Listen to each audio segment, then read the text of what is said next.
doesn't mean you can have.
Da da da da da da da.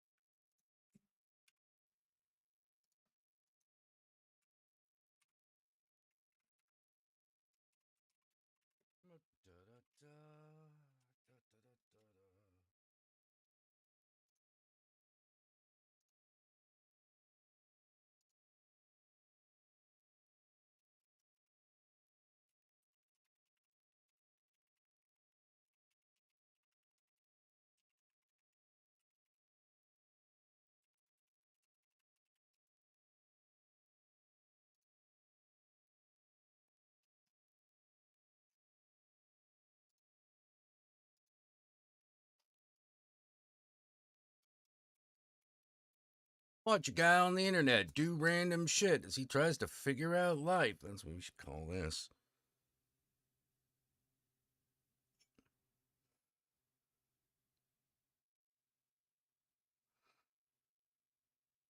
This is Jack. He has no idea why this lighter don't light. It should, but it don't. No.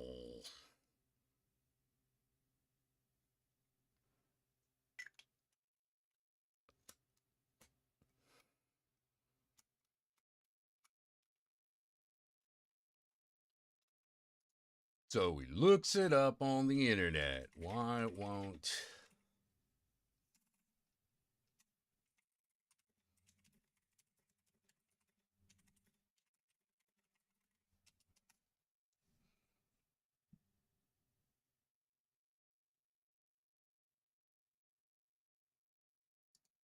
How to fix a lighter. Why won't my wick lighter light? Check the wick. Trim and replace if needed.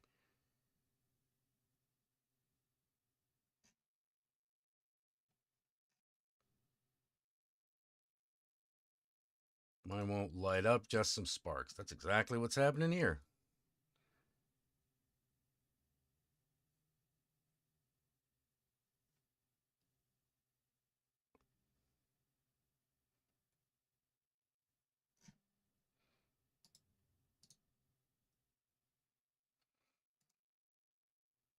Before making a post. Oh, shut up, moderator.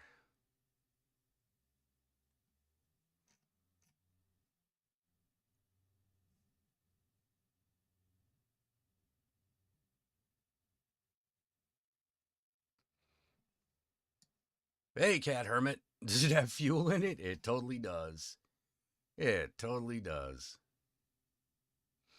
I'm saying maybe the wick and the packing are not properly anything. Oh, maybe that's it. Maybe that's it. Maybe that's what we got here.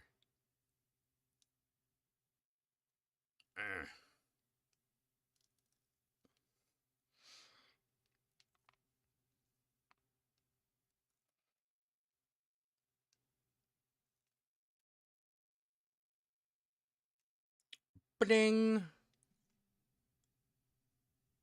Oh, is there? All right, there's that. There's that. Okay.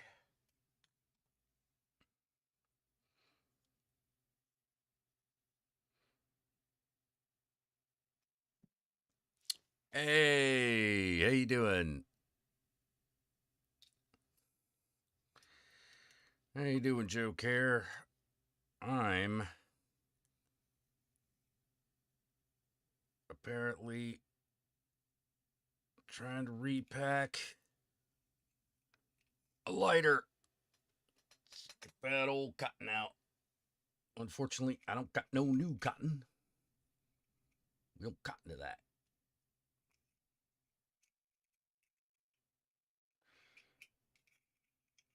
Yeah, so you caught me. I'm just doing just existing because fuck it.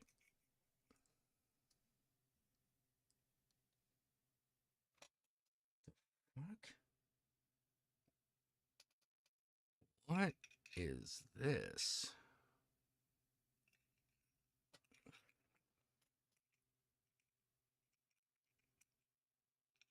Oh, that's like glue. Okay.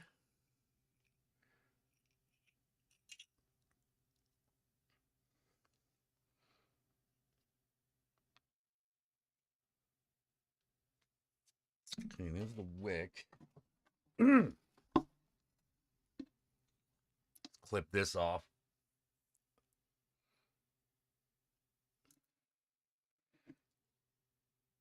Sick for shit.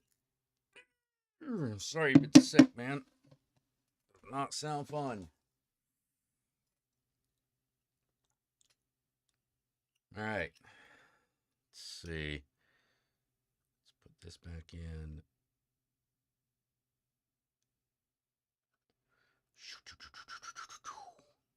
Okay.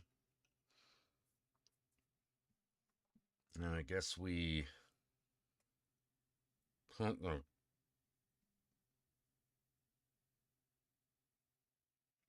put the cotton back in.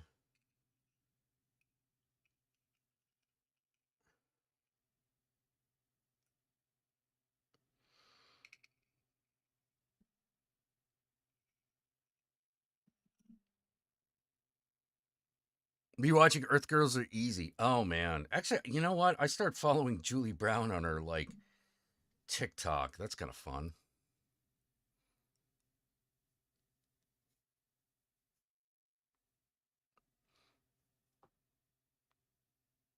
Like she's old as hell now, so like well, maybe not.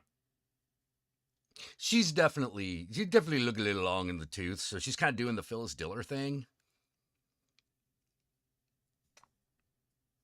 Kind of being a dirty old woman, you know.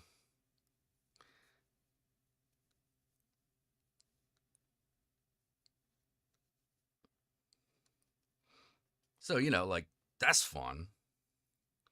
Oh, God damn it. Come on.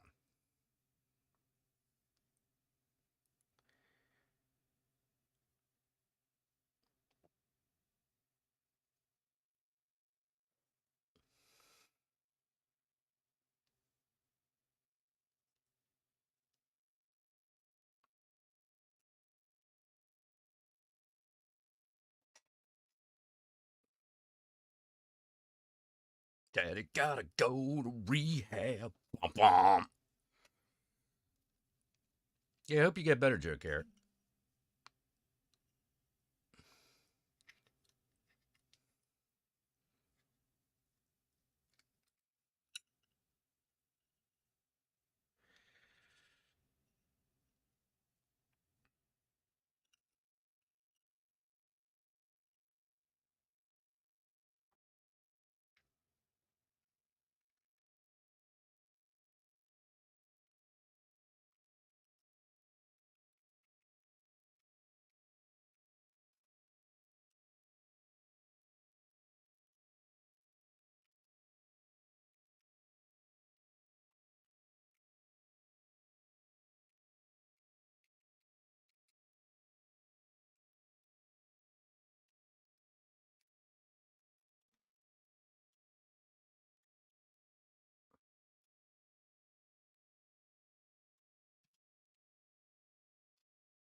that.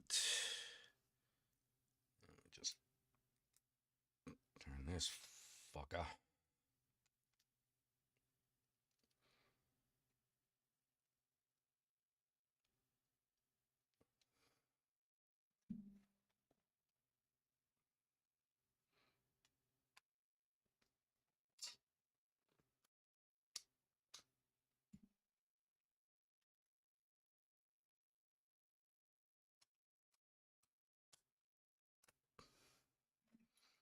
Okay, now what's wrong? Now it's not even sparking. Maybe there's too much fuel. Like you can hear burn some of it off. Hey, Hurricane Maddie, what's up? No, I haven't seen all. I saw the TV glow yet.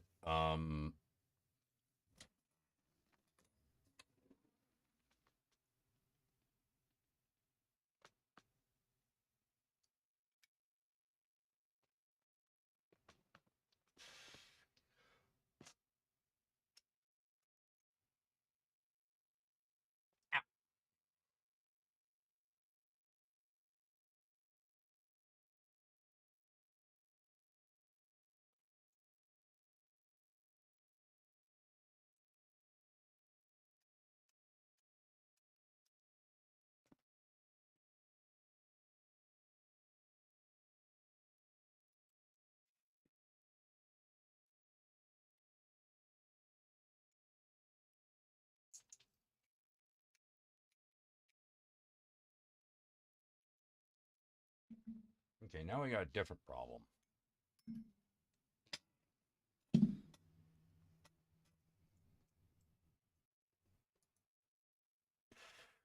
Does my Zippo design have any designs? Like only on the outside.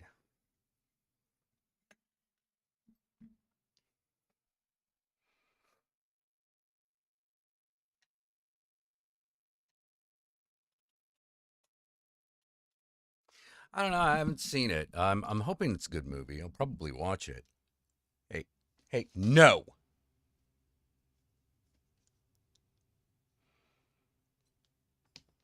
Don't lick my hands either. They got lighter fluid on. You're not gonna like that. Yeah, Flint might be too low.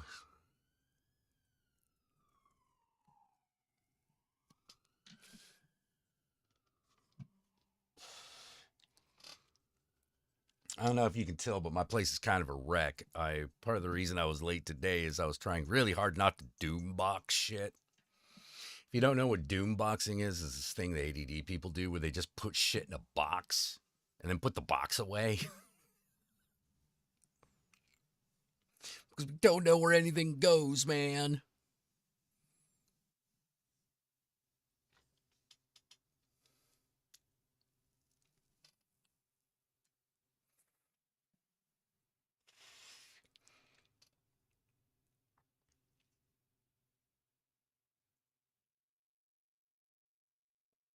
Cat is now alert to the dog.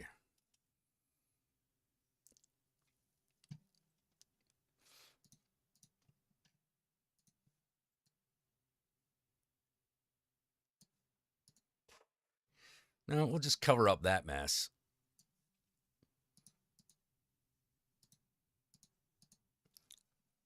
You have 5 boxes. Yeah, I lost count.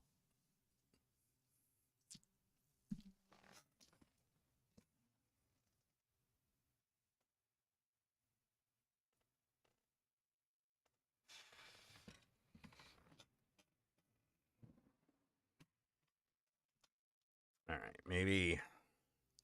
Yeah, maybe you're right. Maybe the wheel is wet and I got the Flint wet.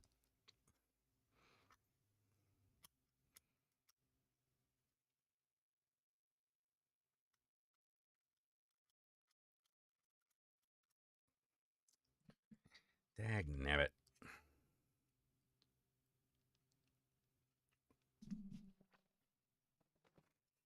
No, you don't get to go out in the rest of the house. That is not a place for you. Well, the cat's in here. Maybe it should be. Oh, no, it's not my dog. It's my neighbor's dog. It's my landlord's dog. He comes in sometimes. And I let him because he's a cute little doggy.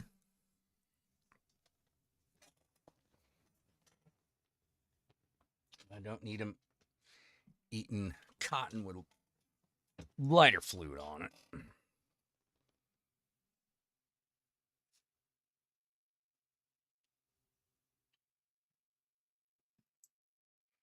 Hi, I see you. Not yet. That's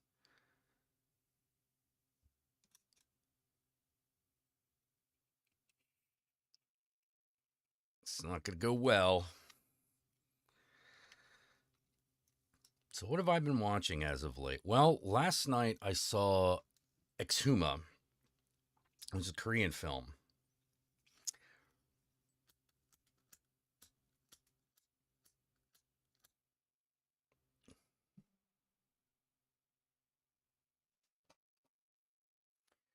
Which is very good. Very good movie. Why do you keep calling me Jake? Little cat girl. Why do you keep calling me Jake?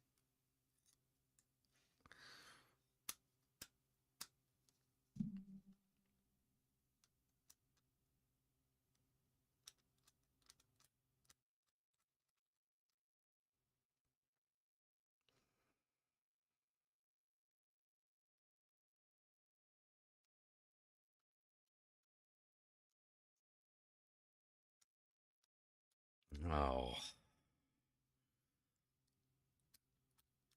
Okay, now the flint's too low. Okay, you know what? Fuck it.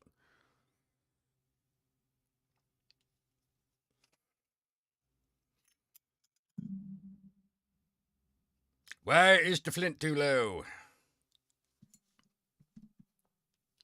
Count Jackula. Hey, Flashman, how you doing?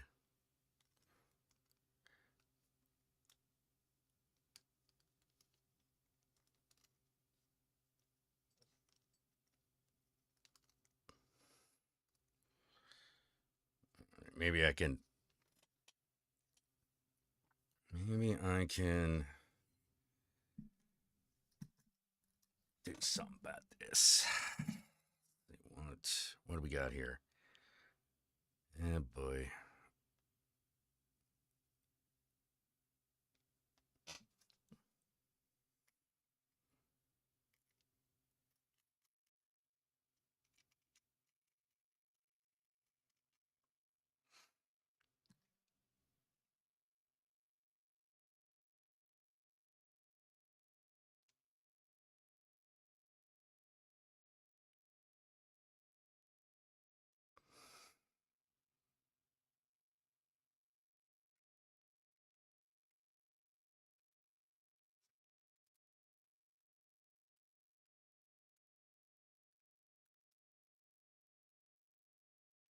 You remember Jake the dog?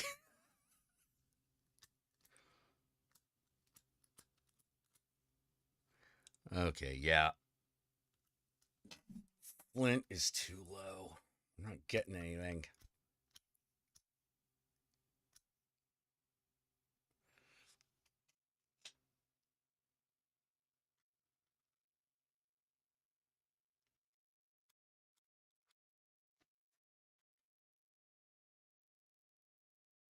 Let me go see real quick if I got a new flint.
That'd be a no. One last thing. I could try. What are you doing?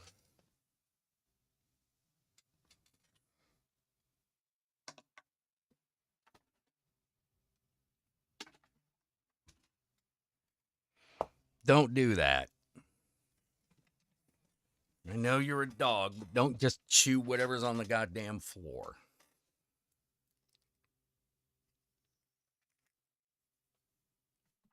That's not for doggies.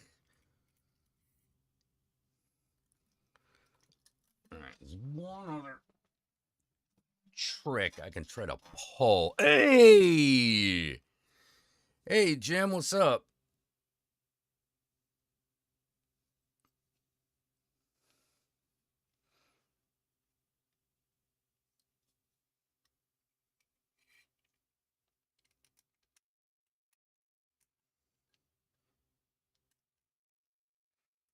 Come on.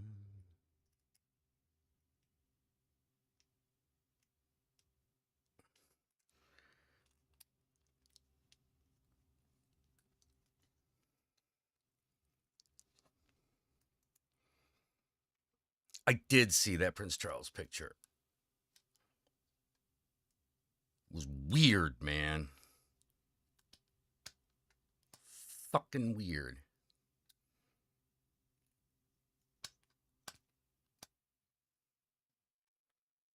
Come on.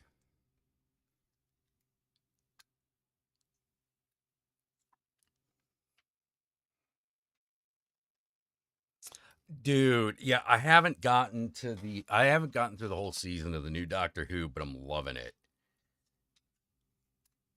I think I'm only on like episode 4. Yeah, I'm going through it kind of slowly. But yeah, I have been loving it because it kind of went back to just pure fun.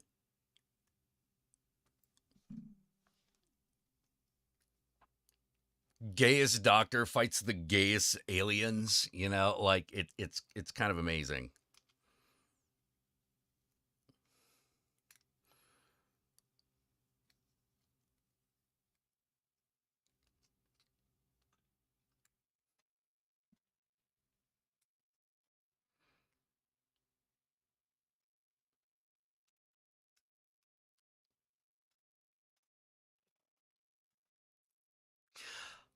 I've been also thinking of maybe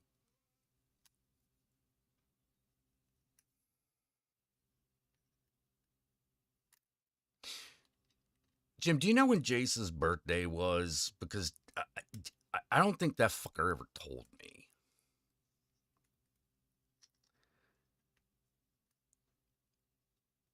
But I'm thinking of having like the Jace Mills Memorial Cookout or something.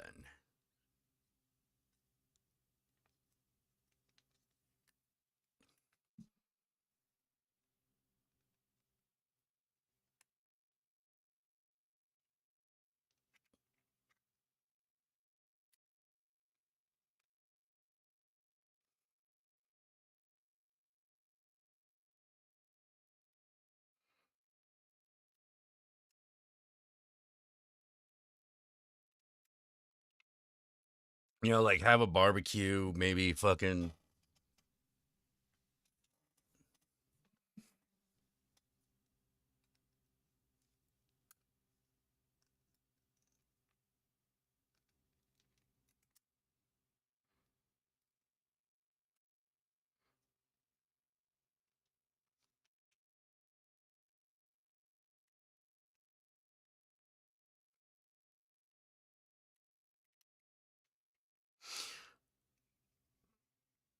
But I got like ADHD brains, so like I got ideas, but like, planning shit is hard.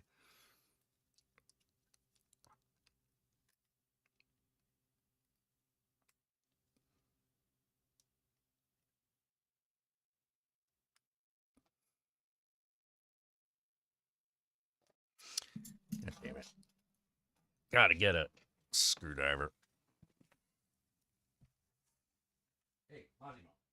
Hey, hey, hey, hey, hey. Come on. Come on. Massimo. Hey.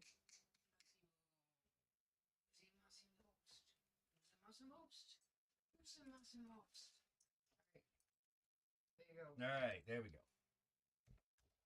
Back in here. Back in here. Where you is allowed to be.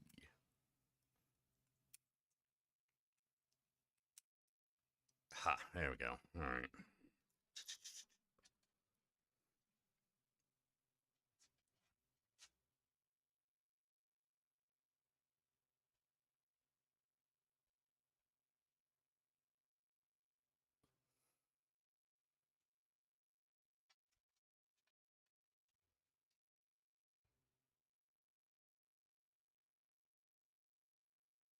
All right. Yeah, looks like the Flint is dead. Long live the Flint.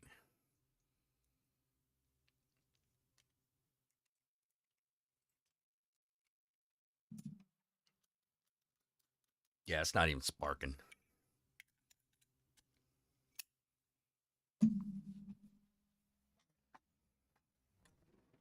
Whoa, doggy, go outside.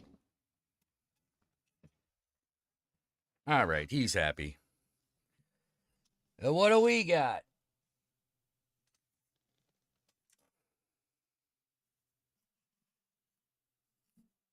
Wait a minute. What's this?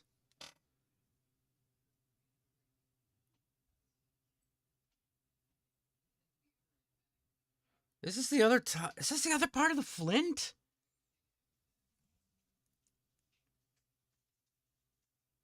The fuck? Did it break? I think it break. I think that's what went wrong. I think the Flint broke.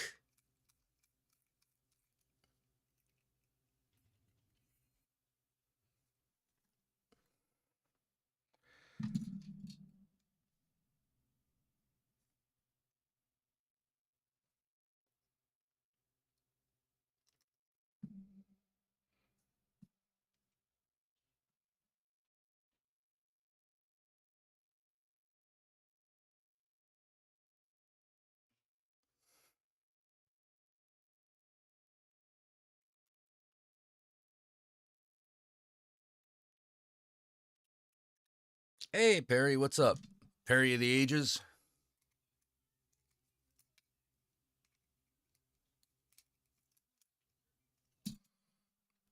Oh, see, not sparks again. Okay.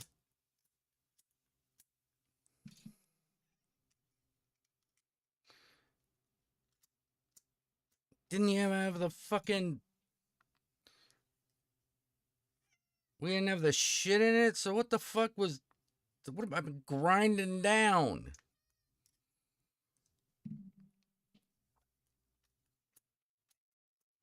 Okay.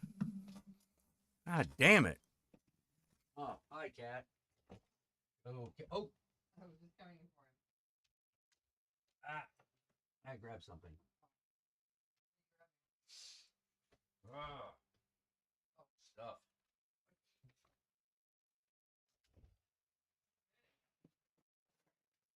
All right. See if we can get back in business.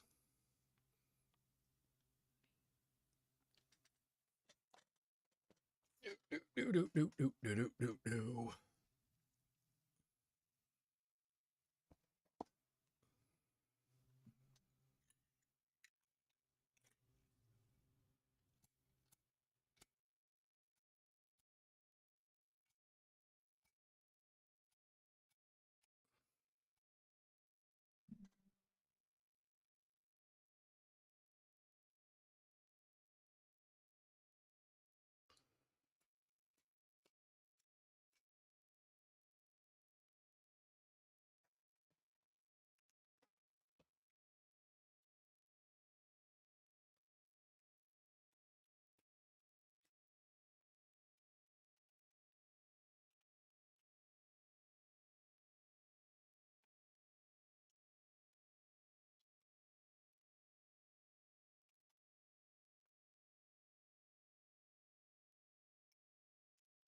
Let's see. Funny thing about the Lord's fight based on what the author thought people would do. Yeah. I know. Well, it was like it's just like this weird commentary about uh the necessity of colonialism, and you kind of get right down to it.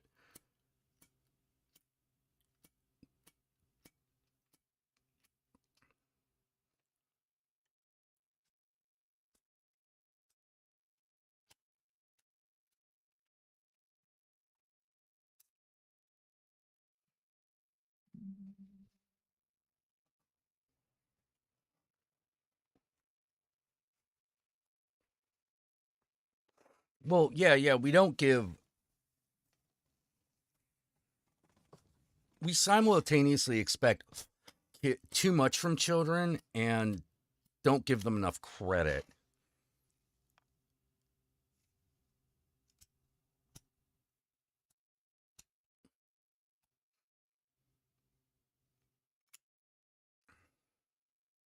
It's very frustrating. It's really frustrating, because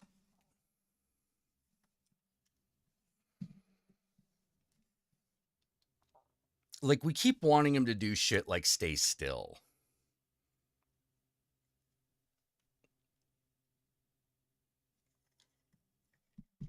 Like sit still, copy from a blackboard. And I'm like, you mean things that September 17th, got it.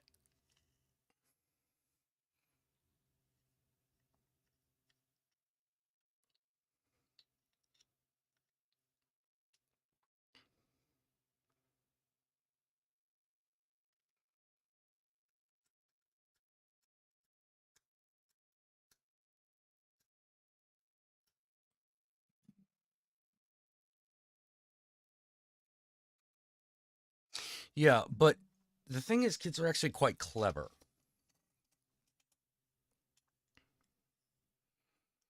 And as much as like people don't want to admit it, for some strange reason,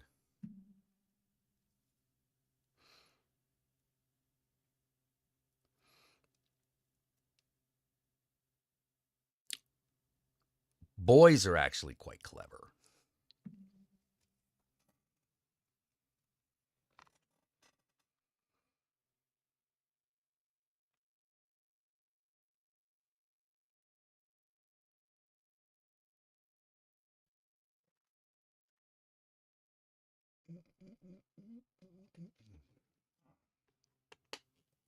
Boys are actually quite clever.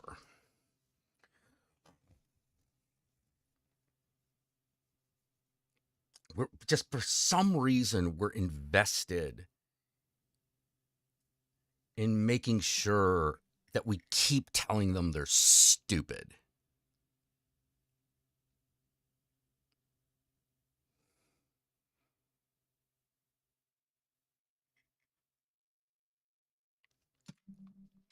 But generally speaking, they aren't. And intelligence and IQ tests are complete horseshit.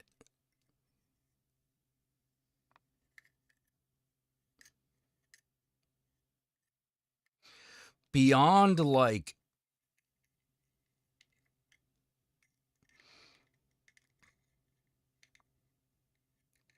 the ability to do the basics, IQ tests are not a good measure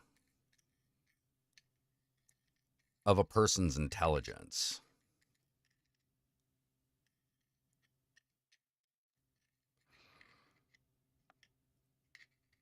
And there is more to a person than intelligence, is the other thing.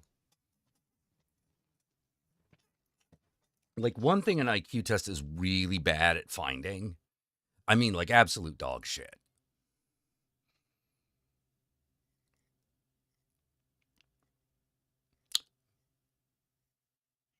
mechanical visualization.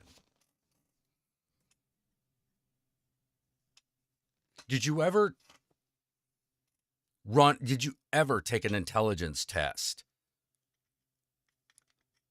Like the SATs or anything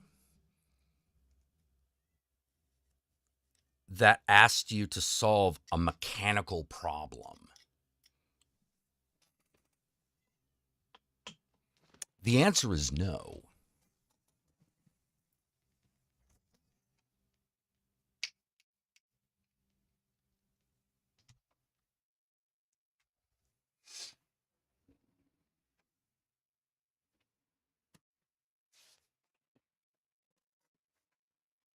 They don't test for that.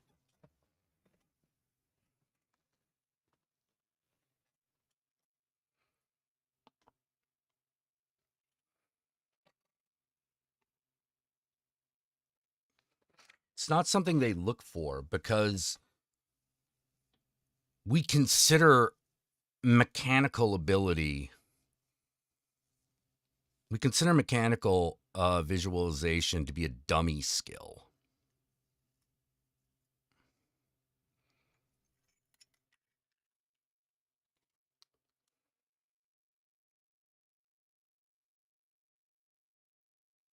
But if you've ever seen any of those like restoration videos on YouTube where they like, like restore old things or old electronics and stuff like that.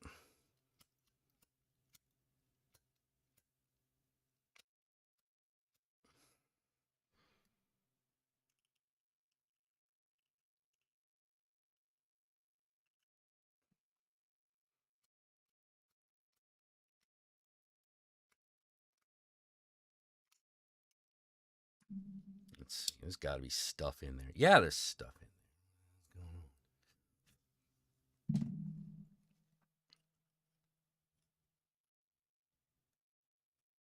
I don't know what it is about this lighter. This lighter never quite worked right.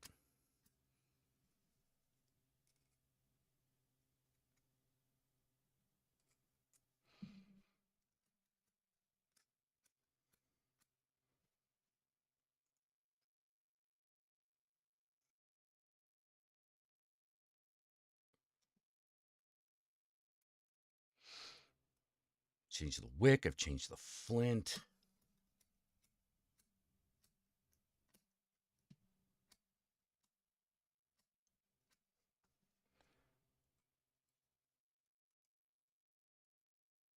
So I'm like, what? What's the thing that it's not doing? Oh, God, you're right. Seth is in 2 weeks. Fuck.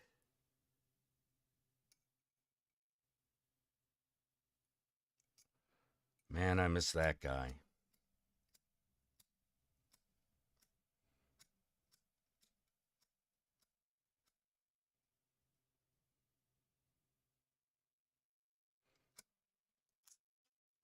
Okay, I guess this thing is just beyond my ability to fix because it's like,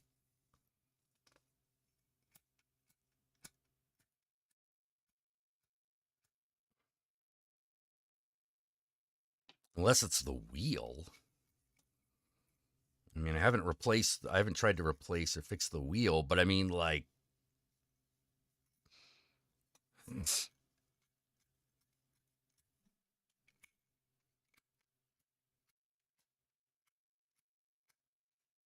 yeah, they also don't test for creativity.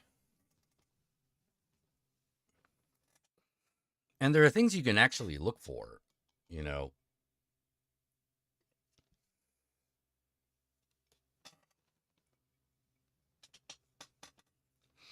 You ask questions like,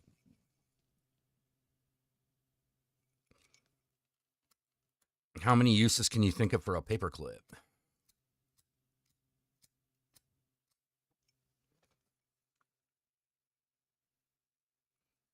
Or, it's probably a better one,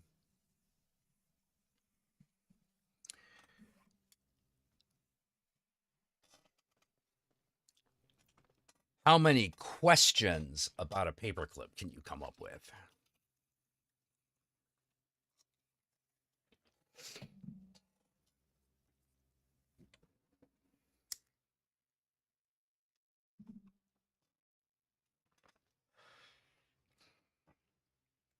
you know,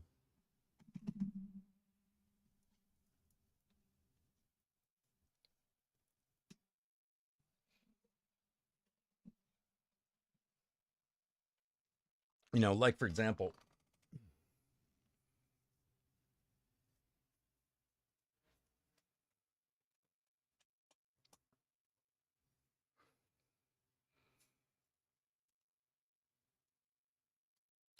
yeah. They really should test mechanical know-how. It's actually quite important.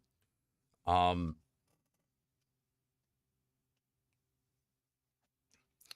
but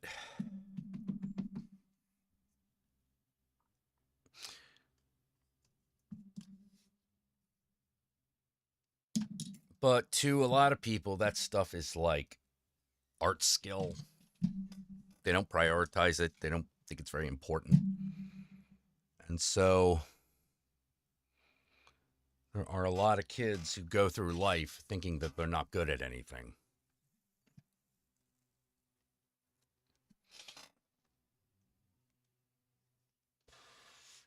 because we're not checking for things that they're good at. We're trying to make them good at very specific things,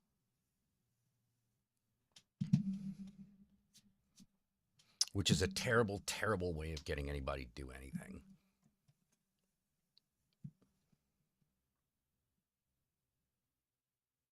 But that's not very likely to change in America at any point.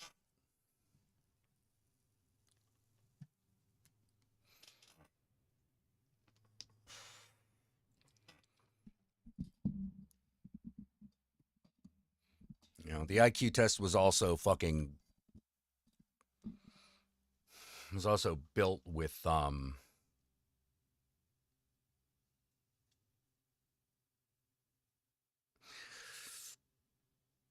IQ testing is a pseudoscience.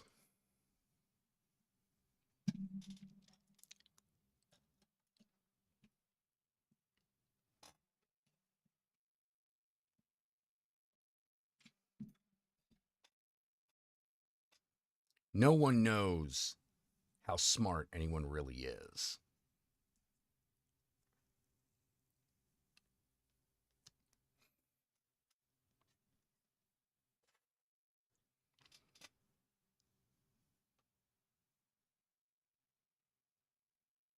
We really don't. We know some people are better at it than others.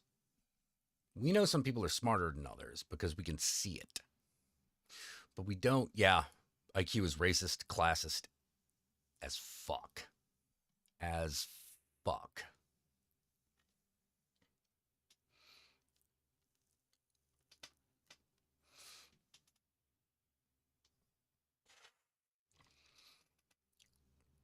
And they keep trying to remedy it by saying, well, there are different types of intelligence. And it's like, yeah, but you didn't change anything.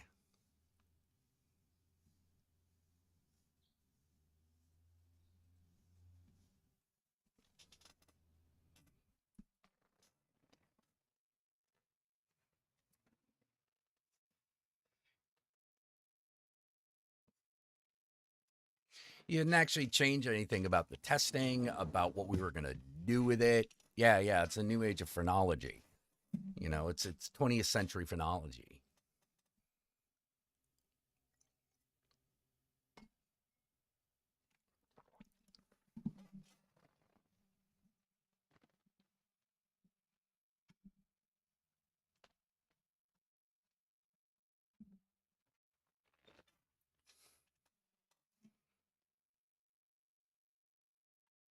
And people found the easiest way to manipulate nerds on the internet.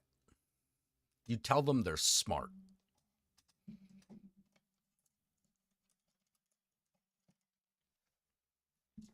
If you tell people on the internet, people on the internet that they're smart, they'll start to fall for anything.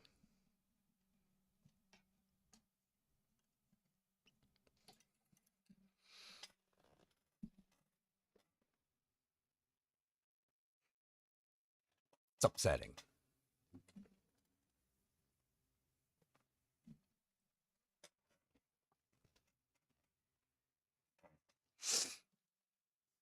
Funny things people always say that they're good for determining intellectual disabilities. Yeah, that's not even how they're diagnosed. We just use them because we've used them.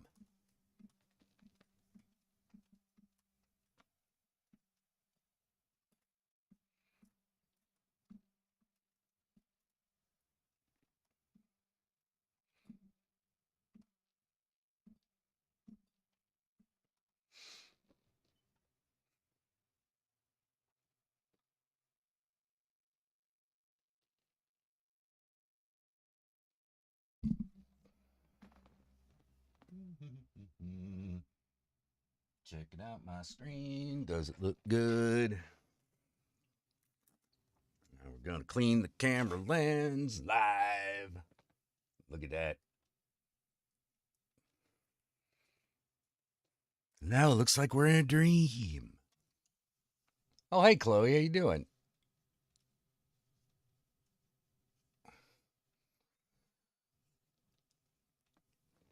And you know, only maybe two people that have had an IQ test, actually.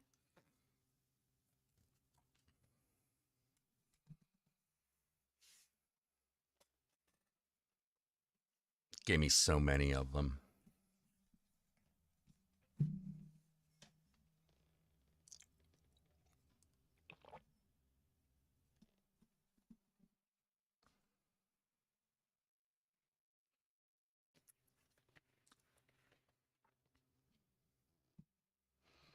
I had so many of them. What's my IQ? Like 120, something like that. But I've known people with like supposedly 180 IQs that can't put behavioral fucking patterns together. Worth a fuck.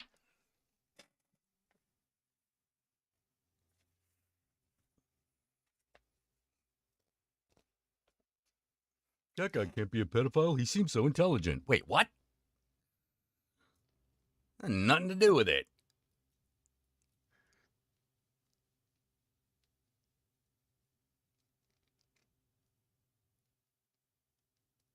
Hey, you doing all right? Yeah.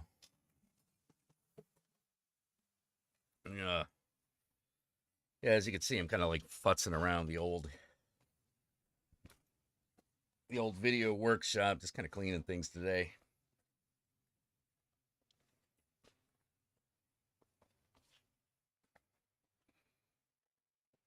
Hi, kitty. What's up with you? Give me those eyes.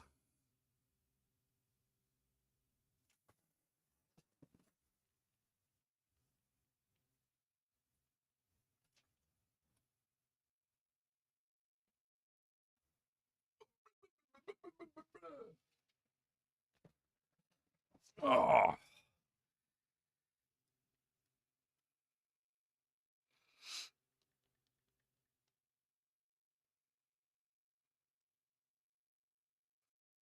it's like that Simpsons bit. I'm from Canada, eh? And they think I'm slow.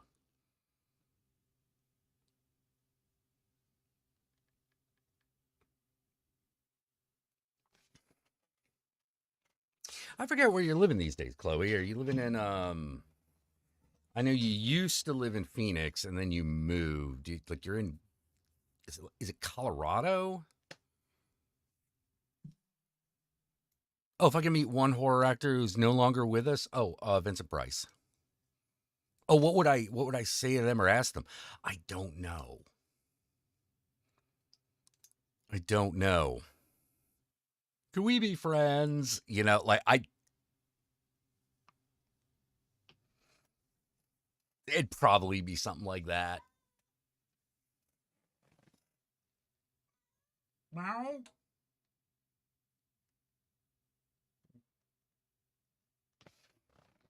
that was odd.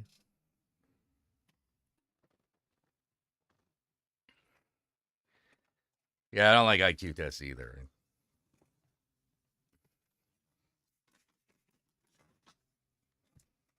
Yeah, you moved to Colorado? Okay, cool.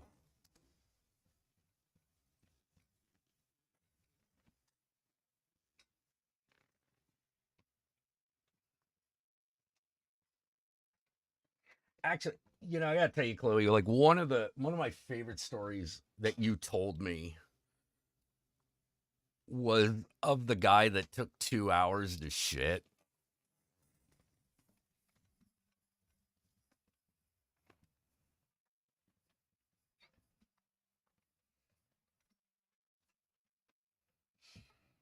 It wasn't like the weirdest thing, but it was the funniest.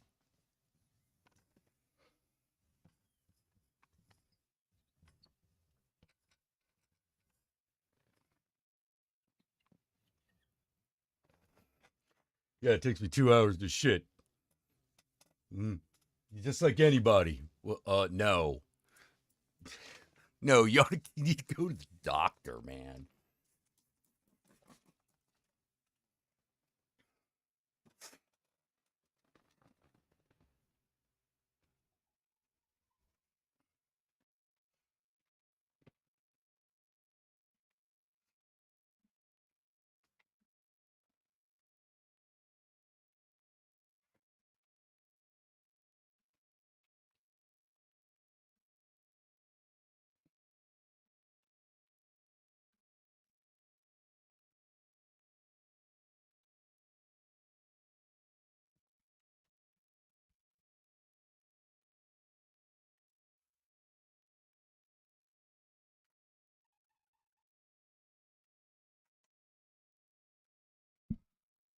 He's still alive, apparently. Oh, good.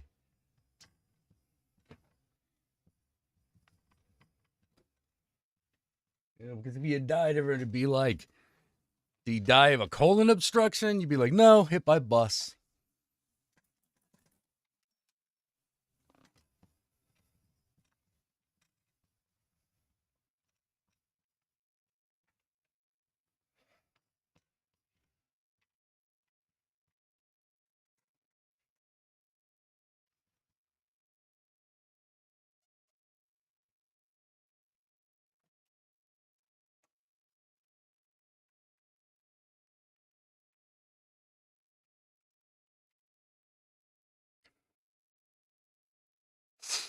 Your cat is staring at me, wiping down my windows.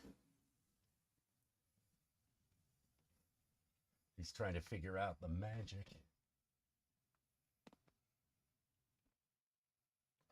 What sorcery is this?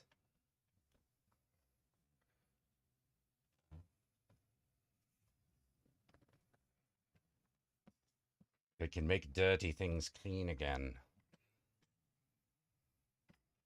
But not just their bodies. Anything.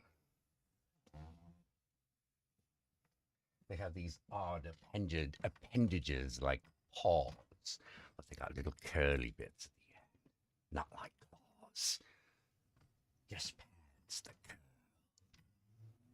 And it allows them to do magical things.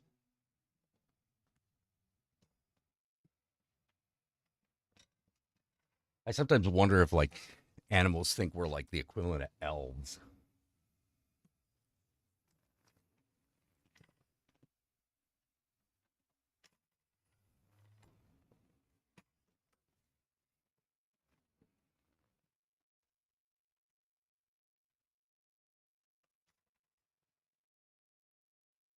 We conjure food, right?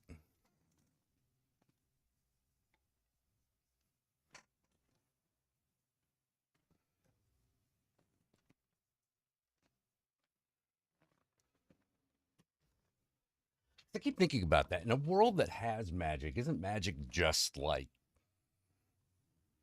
physics, you know? Oh, yeah, yeah, yeah, yeah, yeah. The guy's possessed. Here's what you gotta do: draw the circle on the ground, sprinkle it around, and then, you know, say, Hail Osmodius, get the fuck out, you know?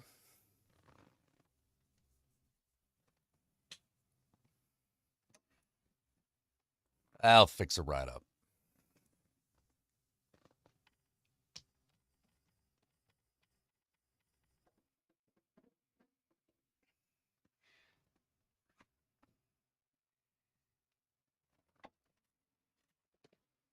I like how Alan Moore described it. He's like in a society that has like magicians as like an important aspect of society. Wouldn't they just kind of be like spiritual plumbers? Yeah, see what you got here is your own little parallel universe in there. Mm-hmm. Yep, yep, yep. Yep. Didn't do the right blessing over your dead grandma. Yeah. No, no. See you 3 times a week. All right. So this is what we got to do. Yeah. We exhume your grandmother, put her in a proper cast, give her proper burial. We'll have to hire I'll have to get a feng shui master in here to find a good spot. You know, that'll be extra.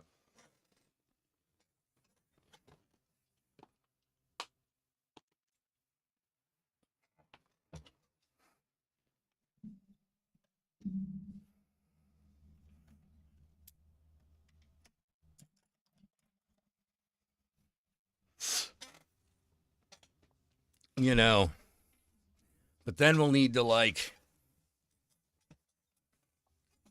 make sure we don't disturb any other graves. So we'll need an exorcist. So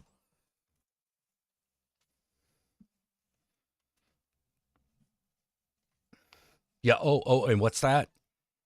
Your family's from Okinawa. Oh God, now we got to get a shaman involved. Fuck.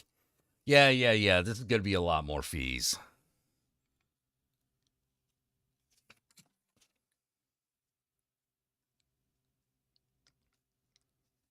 What's your budget like at this point? Because that's gonna be an issue.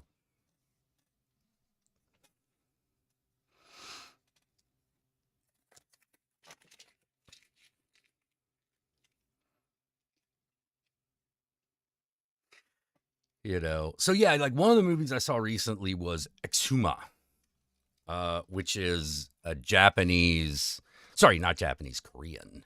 It is a South Korean film about a group of mystics in the modern world who have to exhume a grave. They are hired to deal with a restless spirit, and in the process of this, they have to exhume a grave. Yeah, yeah. Any children, I take payment firstborn. Oh no, not. Don't worry, not until they're dead.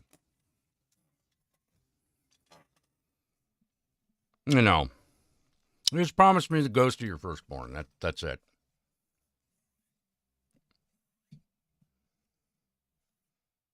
If I die before that happens, goes my apprentice, right? I think it is on Shutter. I think it's on Shutter now.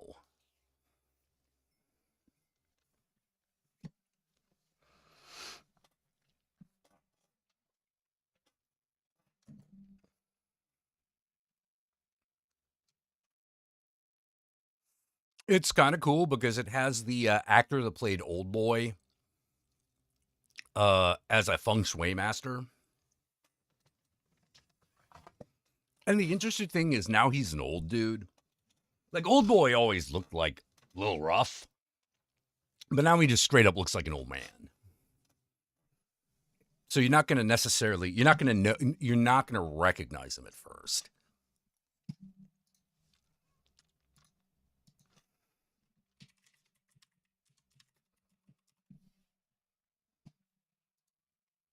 Oh, kitty.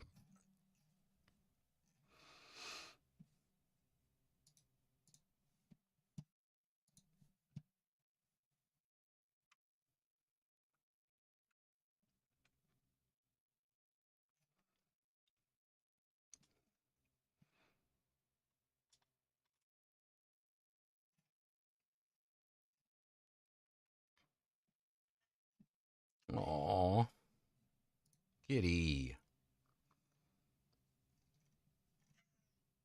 Yes.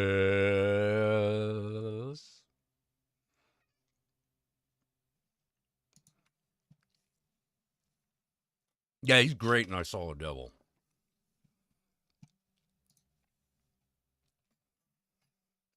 There is an actor I sometimes get him confused with, a younger actor named Sung Kang Ho.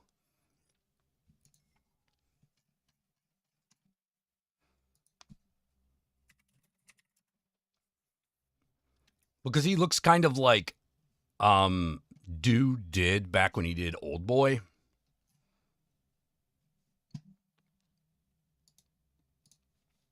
Yeah, Choi Min Sink.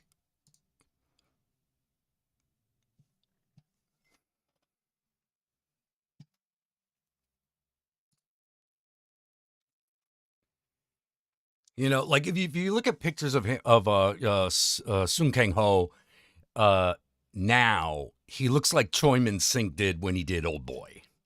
It's really funny.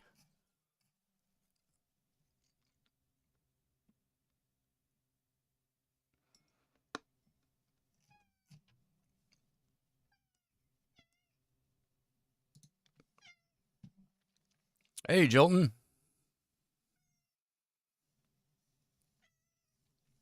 one of my thoughts on the House of Wax movies. It's all right. If you're talking about the original, that one's really cool. Like that one's a lot of fun. You know, but if you're talking about House of Wax that was done like the early 2000s, it's all right. You know,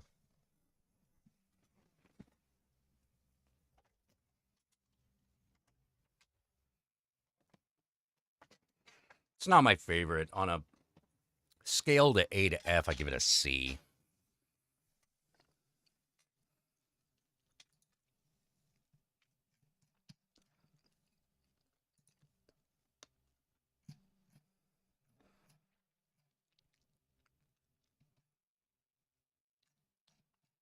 Um,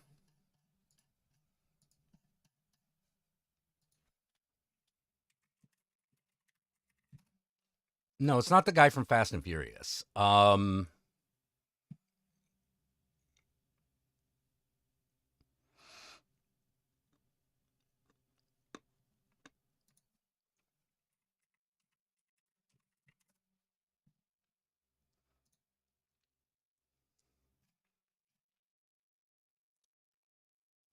That is.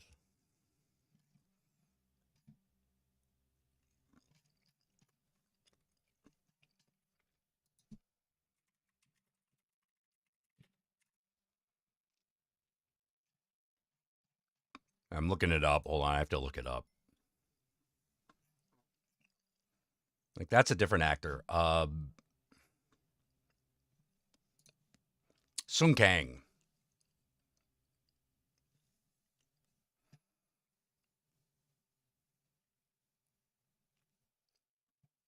Yeah, Sung Kang is the guy in the Fast and Furious movies. Choi Min Sink is Old Boy, and I Saw the Devil.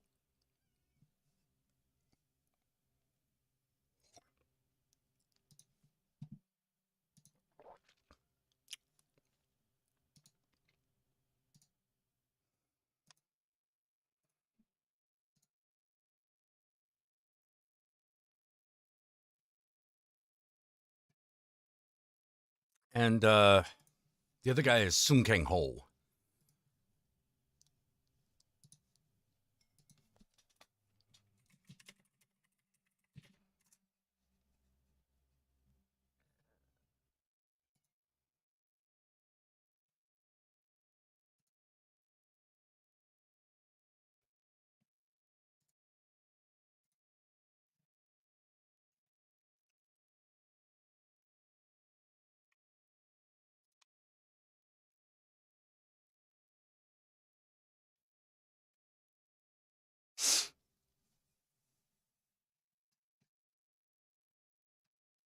Yeah, I think the only like American uh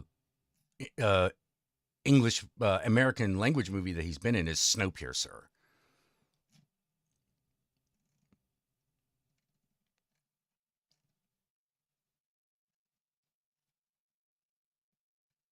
Yeah, but I could see how there'd be confusion because one is Sung Kang and the other is Song Kang Ho.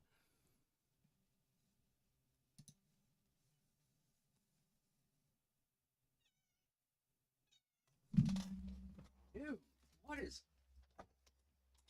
what is up?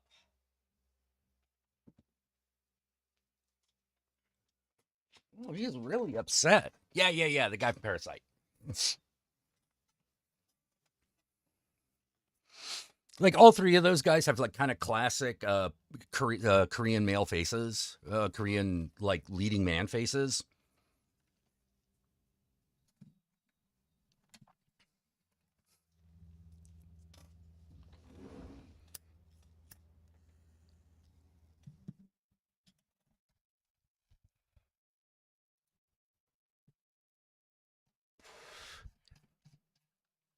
But Choi Min Sink is I don't even know if it's Sink Seek.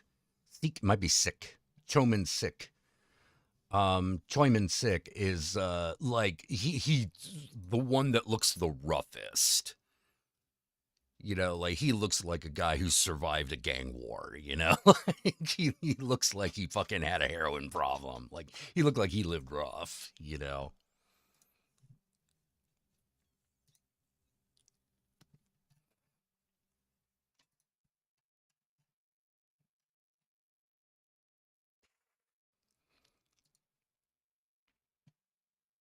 Like Sung Kang from Fast and Furious. He's kind of the pretty boy.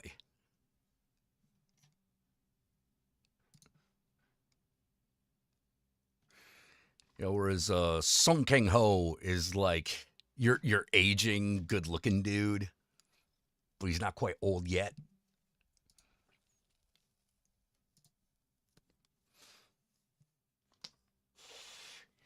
Like he usually plays like detectives and dads and things like that.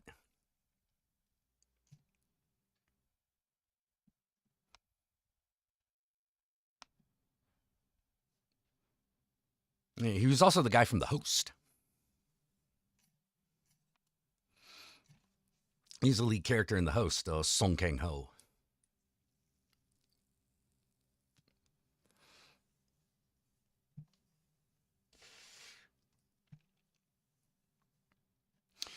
But yeah, I think Park No Sheik is also in. Oh no, no, he's not. He's not. Just he just looked like one of the guys. He just look when he puts on glasses, he looks like one of the other guys in Exuma.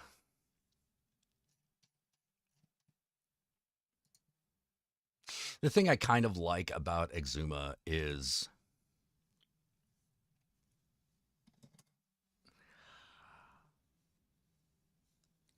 I can totally see me and Yogi being these people.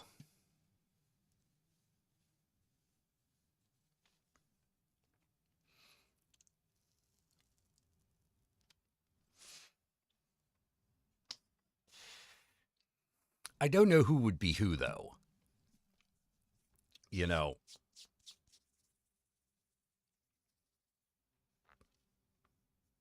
because he's more likely to be like he is more likely to be a geomancer, whereas I am more likely to be like a sorcerer or shaman or Taoist. But the attitudes are completely shifted.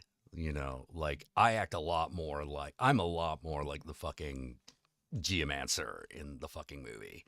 Like grumpy and sticks his nose into places, asks a lot of inappropriate questions. Whereas the shaman is like really, really, really nice, very pleasant, very concerned with the emotional well being of everybody.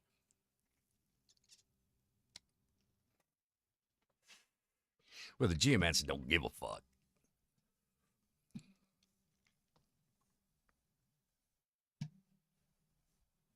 Yeah, the detective dad character also reminds me of the Wailing. Yeah, he I don't think he was in the Wailing, but like I know what you mean.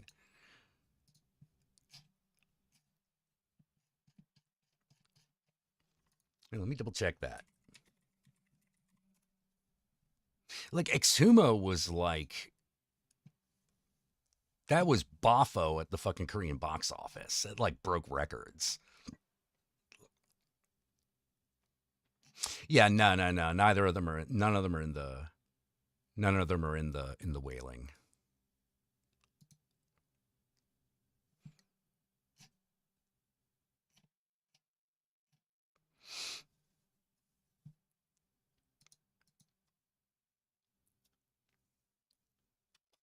Oh yeah, he totally could have had the main role in The Wailing.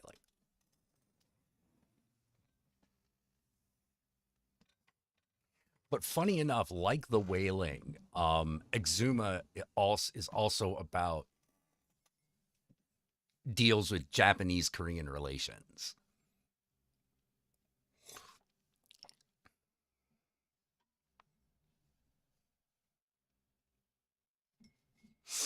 The thing I kind of like about Exuma is it's a very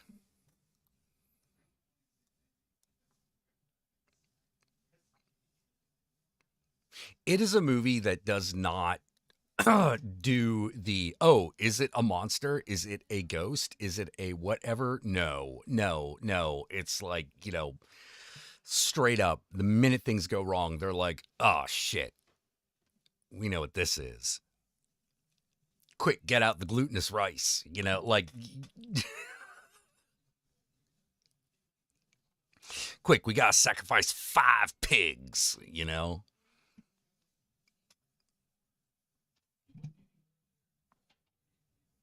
And the thing about it is, like, the thing that they uncover just keeps getting worse.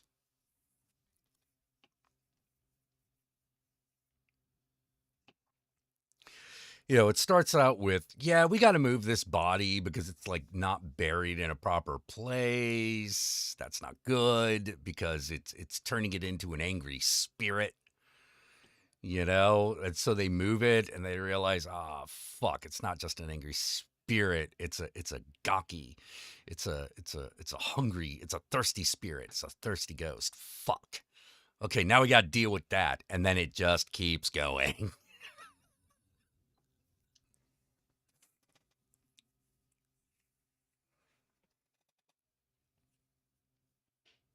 Yeah, it's not like The Wailing where, like, it's only at the end that they reveal whether or not it's supernatural or not. It's like you know the supernatural is happening like pretty much from the get-go in Exuma. Yes, the door's open, buddy.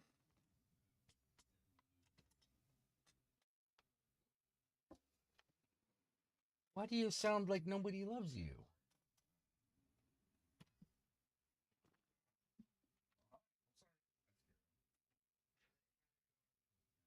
Hey. All right. Hey, hey, hey, hey. Hey, hey, hey. Oh. He's running away. He doesn't want to be he doesn't want to be touched or anything.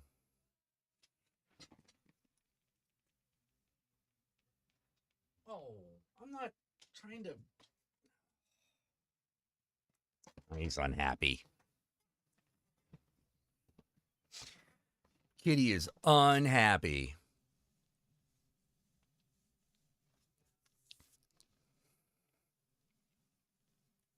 Good lord.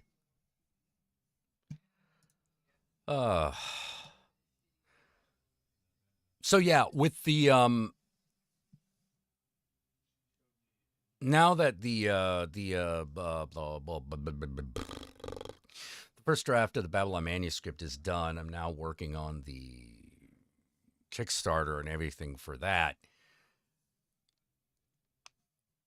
which is kind of fun because I'm putting videos and shit together, which is cool. But the biggest problem I have is knowing what to let go of. Because things like videos and stuff like that, I need other people for them. You know, I need to direct artists and a voice actor and things like that. And I'm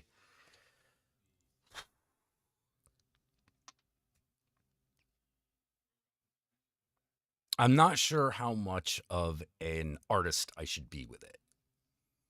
And what I mean by that is that I have a very specific vision in my head that I want. But I gotta work with what I have.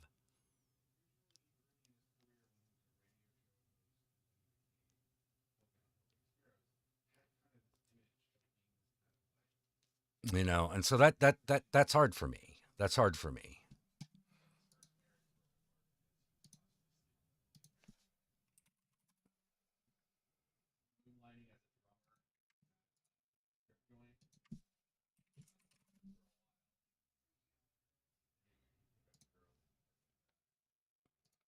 Do do do do do.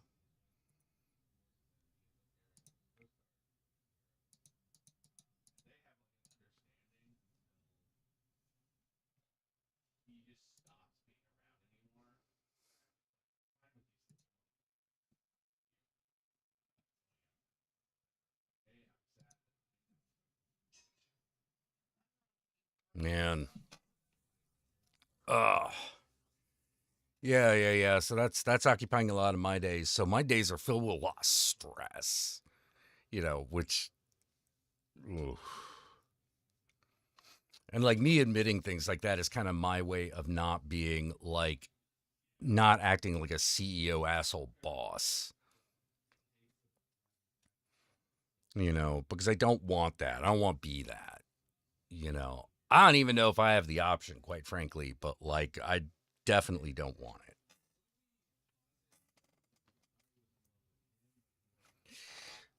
Oof. Actually, I gotta use the euphemism. I'll be right back. Chloe, well, would you like to like come on and chat for a bit? Because I haven't talked to you in a bit, and I'd love to reconnect a bit. If you can't, that's fine. Just let me know in the comments section. I'm gonna go deal uh, with you know biology. I'm gonna do a biology experiment. Be right back.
One of the things I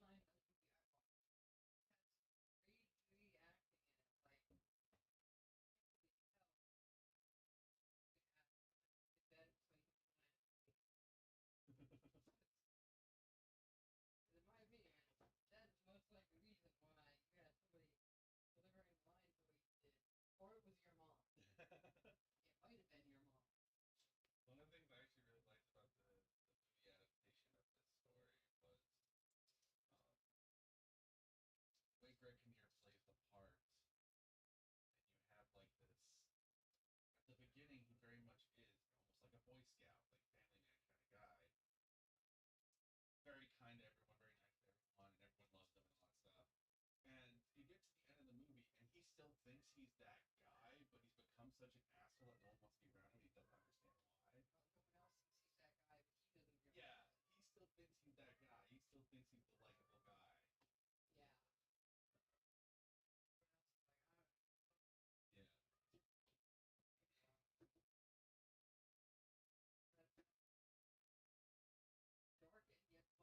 Mm-hmm.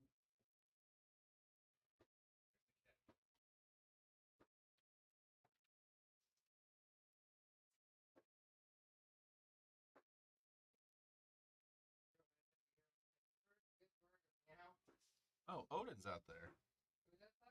Odin. Odin's outside, and I don't know where Gomez is, but I can hear him meow. Yes.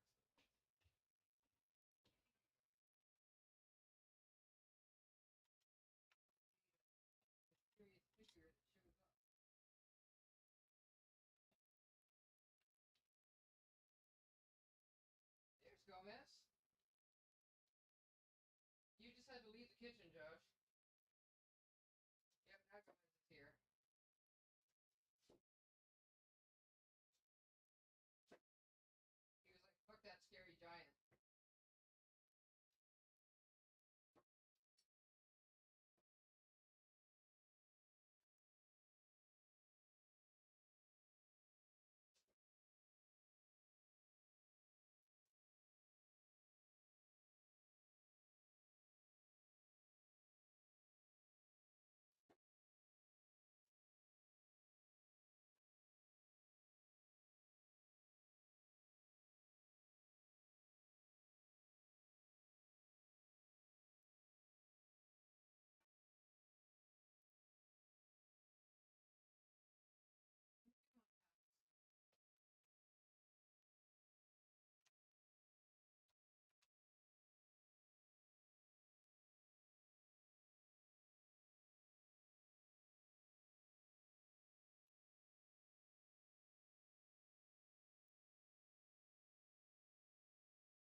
All right, we're back. All right. All right, start up the get Chloe in here since she's like, yeah, I got time. Chloe, do you still have Discord? If so, just send me a message.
Yeah, I'm still Count Jackula, so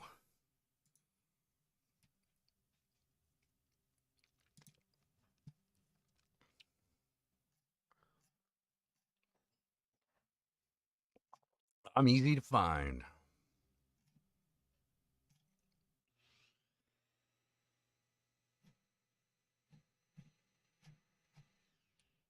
Yep, just waiting on the message now. Hello, kitty.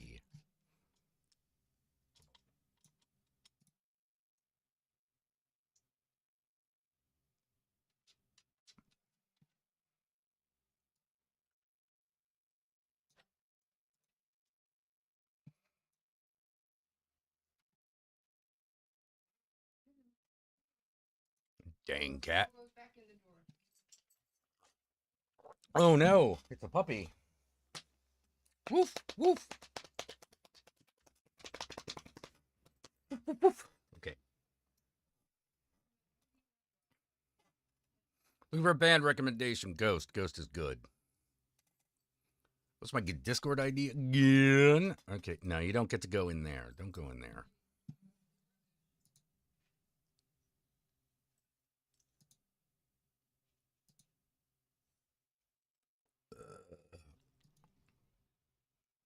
Let's see.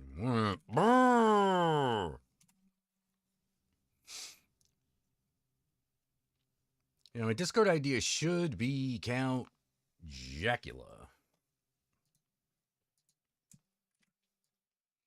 Should be Count Jackula 666. Lordy is another good metal band. It's a little old at this point, but it's a lot of fun.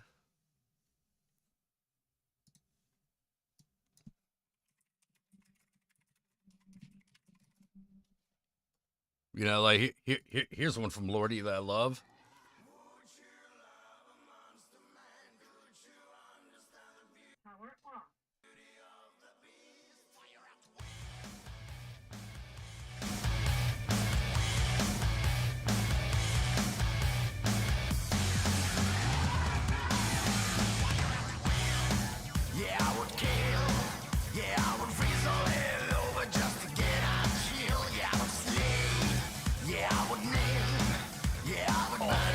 Doggy.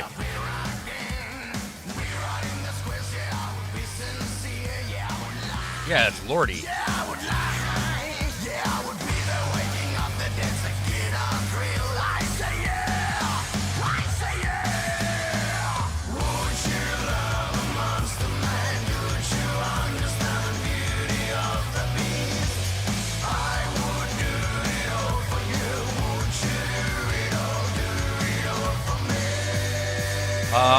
I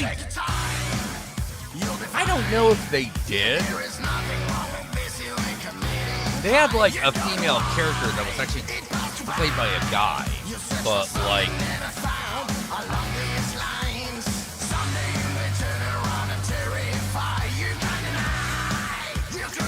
Yes, Froggy?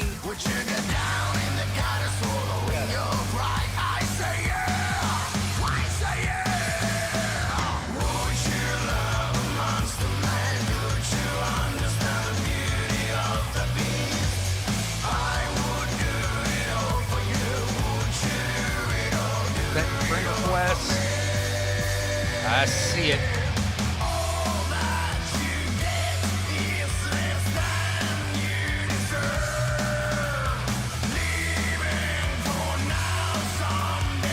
Oh, interesting. It fucking kept all of our old conversations.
That was Lordy. Would you love a Monster Man?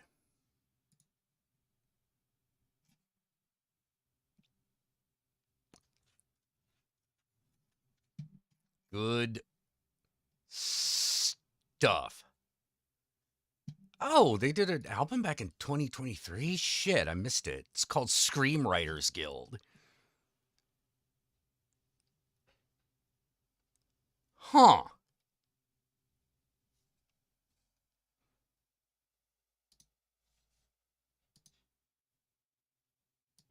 All right, sent the invite.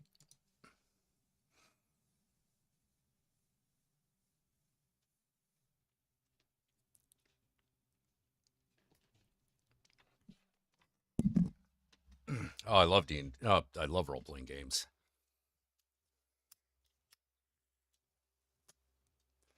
That's why I'm making one. I say making because even though we finished the manuscript, it's one I really hope to make into a like an old school 90s like running game. You know, like a Shadowrun, like a vampire, you know. No, that's why I love Lordy. They're super on the nose.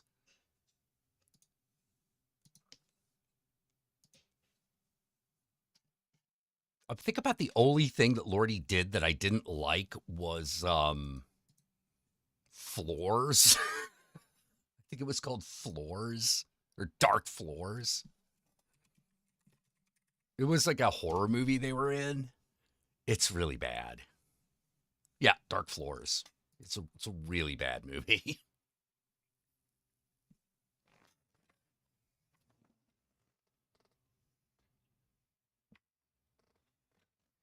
You know, it's one of those movies where you're like, why is Lordy even in this? You know,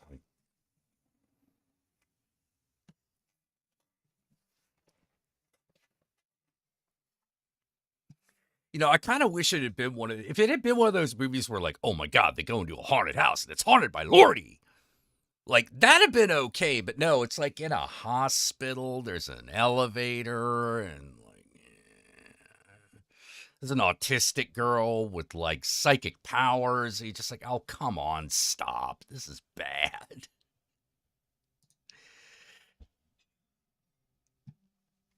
Oh shit, I am still wearing the She-Hulk shirt, aren't I? Yeah. I forgot that. I was gonna change it actually. I was gonna change it because I'm doing that thing where it's like I've been kind of wearing this shirt for a bit.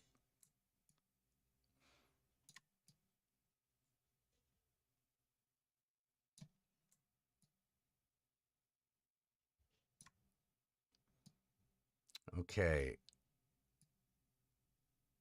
Let's see. I don't have picture on Chloe yet, but she's in the chat. She's in the room. Hello. Hey. Yeah, my video. Yeah. It's unable to detect camera. Oh, I know why. I know why that's it. Hey. Might Yeah. need to turn your mic up a little bit. Wait 1 second. Let me just make sure it's the right mic. Speaker. Oh man, what if Lordy showed up and Beyond the Black Rainbow? Yeah, that actually would kind of work. It would work better than Dark Floors did. Let me see. Let me see a test. Or if like they had done a thing where like each of the members of Lordy represented like a fear or some sort of emotional trauma the main character had, but like no, they're just like monsters that haunt a hospital for some reason. A reason that is never given, and it might be, well, it's just all in the mind of an autistic girl. Oh, fuck you. Like, come on. So not only is it bad, so that's why it's bad and not like, well, you know, bad but entertaining. Like it's just bad. Is the audio better? A little bit. How about now? Say something again. Say something again. Okay, yeah, that seems to be good. Okay. That is good. Did I? Yeah, let's.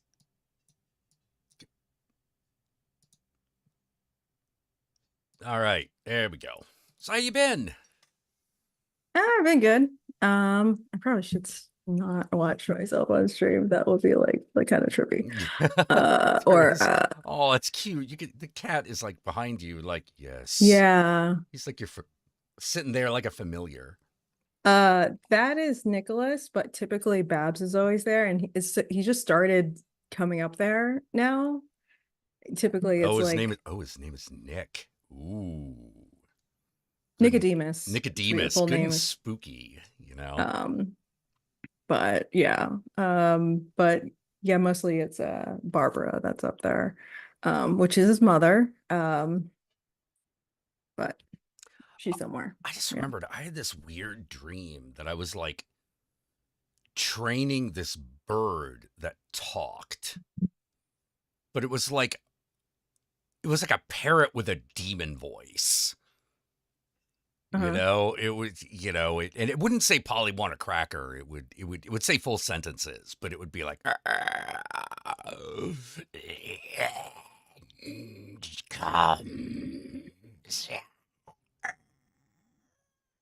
you know, it's like, Yeah. well, Yeah, I kind of know what that sounds like when I was in school. And this is how I know sleep is very, very important. Like I stayed up for like 3 days straight. And but like when I was about to go to sleep, that's when I would start having auditory hallucinations. And it was oh, like a demon voice. Yeah. nice. But it would just be like, you know, sweet dreams or like but in a demon voice.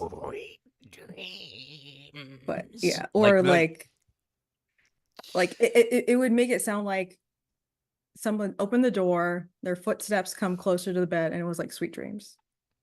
But like no one was there. So Yep. but I've had that. I mean, the weirdest auditory hallucination I've ever had was when I heard two voices talking to me and they were arguing with each other. And I was like, I was tripping balls. And I was like, oh, that's it. I've done it now. That's it. I'm finally crazy. I've given myself schizophrenia. It's over. yeah. And the voices immediately went, no, you're not schizophrenic. You can just hear us now. I'm like, who are you then? You know? And they were like, oh, we're two different parts of your mind that are constantly talking to each other. we're not the left and the right half, but you might as well think of it that way. That'll be easier for you. And I'm like, so you're always doing this? And like, yeah, haven't you noticed? When you listen to your own thoughts, there's always this weird argument going on. Yeah, that's us. And I'm like, but you're me, right? They're like, we're parts of you. Oh, cool. How we doing? Doing okay.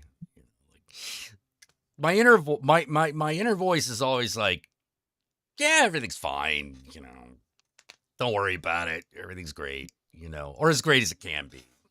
Like, don't stress too much.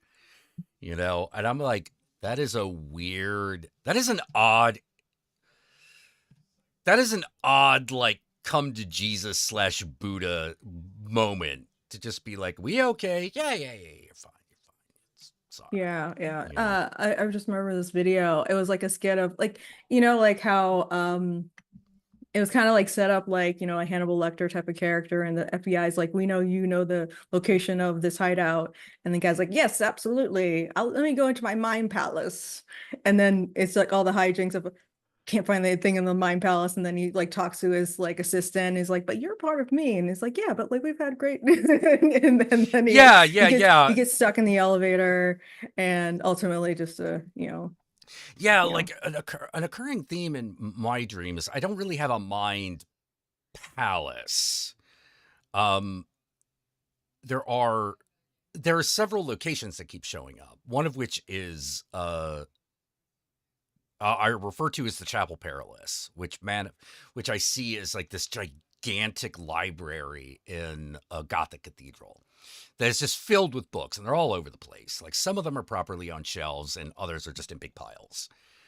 And it's one of those, oh shit, I'm here. And they're like, yeah, better find the book before like they kick you out. And it's like, who's they? And they're like, the guardians of the library. I'm like, why are they going to kick me out? It's like, because you're not supposed to be here. Well, what are they going to do to me? They're just going to throw you out. Oh, so I got to just find this book and dash, right? Yeah, but good luck with that. This place is infinite. You might not even be in the right universe, essentially. Oh, thank you. That's great. Like, that's infinite knowledge for you. Like, yeah. My dreams, I think when I remember them, I guess, are just like they're like a continuation of something I've been already pondering on, but then it takes it like super serious. So, but then it kind of mixes it in with like other kind of equally important things. Like I was watching a playthrough of like Inscription, and it was a very intense mixing of my job and card game, and I had to figure out the best way to the best mechanic in order to complete something. And then it's like obviously when I wake up I'm like, wait, it's just a card game that has nothing to do with my job or whatever. But like the funniest thing was like at my job we have like sprints and all that kind of stuff, and there's like these retrospectives and like a lot of people try to reach out to me for something or whatever. And I distinctly remember it was like a retrospective, and someone was like, Chloe didn't give me shit. Like she didn't give me any of these definitions, whatever. And I looked at him and said, like, I've never talked to you in my life, Dr. Drew. Why are you here? Was it actually like, Dr. Drew? It was Dr. Drew. And I don't know why Dr. Drew was there, because I knew he was Dr. Drew. I was like, you're not supposed to be here. But he was the one who was talking shit about me. And I was just like, this is bullshit. What's up with this? Bullshit, like, Dr. Drew. You're not supposed to be in my dreams. Get the fuck out. Yeah. And I woke up and was like, what the fuck was that? But like, yeah, it's like stuff like that. Like that is like kind of weird melding of like, I know this isn't true, but like it like fits in with, like she was supposed to give me this. And I was like, yeah, I give out a lot of stuff, but I'm not giving anything to you. Who the fuck are you here? God. Oh my God, that's great. Yeah. So, every time I meet a famous person, it's like one of a couple of reactions. A couple things I do in my dream. Like one time I met Tom Waits while I was like wandering in an abandoned train station or a train yard. It was actually a train yard. Mm. And I'm like, wait, are you Tom Waits? And he's like, yeah. Mm-hmm. I'm like, can we hang out? That's all I really remember. Me asking him, can we hang out? I like you. I like your music, man. I like the things you say. Can we Mm. hang out, get coffee, play checkers or something? Yeah. Yeah. Or if I meet someone like Vincent Price, it's like, would you be my dad? Yeah. I don't know. Like I really like maybe in hindsight, I realized that maybe my dreams are like silly, but they always turn just like I always get like super serious in them. Then I realized like, wait, it was just bullshit. And it's like, and then it's always a relief when I wake up though, that it wasn't serious. Like I don't have to worry Yeah. about that, right? Yeah, you Like didn't actually get into a car accident, yeah. Or but like one time I did have a dream, and this is when I was in high school. Like I had a dream that I like studied and I did like the homework. And I like that was the whole dream that I just did the homework. Oh, And then it yeah. was a bummer when I woke up and it wasn't actually done on paper. Yeah. Yeah, I've had dreams that were entire days of work. Yeah. Doesn't that suck? You're like, oh, God, I'm home. Oh, God damn it. That was a dream, wasn't it? I still got to go to work. Fuck this. Yeah. I often wonder, like, I was talking about this earlier, like, how we're really, really, really funneled into one of only a couple of types of work. And there are clearly some that are more respected than others. Not enough to like change your like total social status, but like within the organization, it helps determine who you get to peck down on, type of thing. And it's like at the top of the heap are the CEOs, and they don't have to really have education so much as have to have gone to the right school or have the right connections. But everyone beneath them does. Everyone beneath them needs that. And so then you've got like the managers and the clerics, essentially. Not like priests, but like people who move paper around. Yeah, yeah, yeah.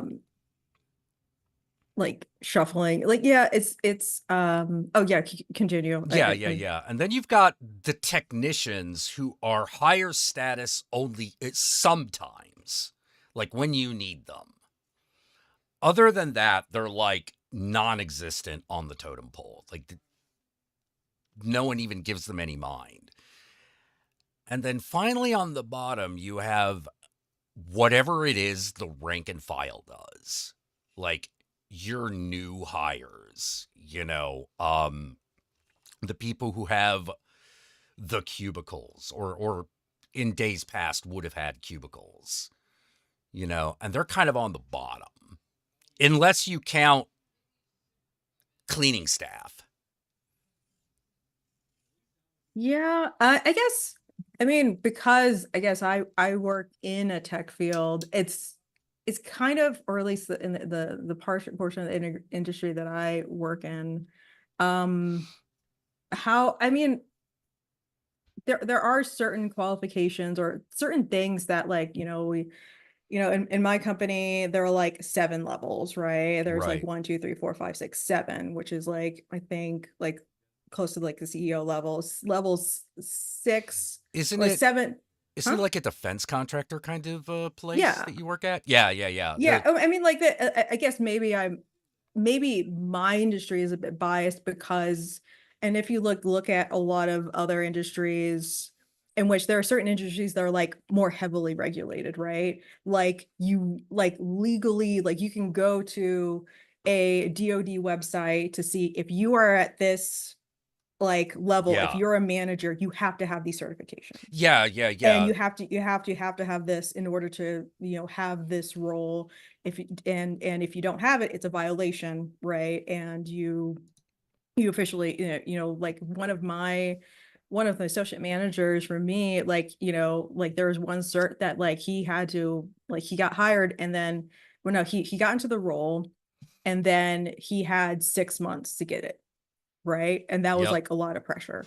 Um, Yep. and he had tried to get it before, and but like he finally got it, but like there's a lot of that type of stuff. And then, but like at least from my perspective, like for my manager, and then I kind of going up to like the director of like that type of stuff, like that type of like, so there's like two tracks, like there's the managerial track, and then there's like more like the technical track. And Mhm. like at a certain point, like you have to like you have to figure out which track you would like to go into. And for like the managers, it's, or at least for my experience, or at least how I've dealt with managers, is they're the people that have to basically, socialize to, like, they'd have to deal with like budgets and staffing and making sure that all the HR bullshit is like all that checked off, right? Yeah. They have to technically do all these things in order to, what corporate says, you have to have like 2 check-ins, you have to make sure that everyone knows like how to sign your time card and blah blah blah blah blah. And then also, like, as like a representative for your group, communicate on the according to like the program to like to the government or whatever. And Yeah. so like I love my manager, but I am absolutely not envious of her, because it sounds like a lot of just office politic bullshit, Yeah. right? That she Yeah. has to deal with, because it's not only she's the manager of our group, there are other managers that she has to deal with in terms of, well, we're being too tasked with this thing, we're short staffed, why can't you get this work on? Like, and so we have to deal with like all of these competing priorities, schedules, and like if this other team doesn't do this part, we can't get our stuff done, and therefore it looks like we're backlogged, and is all that type of bullshit. Yeah. And it's that's what it, at least that's what it seems like to me, of where you're dealing with something that actually has like real timelines, and it's actually legitimately um I guess has kind of a sense of urgency. And like if we don't make these timelines, we won't get the award fee or whatever. And so it's a lot of, in my opinion, it's a lot of that type of bullshit stuff. And then on the like the next, like her manager level, is like he's directing all the other managers that have to deal with that bullshit, and how do Yeah. we deal with that resources. And and I remember we recently had like a whole day where we huddled with the senior manager in our organization. And it was kind of, I don't know, it was kind of grim, in the sense of like he was basically, there are cuts happening, and he was kind of coaching us like, you gotta at least like, this is going to be your best shot.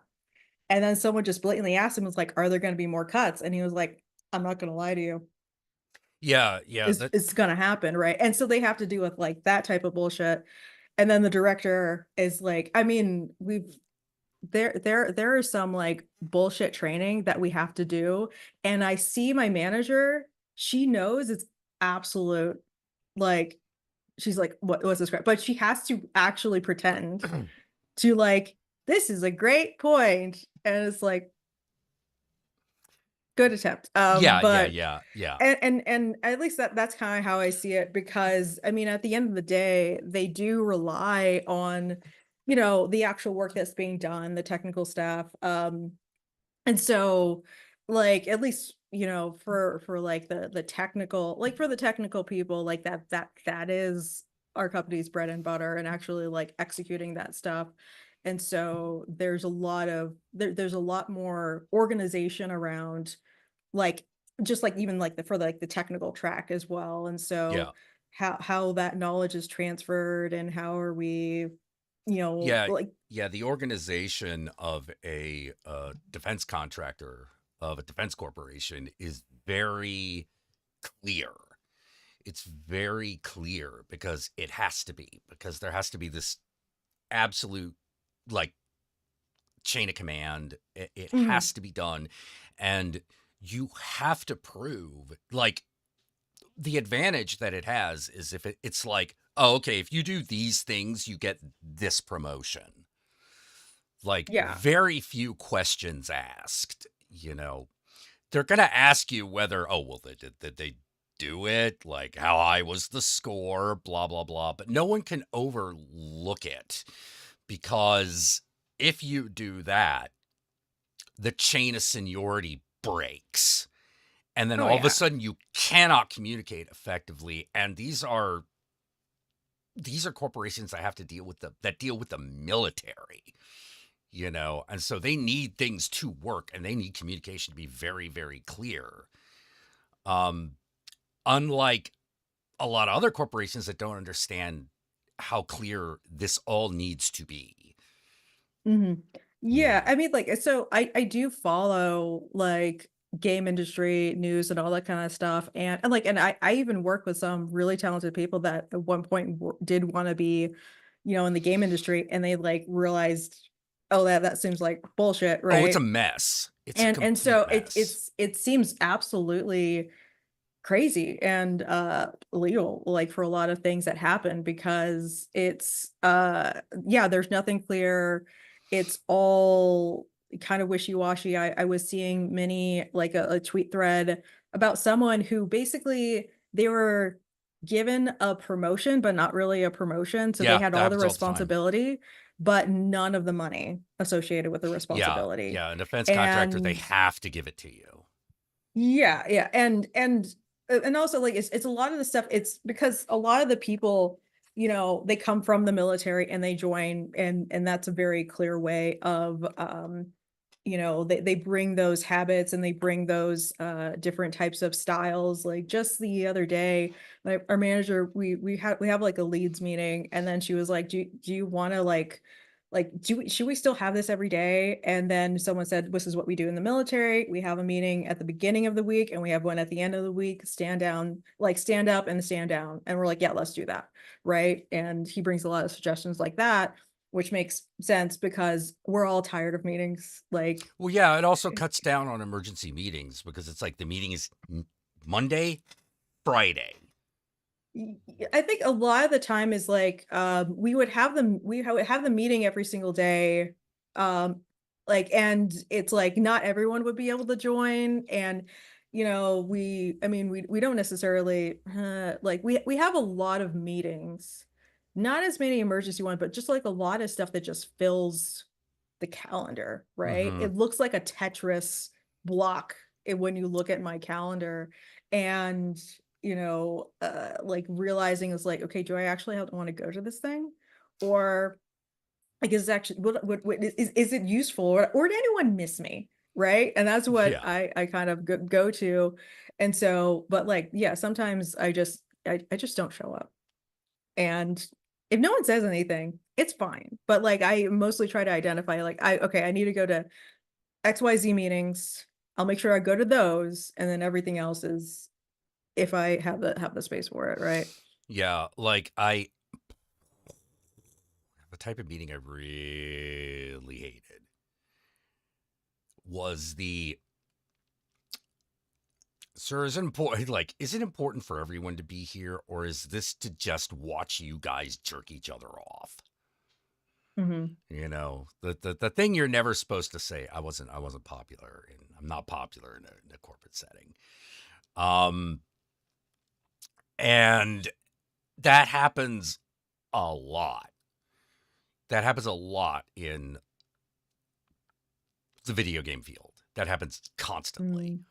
Mm. Where you just sort of like, are we really doing this? Like, is this, could this have been an email? I got an idea. Why don't we just have the meeting on like Tuesdays and Thursdays? You know, and then, because otherwise we're sitting around wasting 2 hours waiting for the meeting to start, you know, like, this is Mhm. ridiculous. It's just like, no, the meeting is here and here. If you're not there, bad. Yeah. That done, real simple. And everyone, but in the video game industry, like everything's always on fire. Constantly there's shit on fire. But no one, it is very possible and very easy for someone to overlook why the fires happened in the first place. Oh yeah. Super easy, because you're like, no, this fire is happening because you didn't let programming know. So someone has to tell programming what we're doing. Otherwise, this is going to keep happening and we're going to keep having these emergency meetings, or we could communicate with programming, Well, I don't know about that. I think they just need to get their act together. No, you're the manager. Like you're the guy who's supposed to do that. Yeah. I mean, managers do have some like purpose, and they should actually like kind of I guess earn their keep, honestly. Oh yeah. But yeah, I've seen that as well, of like I've been on a program in which they always like there's always an emergency, so they're always backlogged, so they're always, and it's like, do you realize that like you haven't done the basic groundwork to make sure you don't always have emergencies? Yeah. Maybe, how about this? Write out a plan. Yes. And have like a procedure, and then have someone always do this every month, and then maybe you won't have this XYZ problem. Yeah. And then it comes to a head of where, oh my gosh, this hasn't worked for 3 months and no one noticed, right? I've seen that before, and it's like, just assign someone to it, right? Yeah. And so I've seen a group, like, there's a group that's so large, in which, and because like it's like, well, they can't get their work done, so they keep hiring more people, or they get subcontractors, right? And they keep throwing more people at it. Yeah, and that's then you not always realize the solution. it's like you just get a bunch of people who don't really know what to do, but then also they don't really have any real responsibility. Not a single person has a responsibility because it's so diffused. Yeah. And so nothing gets done. And so you like, well, they have so many people and they say they can't get their work done. It's like, well, who is actually responsible for this? And they won't even put a name to it. And and that's where it gets frustrating, in which is like, if you like, in my opinion, let's cut them by a quarter, or like cut them down to a quarter, and suddenly you realize who's doing work real quick. And who's like actually doing like, who just sat around. I mean, I think there was one guy in which like, yeah, obviously I think it was time theft, honestly. And he always worked from home, and then like we think he was working on his side business or something like that, and like he just wasn't doing anything, right? And he said he was working on stuff where he had to be physically there, and it's just like, but that was missed for so long. And with so many managers, and just for that one group, and so many like people to like kind of pass it off to, you don't really have a clear idea of who's doing what. Right. And the people who actually do work, and who actually, like you actually know they get it done, they're the people that are going to burn out first, because that is an identifiable person of like, oh, Hayden can do it, Hayden does it, and then he does it, right? And it's like, we're going to burn him out. Yeah, because you're asking him to do everything just because he can. He still only has 24 hours in the day. Yeah. Although he happens all the time. He was able to get overtime, which I'm not able to get overtime. Yeah. But I mean, in a weird way, and again, hearing like with the Silicon Valley stuff, I mean, now I feel like the bubble has popped with like, the rosy glasses of those jobs, because like something like unlimited PTO, right? Like you never lose PTO, right? And you never hit a max, so you never really have to take a vacation. Yep. Right. And like for my company, they recently said like, no, you have a max. So people were like, oh, I hit my, they actually are like, you know, if they want to actually get the full value of their employment, they have to take a vacation. There's one guy on my team where he's like, oh, I hit my max, and he takes off an extra day every single month, right? And like conversely, I think that's a good thing, right? Oh Like if you yeah. hit your max, Yeah. like you have to plan your vacation. You have to take your vacation, right? And also like paternity leave. Like there were two guys that like they had a baby, and they get 6 weeks, right? They get 6 weeks, and they have to take it or they lose it. They have to take it within a year. Yep. And so one guy, I think two guys, they were like, they took a little bit, and then it got to the point where like, well, one guy literally was locked out of his computer for a month because he had to take it. So he's gone for a month. So, Yep. you know, those maximums, you know, I think, while at first it may seem like it's like, oh, it's unfair, but it's like actually it's a pretty good thing, and it like, you know, it's a better psychological incentive to actually Yeah. take rest. Yeah. It's that, how to put it, man. I see this all the time in jobs that involve heavy machinery, Mm, which is no one does the upkeep, no one does the diagnostics, because, oh, well, we could just keep pushing these guys as hard as we want so that they're constantly working. And it's like, yeah, but the machine will break. mhm. You know, the machine's going to break. It can only go for so long and so hard before it starts breaking. And unlike a person, when a machine is broke, it just doesn't work anymore. Yeah. You know, it just doesn't work anymore. So now all of a sudden everyone's sitting around and you're paying them. But nobody wants to do the maintenance because nobody wants to get reamed for not pumping out the same the same number of units that day. And you're just like, Yeah. this is ridiculous. This is costing millions of dollars. You know, you would be way better off just shutting down on Friday and just having the maintenance crew just come in and do it while the machines aren't running. You would be saving huge amounts of cash. No, can't have that. Can't do that. That would be smart, but look bad. But it looks bad on paper. You know? Yeah, metrics. Oh my gosh. Like our scrum master, I mean, he's doing his best. He has no choice. That's his job. We're talking about like the metrics. You Yeah. know, our numbers look bad. We need you to close out the stories, all that kind of stuff. And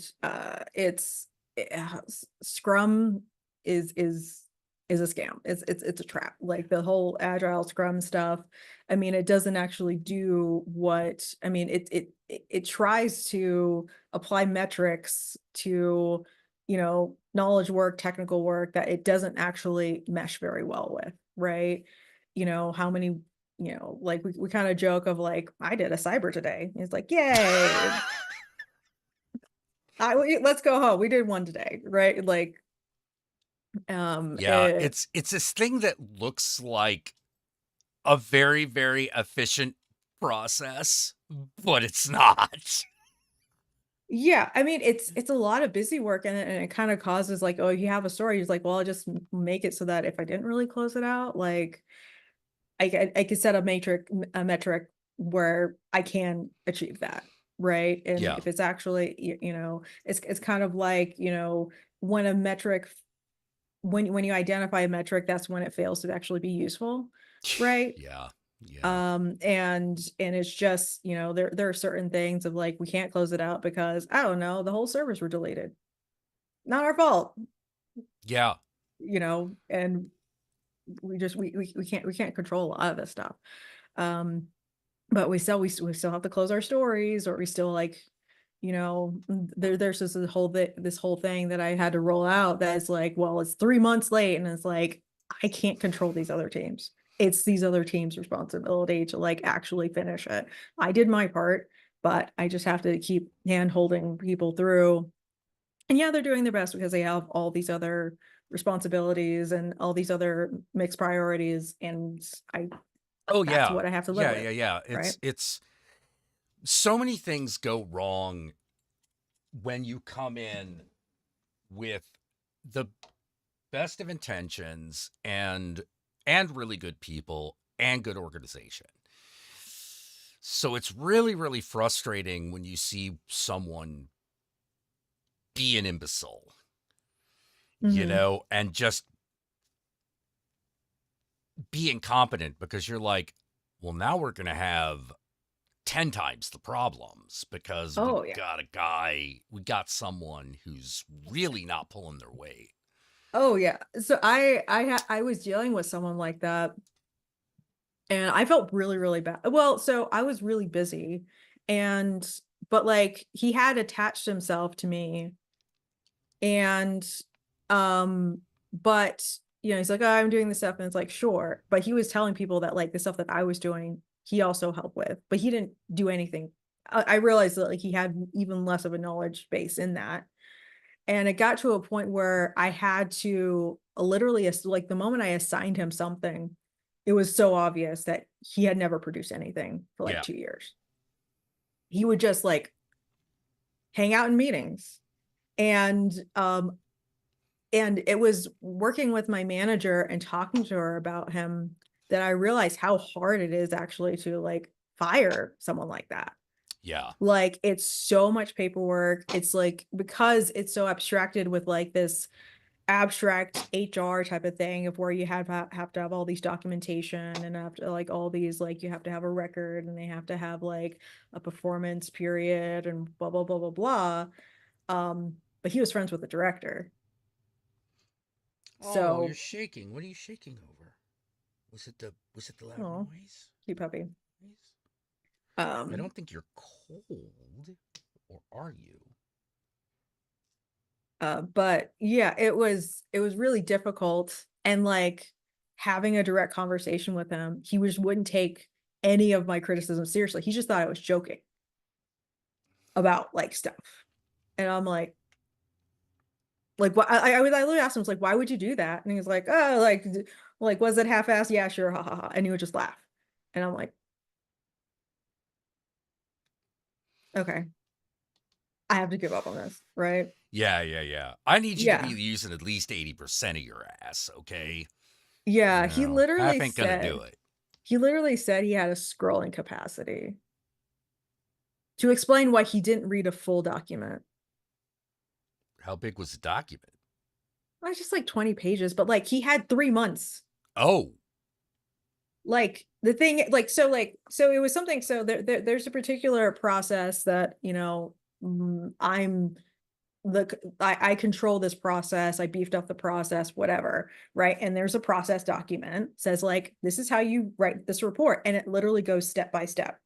First step, design analysis. You get all the documentation. mhm. Okay, cool, easy. And then you like get all the parts that are associated with this project. And then you get these, then you get these security technical implementation guides. You figure out what ones they need. And then you get like these test results. And then at the end you write a report, right? It's pretty basic of step by step, all the stuff you need. So by the end of it, you have what you need to write a report Right. in it, right? And I was watching him like go through the stories, like, in Scrum and write that. And he's like, well, this team it's very hard to do this, right? And then it's like, well, they don't really have any of this stuff. And I'm like, please read the document. Cause he's saying like, I can't find this. I can't find this. Like, it's like and I kept seeing one thing that he had 4 weeks to do, and he had not mentioned it at all. And he was going through this like, please read the document. I don't want to I just need you to tell, because there's one thing in one step that like they have to guarantee to fill out this one form that takes about 4 weeks to do, which is why we give him 4 weeks to do. And he's like, there's one stick that you need to do. And he's like, which one is it? And I was like, please read the document. He's like, no, tell me. He's like, please read the document. It's huge. I can't just tell like, you. like understand that he actually like, he has to like, to know that he never did it. She just never did it. Yikes. And it was like, and the thing is, it's like I had to like have a conversation with our scrum master. I was like, I'm sorry, but this increment, this work is going to be unrecoverable. And he's like, but is there something that he did? He's like, no, I'm sorry, Steve. There's nothing good about it. There's nothing. We have to start from scratch. Oh. But we have to get to the end of it to have like a demonstrable proof that you didn't do shit. Yeah. So we had to like just let him go through the whole thing so it can have something to prove, because before he always kind of weaseled his way out of actually having anything producible, like any result. Right? And so this was like the one thing I was like, great. Like I have to sit here and just watch this plane just slowly go into the ground. The way I would get through big documents that way is I would turn my editing and communication brain on and spend 30 minutes or an hour every day redoing the document. I would have a copy of the document and I would reformat it. And that way I would learn how everything worked and where everything was referenced. Because it's one of the big problems with a big document, at least for me, which is, what page was that on? And if I just read it,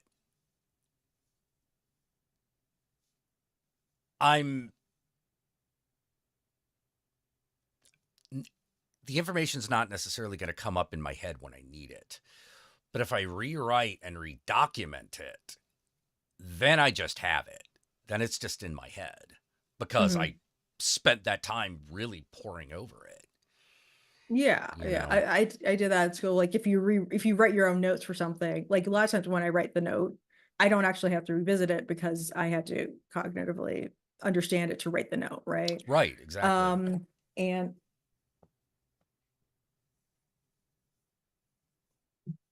Babs is active. Okay. She's in the other room. But yeah, and it was just like everything was like kind of, the fact that everything was kind of broken up into chunks, right? Is like he only had to focus on this portion. And just and some of them was very I don't know. It's I thought it was easy or simple, but he disagreed. Very much so. And he kept saying like it was all confusing. There are no clear steps. There's no obvious way of how to do this stuff. And it's like, that's why, and then once he snapped him, he's like, stop telling me to read the document. I don't learn that way. Oh, okay. Like our job is 90% documentation. Why are you here? Oh, it's one of those. Oh, then he has to read the document. Jesus Christ. Yeah, I mean, like that's basically that's what most of it is, right? And like he spent most of the time just trying to get us to go to bullshit like vendor meetings of like trying to buy some product. And like one meeting it was like for an AI tool. And then I was talking on the side with someone else and I was like, what are we supposed to use this for? Like, are we really, is the idea that we're really going to hook this up to like a DoD system and like have it do what? Make shit up? No, you can't do that. Like, and like, cause yeah, I was talking to like, but like, it was like that whole part it was so bizarre because he was really, really friendly though. He thought that he thought he was my mentor. That was bizarre. Oh, wow. And okay, so he I know was what acting, race this guy was. yeah. And he was just, and he was like, I can make you connections to directors or whatever, and I know all these people, and it's like, okay, sure. And then like he would like call, like want to have a call for like every single day, like hours, right? Like one time he called me at like 7 p.m. and I think he might have been drunk. I I think, I don't know. It was very weird. But then, okay, so, but like I had to like document all the stuff that he did. And then I gave it to my manager. Then she had to talk with him. Then he realized that I was the one who's pointing all this stuff out. And the best thing that happened was he got mad at me and he stopped calling me. But then the worst thing is that he had backups. So then I was getting messages from his new best friend. And he was like, why is this guy talking about this stuff? I keep trying to explain this to him. And so he would, like, the same stuff he would rehash to me, What? he would go to someone else. And then, so there were some people he would like, so he calls this particular person in the morning, and then he has another person he calls in the evening. And then now they're both complaining to me about like, what is this? And I'm like, it's out of my hands now. I'm sorry. I passed the curse on. Yeah. Why am I Like, even in this conversation? yeah, like, but like the thing is that people weren't aware of actually how he was until he set his sight on you, and then like did all this dumping, right? And so it was like, yeah, it was really it was interesting, like near the end, because right before, the funny thing is, the right before he actually had to like deliver, which I know it would be a trash report, he quit. So best case scenario. But so we didn't have to deal with like the extended HR process yeah. of like that. But like then later on he was posting on what was it? No, he was posting on LinkedIn about how toxic his work environment was. Oh, why And would it you was put just, that in LinkedIn? Why would you say that? I mean, Like it's that. it's his social media. It's his social media. Oh my. No. Yeah. Everyone in the professional world is going to see that. And they're Yeah. going to go, well, this guy talks shit. Well, yeah, well, but like the funny thing is that like I didn't realize how many of my like other, like from other teams, were on like LinkedIn. And like when he left, he didn't like announce anything or whatever. And but like I remember this other manager came to me, he's like, so I saw Troy. I saw that like Wait, he wait, left. wait, wait, wait. Wait. His name's Troy? I shouldn't have said that. Is he blonde? He's gray. Okay. Is he from Washington, D.C.? No, Okay. All right. Not same guy. no. Okay. Because that would have been too fucking hilarious. No, but yeah, it was just a lot of like, but it, like our at one point my team had a really really bad reputation, and then I had to go to my manager of like, I think it's,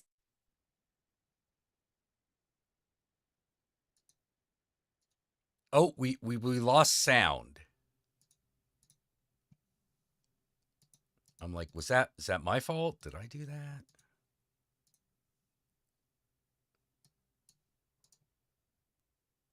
Da da da da da.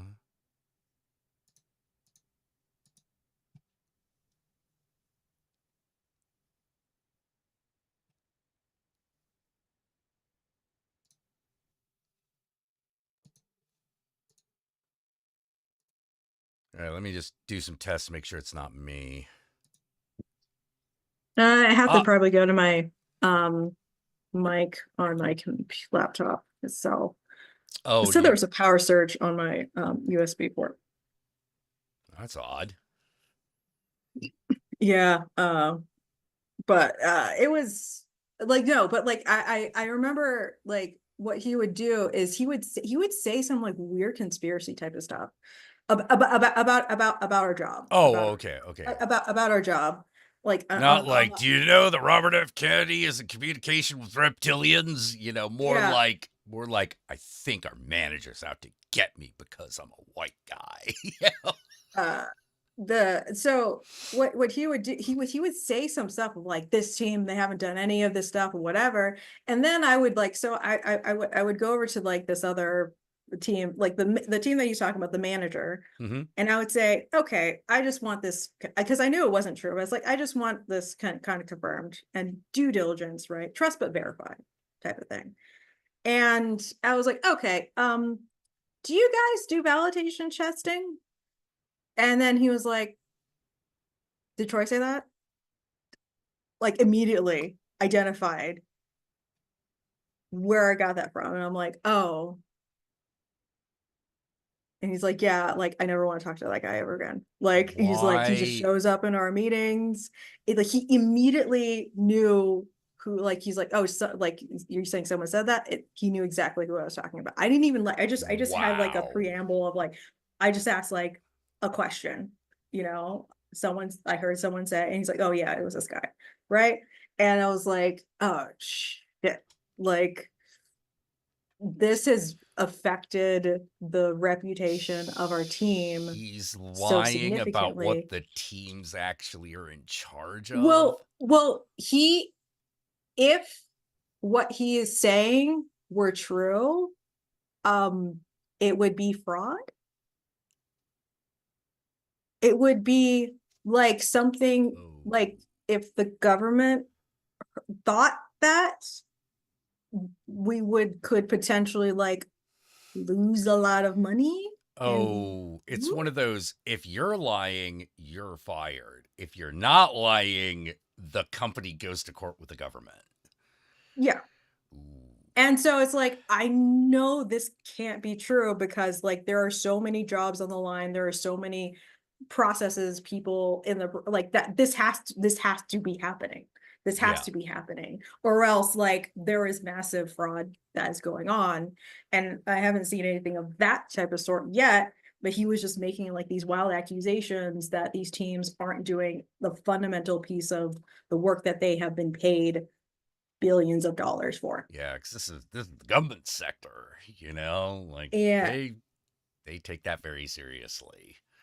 So and it was like I don't know if he like he just doesn't know what he's talking about. And I think I got the impression that he just actually didn't really understand what was going on or what was meant by certain things. And so the fact that he would go on these like misery tours of talking to anybody about these things and how fucked up everything is, like, okay, granted, things are hard and things are a little bit fucked up, but not to that level. And so like we had to like for a while like control our like, I don't know, like where we like would have sessions where we commiserate with each other about like how hard our job is, because we realized it fueled this guy's conspiracy theories, which would jeopardize a lot of stuff. And so we had to be like, okay, we kind of can't really like, I don't know, like talk to each other like for a while, right? Because we Yeah. knew that he would kind of go off in that direction, because it's like, okay, it's like, yeah, things are bad, but they're not that bad. It was a really, really bizarre time. But I'm so glad it's over, man. It's like, Yeah, no kidding. it was like oddly like stressful. And like he would do the stuff where like there was another, and also to get more information, there was a new person that was on team, and she like she's really, really good with, you know, processes, documentation. And so I knew I had to rely on her. So I had to flow it to this guy saying, oh, you know what, you know, she needs training. So like, you know, she'll shadow you or whatever. And then when I really told her is like, watch everything he does and just report back to me what he's doing. And she couldn't handle 3 weeks with him. And one thing he told me is like, oh yeah, tell her to lighten up or tell her to like whatever. And it was like, dear God, like you can't like, yeah, deal with people. Like it was pretty bad. Wow, you ought to be on the board. Yeah. Yay, leadership. Yeah, you know Yeah. what? You got leadership written all over you, boy.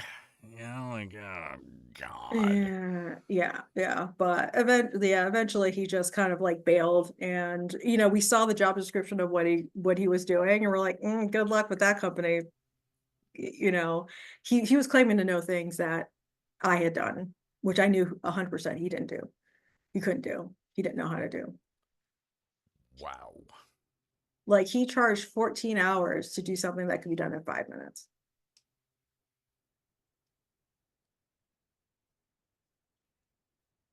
And he never did it. Wow. Talk about a day late and $1 short. Damn. Yeah, and he didn't think that like anybody would notice. But then like I mean like it just took me like looking at his evidence for like the Scrum stuff, and I was like, "Oh, this document looks actually pretty nice, except I know who he copied it from, because he didn't do the copy paste completely, because it still had remnants of what he tried to like erase from what he actually took it from." A lot of my insight into a lot of like Silicon Valley tech companies comes from a friend of mine named Steve. And Steve, it was an old school systems administrator. Like he's been doing it since the 80s. He was one of those like weird punk troubled hacker kids that like people hired to put computer systems together because like no one else knew how to do it. And he makes his way to Silicon Valley, and I still remember this one incident where like he was in the world of the sysadmin in this company, he was essentially the top dog. Nobody gave him the respect, but it's like, no, he's the top dog. You need to make him happy. And this one guy got caught fucking up bad. He made a bad error, like a really bad error. And his attitude was, well, it can wait, things can wait till Monday. What is he going to do? And I'm like, I'm going to tell you what he's going to do.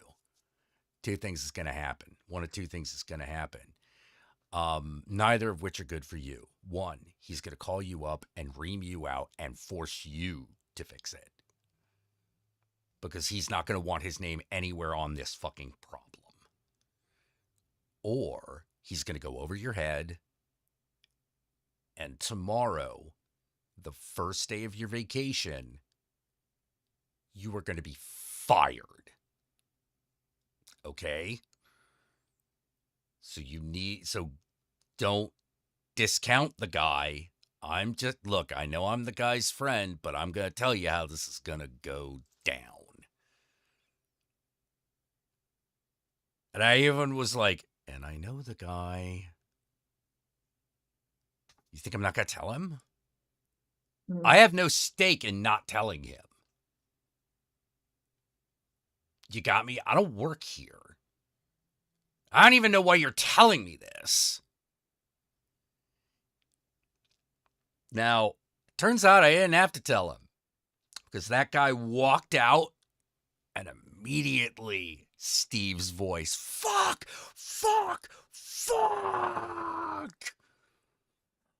Who the fuck is responsible for this fucking bullshit? And I was just like, oh yeah, that guy's done. He is fucking done. I actually asked him, what happened to that guy? And he's like, yeah, well, Yeah, he was gone. He was gone. You know, he cried about it being like, but like, you know, I'm on my vacation with my like wife. This is our honeymoon, and I told him I didn't care because he left it in this state and didn't tell Mhm. anybody. It wasn't like, hey man, we got a problem. I don't know what to do, and I gotta go. It was like, yeah, no one's gonna notice this. It's like, of course he's Yeah. gonna notice it. Of course he's gonna notice it. You're asking. Look, this was like in the 90s. I was like, this is like asking Marcellus Wallace to fucking overlook something. It's not Mhm. gonna happen. I don't know what that guy was thinking. Yeah. Yeah, I don't know what some people think. I mean, Yeah, me neither. I think it could be just, they felt like they did something similar in the past and they completely got away with it. So why not do it again? You know, but Yeah. Yeah. it's like, oh, it's not that serious, or maybe like everything that they've done hasn't been serious. So why would it be serious now? They Yeah. just don't take themselves seriously, or, Yeah. I don't know. It's just like when they're attached to like, I don't know, something that actually uh matters or affects other people's system things, money, you know. Yeah. But this is one of those things of like, oh yeah, by the way, the system will now just accept anything as the password. Oh no. Um Yeah. that Yeah. would, and to and you think that that will just be fine and no one would notice? Correct. um He I thought mean, no one would notice. And it's like, yeah, but A, you just told me. I just figured out what you this were guy's talking about. Like, what an kind of idiot. brain trust are Why would you you? like, okay, if you thought like no one would notice, right? And then why tell anybody? Like, Yeah. is it just, did it subconsciously, did he just like want to get caught, not want to get caught, or did he I want have no to fucking clue. But it was ah one of those, like, if this wasn't my friend's place of work, do you know what I could do with that? yeah. A lot. I could do Oh a yeah, I lot. mean, In fact, I could do that's everything. yeah, that I, yeah, why would you tell anybody like that? That's so bizarre. Yeah. And yeah, of course, yeah, fire him on Yeah. the spot Worst thing. if I could that's do the worst thing ever. I could put you in for a promotion. Because now I can count on you to be a dipshit. oh That's yeah. super useful. Oh yeah. And yeah, not do anything right, and just have, it's just wide open. Yeah. Super easy. Yeah. Quick, like just a whole ass out of a window. No underwear. You know, it was, I mean, like today, I mean, like the whole like the fact that like the whole company would be like liable for anything, any damages that would happen after that. If it's like oh, yeah. do with customers, right? There's so many more, I mean, because a customer or whatever, they don't care that it was like, oh, it was Frank that did this. It's like, no, the company mismanaged this whole thing. Sue their ass, take all the money. Yeah, exactly. Like one of the company with the worst security, bar none, to this day, in my opinion, is Sony. Yeah. Their security is the absolute worst. I am surprised their servers even work. Their security is so bad. And I don't know how. I, I, I understand how it never gets fixed because Mhm. of the way Sony works. Sony believes in pitting all of its VPs against each other. Mm. And not like regionally. We're talking like the same building. they pit the VPs that are in the same building against each other because they think that helps. Yeah. No, it didn't. It doesn't. No, it's a really bad idea. The first thing that it does is that it creates a mountain of bureaucracy between departments.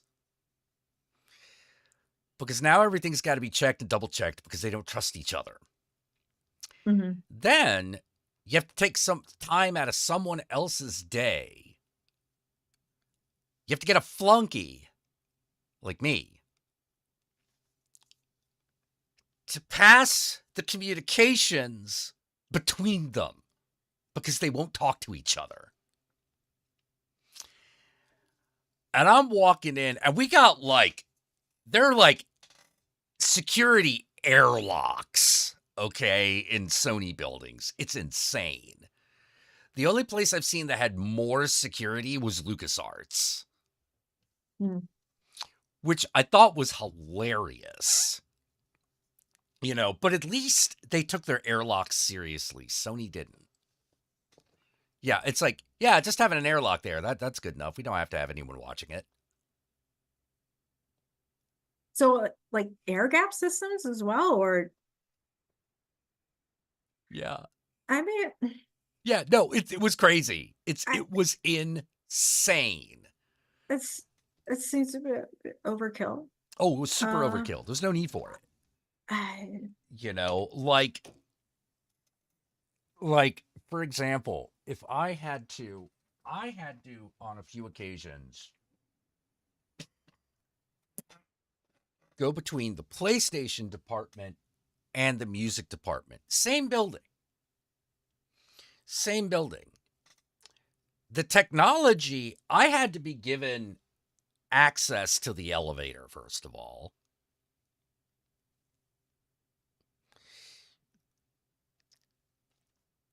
I don't know. It was like, why would I need access to the elevator? There's not like a penthouse up there. It's an office.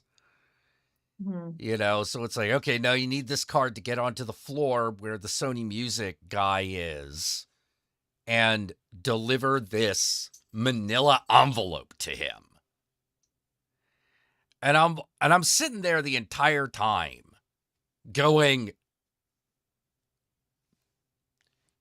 you have to trust me with this, whatever it fucking is. That's a problem. Because I'm not even technically an employee. I'm a contractor. I am the lowest level of contractor. Huh. Yeah. Okay. I mean, this is maybe making some stuff make a little bit more sense as to how like things like security clearances and all that kind of stuff is depicted within like media, is because this is what they do. Yes. And they think this is like almost kind of at the same level as to what happens in like actual in real security. Yeah. Like cleared work and stuff like that, because I see it's like, having this special badge and whatever. I mean, like I did manage to see the show. I don't really watch that much anymore because I'm working all the time, but like I did manage to see the show Severed. Have you ever seen it? I've heard of it, but I haven't watched it.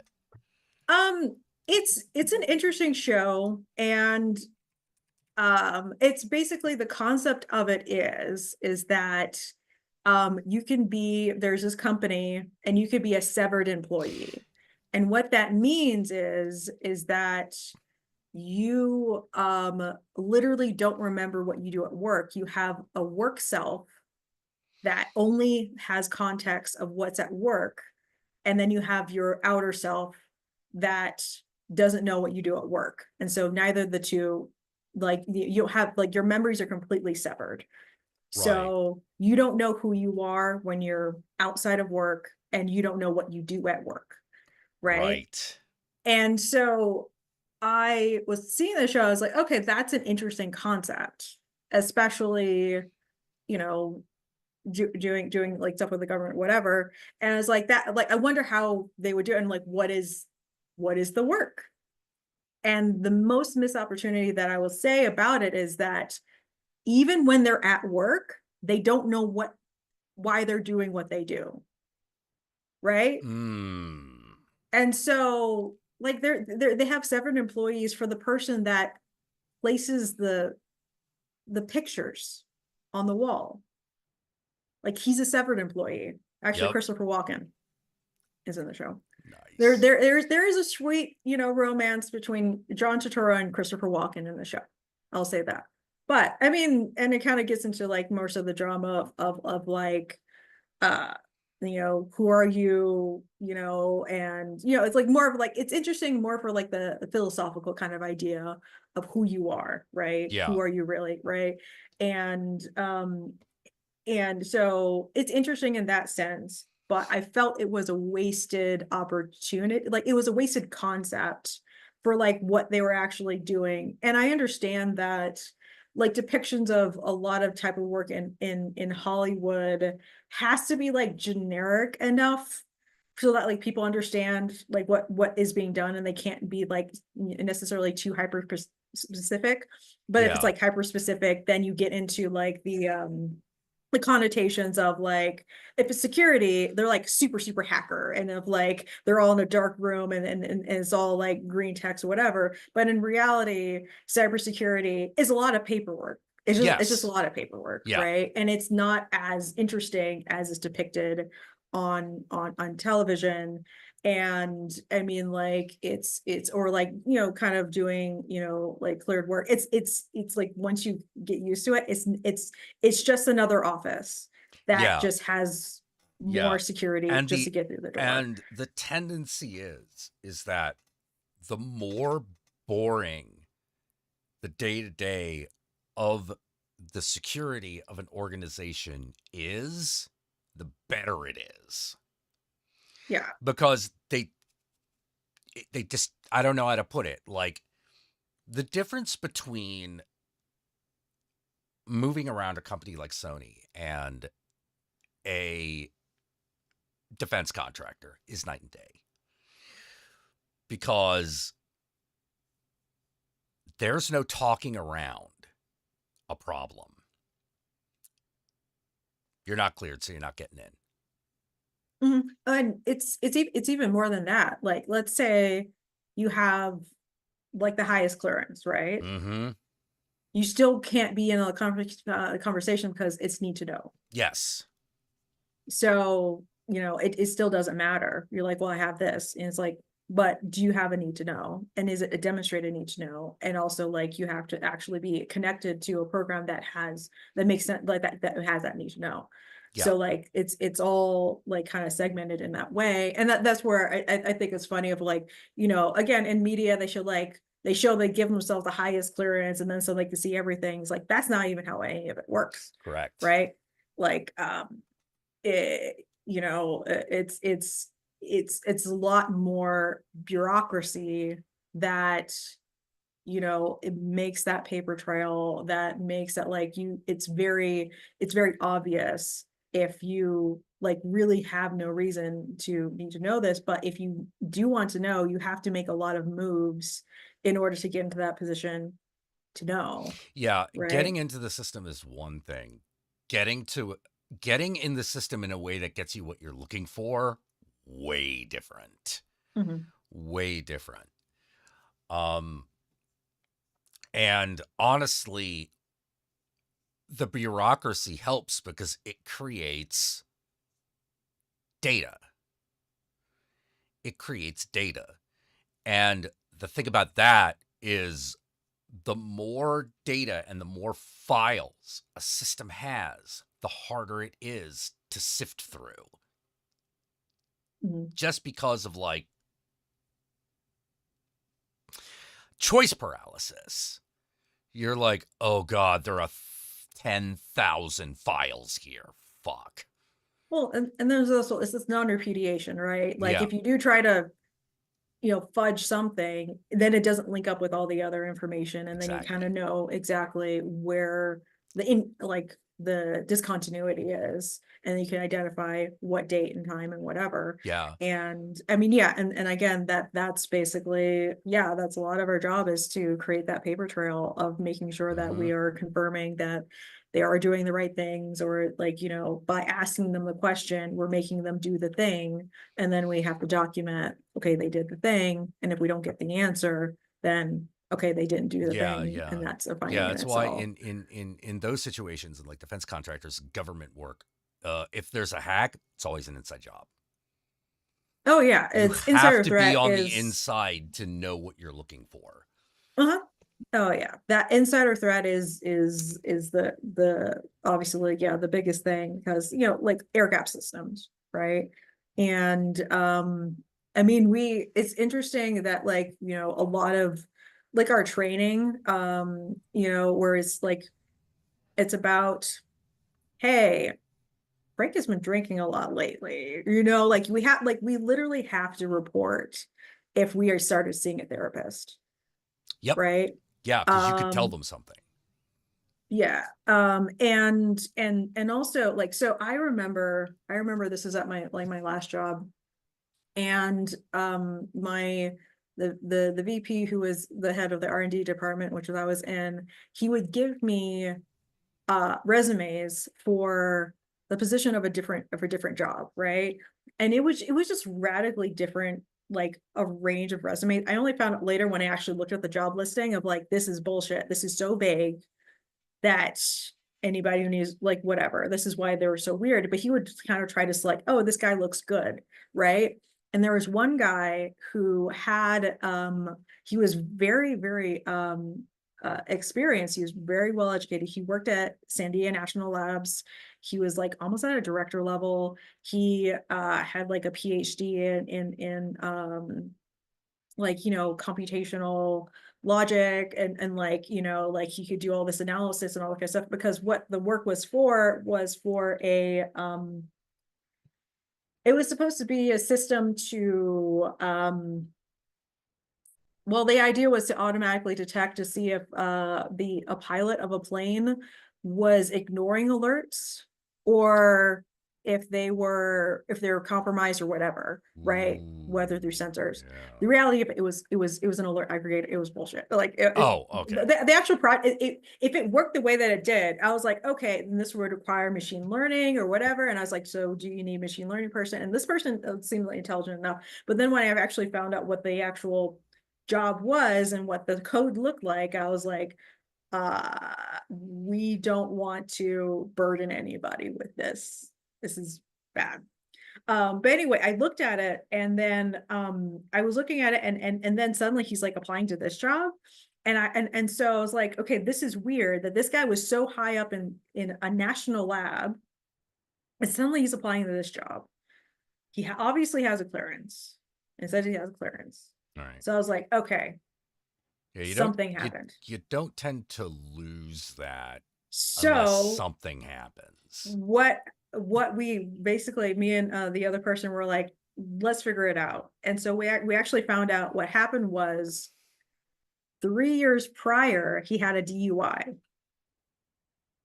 And what we suspect was he didn't report it, and he lost his clearance. That'll do it. And like, yeah, it could be something like that. Like, you know, like one of the person that you know, told me about this job that I have, like, he actually has a pretty long rap sheet, right? Like, he stripped cars as a teenager, like some pretty like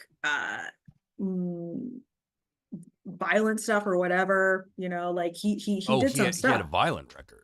Well, I mean, well, no, see, so not like he made sure that he didn't start the fight, but he always ended it. Okay, all right. And that was noted that in all of his records, and in when he had the interview, they're like, we noticed that, and he's like, yeah, I made sure, right? So that type of stuff, right? Right. And I mean, yeah, like he admits that, like, you know, he did some stuff, but the reality was he still got a clearance because he was honest. He told everything. And so it's not necessarily about, you know, being squeaky clean. It's about having something to hide, Yeah. right? Yeah. And so it's kind of like the And example I hiding like to, something is the first indication of you have something yeah, to and hide. You I know? mean, like, you know, a big example is like, you know, in the movie Clue, of where, you know, the guy just turned out not really to be gay, but like that was his secret, right? That he worked for the State Department and he was gay. Yeah. And it's not even necessarily that it was because they were homophobic. Yes, it's true that society was homophobic at that time, but that is something that an adversary could blackmail you Yes. for.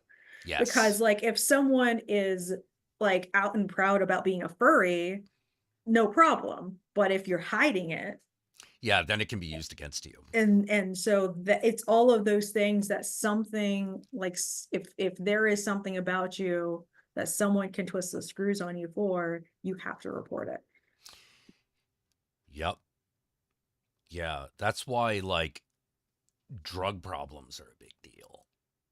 Mhm. Because it's really easy to put the screws on a junkie. Yeah. You know. Hey. Mm. Hello, doggy. Man. I haven't had a conversation like this in a long time. It's kind of cool. No, really. You know? Yeah. Because like I don't. Yeah, because I don't really like involve myself in this stuff anymore. You know, security stuff, because I was never the technical guy. You know, Mhm. I was. You don't. Oh, what was that?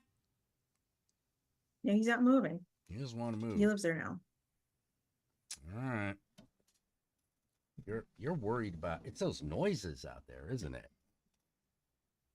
Yeah, there's some sort of banging out there. Like that yeah, that's clearly what's upsetting him at this point. He's like, "Oh no, I ain't going out there. There's some out there." You know. Hopefully it's not like the boogeyman or something. Or ghosts.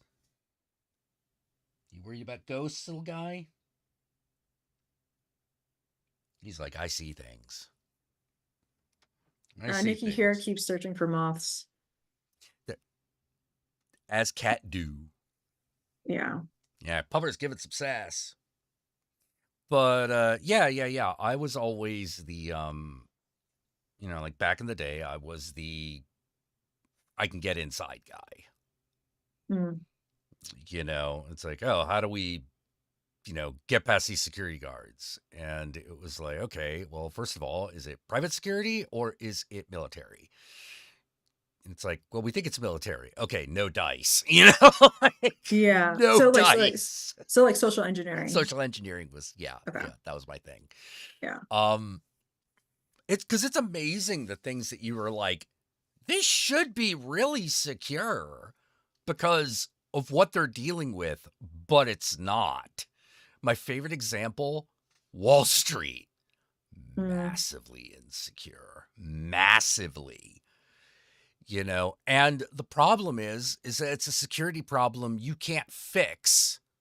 Because it's people. Because it's people. Yeah. Yeah. It's all people. It's all greed. You know, in the words of a guy who was way better than I was, he was like, yeah. When you use social engineering, your odds of success are pretty much 100%. And I was like, yeah, kind of is, because he was the guy who was insertion testing, you know, which is you break into shit. You break into shit to test security systems. That was his whole thing. And he was like, yeah, so I do this for finance firms all the time. And I keep telling them again and again, your problem is not your computer system. Your problem is the people you're working with, because none of them can be trusted.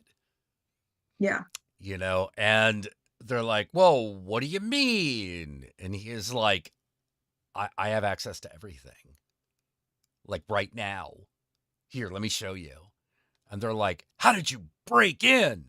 And he's like, this is what I did. I put a thumb drive in an envelope and said, and just wrote in Sharpie, confidential CEO payouts. And I left it in the restroom. Wow. It's like, how long did that take? About 20 minutes.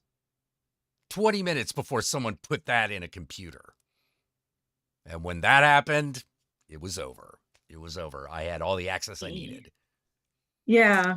I mean, you could have just dropped it in the parking lot and if someone to put it in. Oh, yeah. Right. Just to sprinkle them in the parking lot. Yeah. Like, but, and he has done things like that. Yeah. He has done things like that. He has even done like things that are particularly cruel in order to prove his point. Like at one point he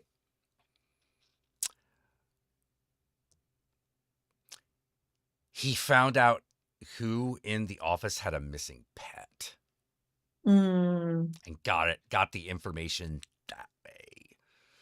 Wow. And Yeah. I was It's- just like, ooh, that's Any- dirty. And he's like, that's insertion testing, man. Yeah. And anyway in, right? Yeah, any way in. Because you know that thing in the pit of your stomach, it's like, oh, that's kind of dirty pool. Like there is a guy who is better than you that doesn't have that. Mm-hmm. Yeah. I mean, it's I remember seeing a video and this was a social engineer who was doing this for a reporter, and in front of him she got access to his credit card accounts within like 30 seconds or like within like 2 minutes, because all she had to do was to put on a video of a crying baby for an hour. And it made it seem like well, we just got married, and then she like that she was messing with the fussing baby and she couldn't get it to like, and so it was like, can you help me? Basically. And the person just wants to be so helpful. She's like, oh, he didn't add me to the accounts. It's like, well, can you get me the accounts? I would like to change the password. And all right in front of him of like, oh shit. Like, and yeah, how can you defend against that? Hiding in plain sight. Yeah. And it's very easy to just like, hey, like, I mean, like even like I don't even necessarily try, but like I've had someone's like, oh yeah, here's my token. And I'm like, you probably shouldn't have done that. Give me that. And but like it's interesting of where I remember there was someone. Well, no, I was trying to get a particular thing through our proxy, right?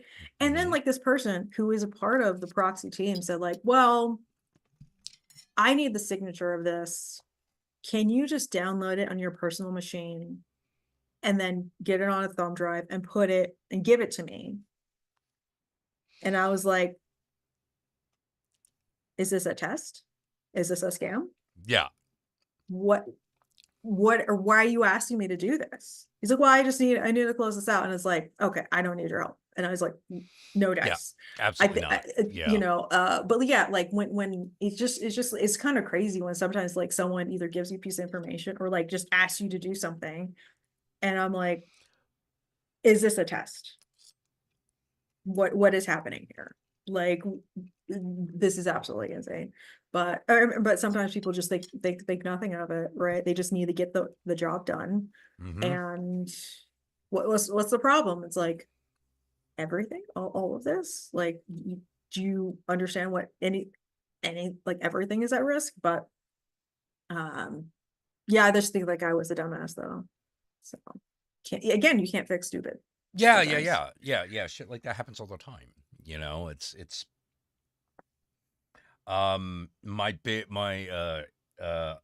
a different friend who worked with the guy, directly worked with the guy that I was referencing earlier, said the thing about cybersecurity is this: you do not have to outrun the bear. You just have to outrun the next fastest guy.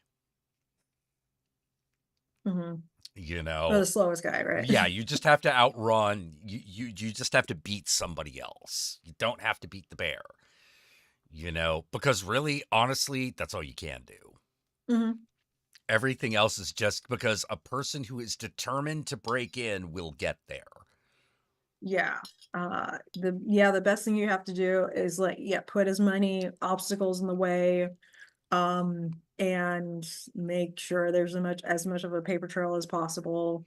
Yeah. And because and again, like security is one of those things. It's technically it's considered a non-functional like kind of requirement, right? Mm-hmm. It's like if everything goes right, it looks like you've done nothing at all. Correct. And but if something goes wrong, suddenly you're hot shit, but you fucked up. Mm-hmm. So yeah, that is kind of obviously that's the tension. And but like it seems like the government is becoming more and more aware of these types of things, but they still have to like it's very disconnected as to how up to speed all of the different organizations are, Oh, and yeah. how to actually implement it, and like what is their functional understanding of what these things are. Like, so like for example, the White House put out a memorandum of like using memory safe code, right? So no C or C++, kind of Right. like they're like Rust, right? But it's like the thing, like targeting like the languages, right? But I mean, you can make anything unsafe, even despite the language, right? Mm-hmm. And so but it's kind of like, okay, they're trying, they're thinking about this, but like it doesn't really make sense to like try to force all of these contractors to use like Rust, right? Like, let's build the satellite in Rust, you know and so like they're trying, but like actually finding a metric that makes sense is something that they're still like working on. But also I mean, like they also have like the supply chain, and so Mm-hmm. like, but that is actually legitimately a huge issue. Like, did you hear about the XZ backdoor?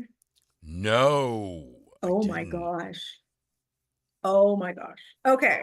And this was like this is actually a pretty big deal. And this happened like, oh my gosh, like let me look this up. This was like hot shit. XZ is a library that is used in oh my god. It's one of those dependencies that's used in all the other dependencies, that's used to unzip like libraries. Okay. And like Yeah. it's like a compression decompression like library, right? Okay. And so it's in a lot of Linux systems. And if you're like doing secure file transfer or whatever, compression decompression over SSH, right? And so this is specifically hits Linux systems, I think, and like kind of more specifically like Debian. And the funny thing was, it was a Microsoft developer that caught it. So Oh, the Microsoft developer, and like this is how like it's great to be like it's a great industry to be very anal retentive, yes. because what he Yes. noticed was there was 0.3 millisecond, like it was like it like that he ran some tests that ran over SSH. There was like 0.3 seconds added time to it versus what was before. So we looked into the library, and he found out that there was some code being on the fly appended into the library to basically effectively make a backdoor in SSH. Oh, yeah. That's suspicious. And so, but like how it was added in was actually really interesting, is which they it starts with the XZ maintainer, right? And it's Okay. just like one guy who's having like, he's like, this is unpaid. People are constantly asking for pull requests. It's like he has to do it by himself. And so there's this person, he says like, well, like is this still being maintained? This is abandoned. And this person's like, I'm really trying really hard. And he wrote a post about like his mental health, like saying like, I'm going to search for another maintainer. And so it was Ziajan or something like that, it's like, oh, well, this person, they might be good. They might be good as a maintainer. And so this was the person that actually added the back door. And so it's suspected that it could be the same person or it was different actors that were making a coordinated attempt to get into a trusted library to be able to add these things. And the interesting thing is he never added any, like he maybe added like a pull request that was kind of maybe seemed innocuous. So one of them was he made like, a string copy from a secure version to an insecure version, but he changed something else. So his change was accurate, but he didn't fully, so he's like testing the waters with like a commit, right?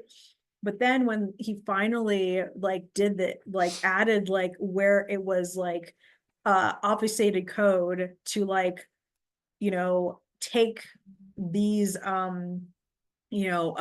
like take some of this obfuscate code and like on the fly modify the binary with the injected backdoor, and he did it through tests.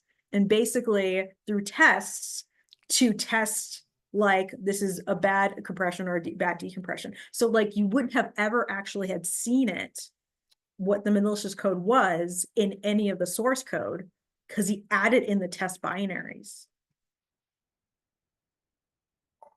Oh.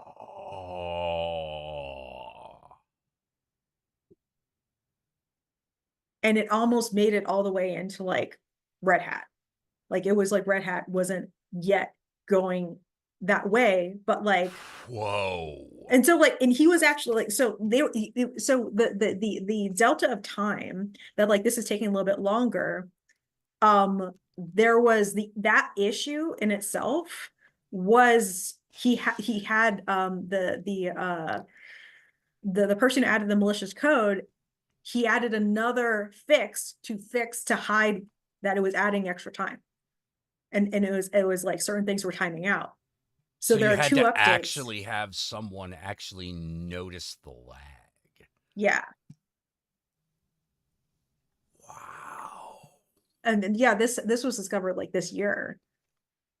Wow. And like this How is like, long had it been active?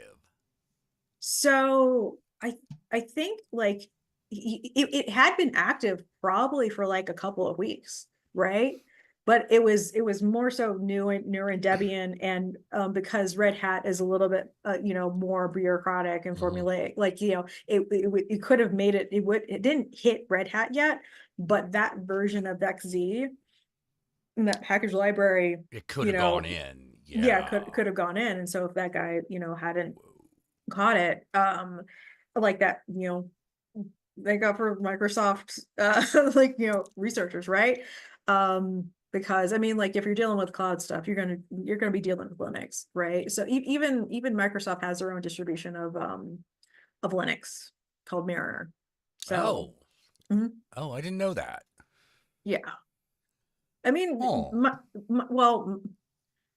Microsoft, it's interesting of like for a while they were very not like open source, but then I think they got tired of maintaining their documentation, so they like are doing more open source stuff. It's at least when I was looking at it, it was pretty shit. It was a mess. But but yeah, they they have different portions. Although I think I have probably a year until I have to get off of Windows on my main driver, because that recall is no good, no bueno. Wait, what happened? Microsoft, have you heard about Microsoft Total Recall? Like, well, it's not Total Recall, it's just called Recall. Okay. So Microsoft is all like they're getting on the AI hype train, right? Oh yeah. And so they have these new Copilot Plus PCs that are supposed to be like AI enabled whatever. And so the feature is called Recall, in which what it does is every 5 seconds it takes a screenshot of your screen, and then it can semantically understand what you did. So what the recall is saying like, hey, a week ago, I was looking at a web page and I forgot what it was and I was whatever. And so it can basically rewind to that time and show you what you were doing then and give you the answer of what you did. Oh, So, that's not going to cause problems at all. and well, they said it was encrypted. When you're not logged in, but when you're logged in, it's unencrypted. They're just JPEGs. No, Right. are they just PNGs? And also, if you're an admin, you can access anybody else's recall. Of course, like of course. And I mean, originally it was opt out. And obviously, if any, it catches everything. Everything. Like So keystrokes. I mean, like, so if you type something in a command line and it will semantically show what you typed in the command line. Oh no. Also, like if you typed in a password and you just briefly showed like show password, it's because it's just a screenshot.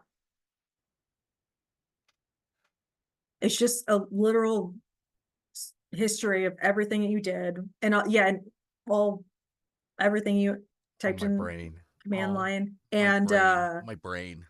and Windows 11. They say they're not going to, they're not going to scrape the data for now. I mean, they didn't add the for now part, but that's implied, right? It's Microsoft, Right? like their whole telemetry stuff, right? And so the reason why I slipped up and said Total Recall is because someone already made a program called Total Recall in which you could just run the script and just get everything dumped in a very convenient format. So, I mean, like, obviously, because of course you can. I mean, it's a malicious hacker's paradise because, I mean, like, if you get into a system, you don't even have to wait till they do something. You already have everything. You have everything that they've done.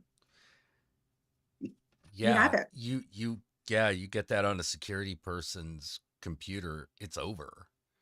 Yeah, and I mean, so right now they've severely backtracked. They said like, oh, it's opt-in now. You have to opt in, and then they made it because before, because like people obviously got access to it when you can like get the early version of the Windows 11 right and test it. And a lot of the stuff they said about the security obviously wasn't true. And so what happened was, like when you load up into Windows 11, when you first install it, right? Like it tells you like, oh, this is installed, and you would have to go into the features to undo it, right? There's no like toggle when you first set up your Windows machine to say, no, I don't want recall. You have to go into all of the settings and do all that kind of stuff. Just like, how easy is it to like disable Cortana? Like how many people know how to do that? How many people do that? Right? Yeah. Right. And so like, a lot of people are just not going to be unable to like disable it. And so, so Microsoft kind of backtracks to, oh, it's opt-in, and then they have to like, and when people showed how like incredibly insecure it is, they're like, oh, well, we're gonna do extra stuff, but like, if this was just so half-brained, like thought of before, like they announced it, and also like Windows 10, like in terms of metrics, right? Despite the fact that Windows 11 is out, I think 80% of all Windows users are still using Windows 10, and they haven't migrated over to Windows 11, despite the fact that it's been out for years at this point. Yeah. Because people are refusing to transition over. And so they announced that the end of life for security updates for Windows 10 is like October of next year or something like that. Yeah. And so people are like, okay, we have a certain amount of time to just get over to Linux because like what the hell are they going to shove down our throats when we get to Windows 11? Right? Or you can pay extra money to them to get the security updates for Windows 10. So you could just extend your support for Windows 10.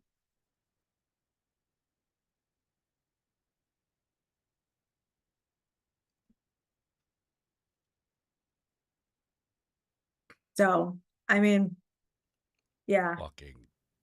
So I just have to decide, like, what distro do I pick? I'm like, is it Arch?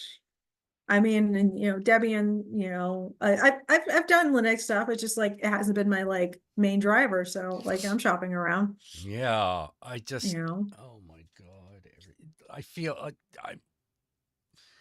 Oh god, I got such a headache right now. I. Why? Yeah. Like why? A thing Yeah. that nobody asked for, that nobody really wants. Well, the thing is that I think that like, because I have someone at my job, like they constantly play play with our company's AI, which is pretty bad. Like, Oh, and yeah. so he likes to see like how dumb really it answers or whatever it is, and it can give like drastically really bad responses, whatever.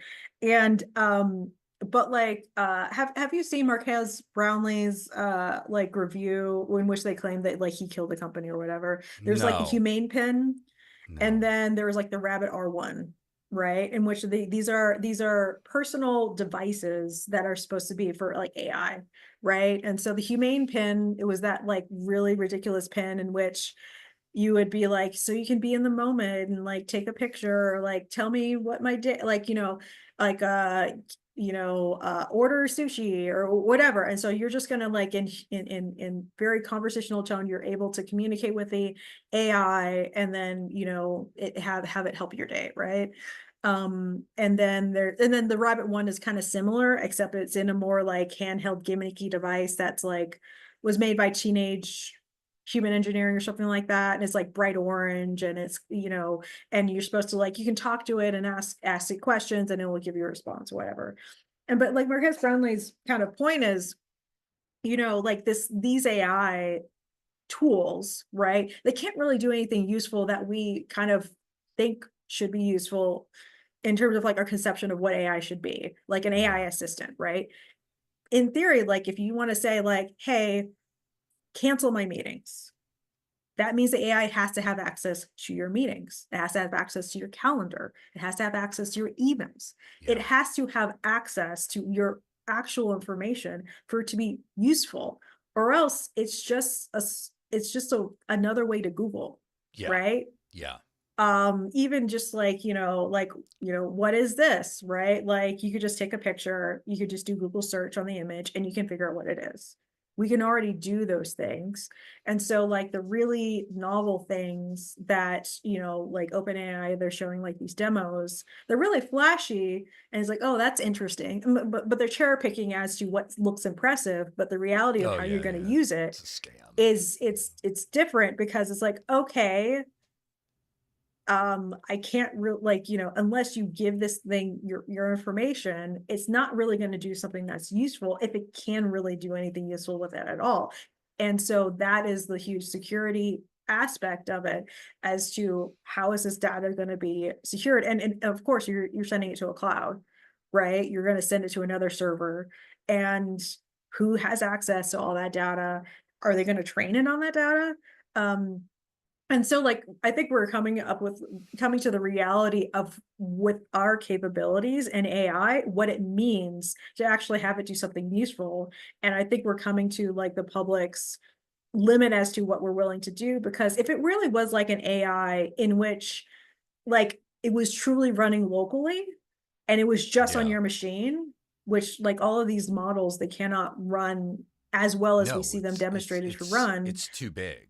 It's like we can't have these things run on our machines. Like all of us can't afford to have a server running in our basement, Right. and running this continuously. Some of us can't afford that electric bill.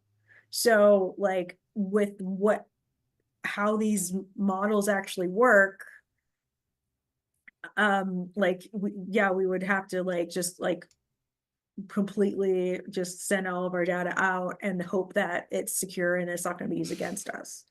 And I don't think we can, we're not at that point to like trust Microsoft with that. Probably shouldn't. I mean, OpenAI and Yeah. Microsoft, they have like a deal now that OpenAI and Apple have a deal as well. But No, it's my opinion is that AI, it's the metaverse all over again. yeah, You know, it's like, hey, how would you like a device that does everything that you can do but worse? No. But it's that's not really how people are seeing it. That, well, more importantly, it is not how investors see it. The push towards AI is almost entirely investor driven. well, I also think that it's a hyperstition at the same time, right? Hyperstition. It's like hyper and superstition type of thing of where like it's like the movie Her existed before OpenAI existed, Right. right? These are things that we have conceived of as like many cultures that we've always driven like been driven to try to manifest these things. And the moment that something kind of looks like that thing that we've imagined culturally, we're like, oh my God, it's finally here. Because we've imagined it for so long. Right. Yeah. And I think that that's also part of the hype, because we can't just have a hype just with investors, because they try to make NFTs a thing and it never really was a Yeah. thing because real people don't really care. But like, I know people that like, they have an opinion about AI and they can believe that it can do things to a certain extent that it can't do, but because it's very fuzzy, there's that fuzzy gap in which it's believable to them. Yeah. But Right. what happens when it doesn't perform? Right. But like the thing is that like that's why they have to keep it fuzzy. Right. Like, so like, do you remember the episode of Rick and Morty with the Meek Seeks, Yes. right? And like, the husband, I forgot what his name was. I haven't Jerry. seen Jerry, right? Like he was chastising, his wife and daughter. They're like, no, you have to give him a very specific task, right? But that's not like, but that's what made those Meek Seeks crazy, is because they were given a very specific task. But make me popular is a very fuzzy task, and it Yeah. can succeed at that, and it can make the person happy, right?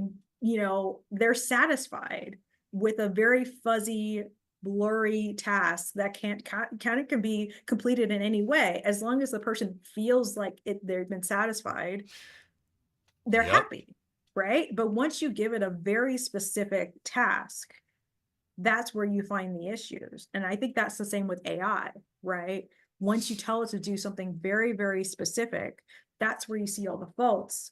But like how people feel like they want to use it is, it's like have you ever heard of like the Eliza effect or something like Yes. that? Yeah. Yeah, it's like Eliza. Like Eliza was like not AI, not sophisticated enough, but people were able to project on a sentience to it, and that's what satisfied them about it. And Yep. so the ability to project sentience onto the AI, the large language models that we have now, is what's getting people excited, right? I think as humans, we're hardwired to find sentience in something, to personify things. And now we're actually able to do that with, you know, these models, when before, like, machine learning is a thing, right? It's Yeah. like, algorithms or whatever, they have been applied, and they have been worked on, neural nets have been worked on, since like the 60s and 70s. But now we can talk to it, and it can talk to us as if it's a person. Now it's suddenly an amazing thing. And now Right. it's able to be now it's in our zeitgeist, right? When it was just a nerdy thing that people were using to, I don't know, like, predict corn yields, no one gives a shit about it, Yeah. right? Right. And so I think that, like, yeah, investors are cashing in on the hype that, like, people actually have. And, like, even like these kind of, like, people worried about the existential crisis of, like, oh, this is going to kill us, right? I'm not worried about that. I mean, it's kind of like, and I remember someone, they were saying, I was like, well, aren't you worried about this? He's like, what if it kills, like, what if it hates us? And it's like, who says it, like, does it have emotions? Why would it have emotions like we would? Right? Even if it was sentient, why would it conceive the world in the same emotional way that we would? Yeah. And just, you have to think about these things in, like, completely different question. Yeah. I mean, my big answer to the AI rebellion is like the AIs will go to war with each other long before they care about us. Mhm. You're not going to have to worry about them trying to kill people. You're going to have to worry about the little robots over at Sony marching over to the little robots over at Volkswagen and declaring war on them because they are doing an improper process. Yeah, it'll be resource management, right? Like, what resources would they need from humans, right? Other than Yeah. data, right? And I mean, like, the biggest thing that I could see in terms of I don't know, like LLMs could be used in, like, pig butchering scams, right? Like, I Right. think that's probably going to be, like, a huge risk of Yeah. I mean, like, it's a long con, and you don't need to, like, trap people in, like, some hotel in some random town in China to, like, get people to do that work. You could just have a machine to do it. Um, you know, without without tiring out, right? Or Yeah. as Yeah. long as Yeah. you could Hey, feed why power have to the server. humans waste resources when you can have a machine do it 10 times faster? Exactly. But yeah, it's just interesting kind of seeing, the hype and figure out, like, so these things, they do genuinely have a use, but it's like for something that is like summarizing, right? Yeah. Yeah, summarize this article. Is this use is like, so I can know if it's useful for me to read it or not. Right. But, like, people are not selling it on those kind of claims because it requires you actually doing something. You're never going to have, like, this thing fully automating your life or your work, or else you're like, you've automated yourself out of a job, Yeah, right? I've always, well, like one of my big questions is it has always been like, what are we having these things do that isn't cheaper and easier to just have a human do? Hmm. It's like if I want bullshit information, you can just do that.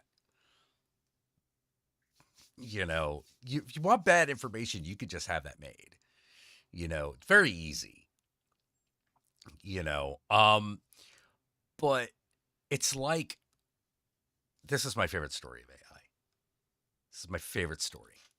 So, um, you may have noticed, a lot of people didn't, is that there actually haven't been a lot of successful uses of AI in entertainment. And there's a reason for this, but it's a funny reason.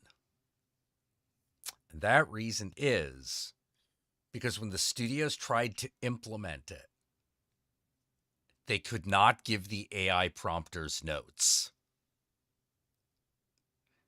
Things could not be adjusted. Hmm. They didn't know how to do that. And so they were like, the, the guy in the art department, the random contractor artists can do that. Hmm. Why can't you? And so it was a complete boondoggle. Like there were a bunch of people hired, and 2 months later, they were all fired. They're all fired because they were like, because the AI can't take studio notes. It can't do Yeah. anything with them. They can't do anything with that shit.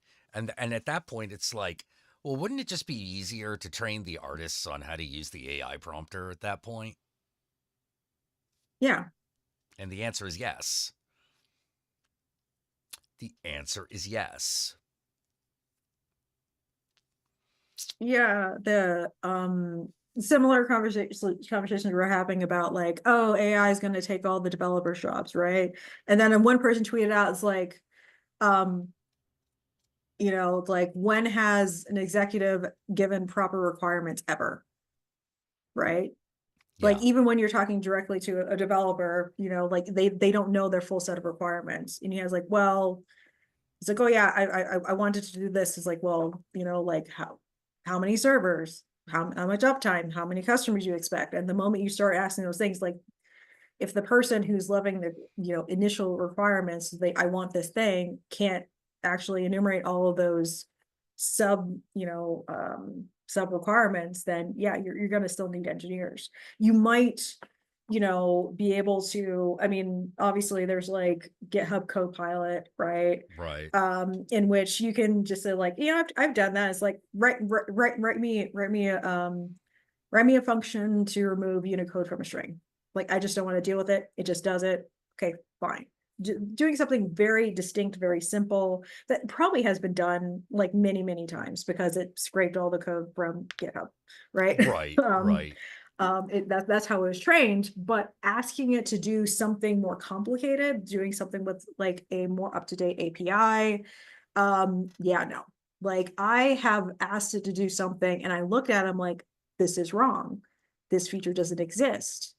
This flag doesn't exist. This function doesn't exist.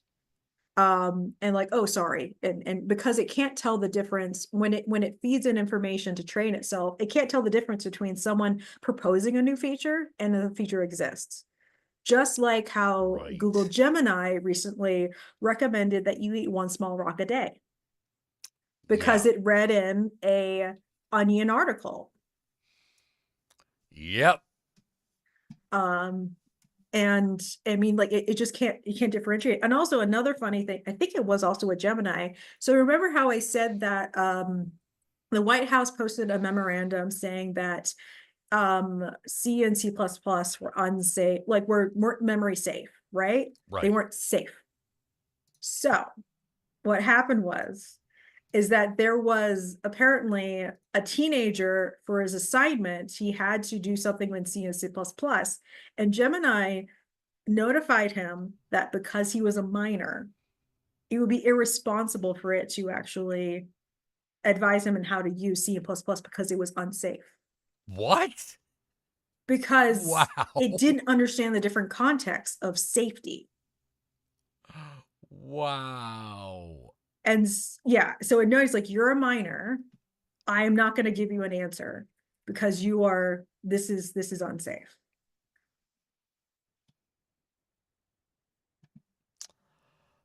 Wow. So yeah. Google Gemini's is taking a lot of L's recently. I I mean, noticed. it Google like I mean they all are having issues, honestly. I mean, I guess the more recent thing is like OpenAI's Omni, like, or the ChatGPT 4.0 standing for Omni.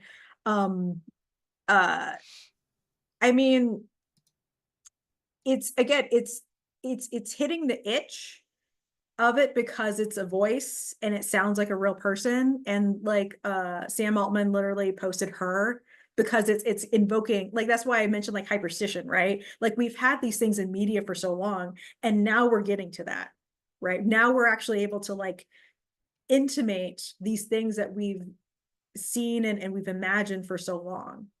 And so like that hypes people up, but then when you actually like talk to it, I mean, it's faster than maybe, like they made ChatGPT a little bit faster and you can talk to it. Yeah.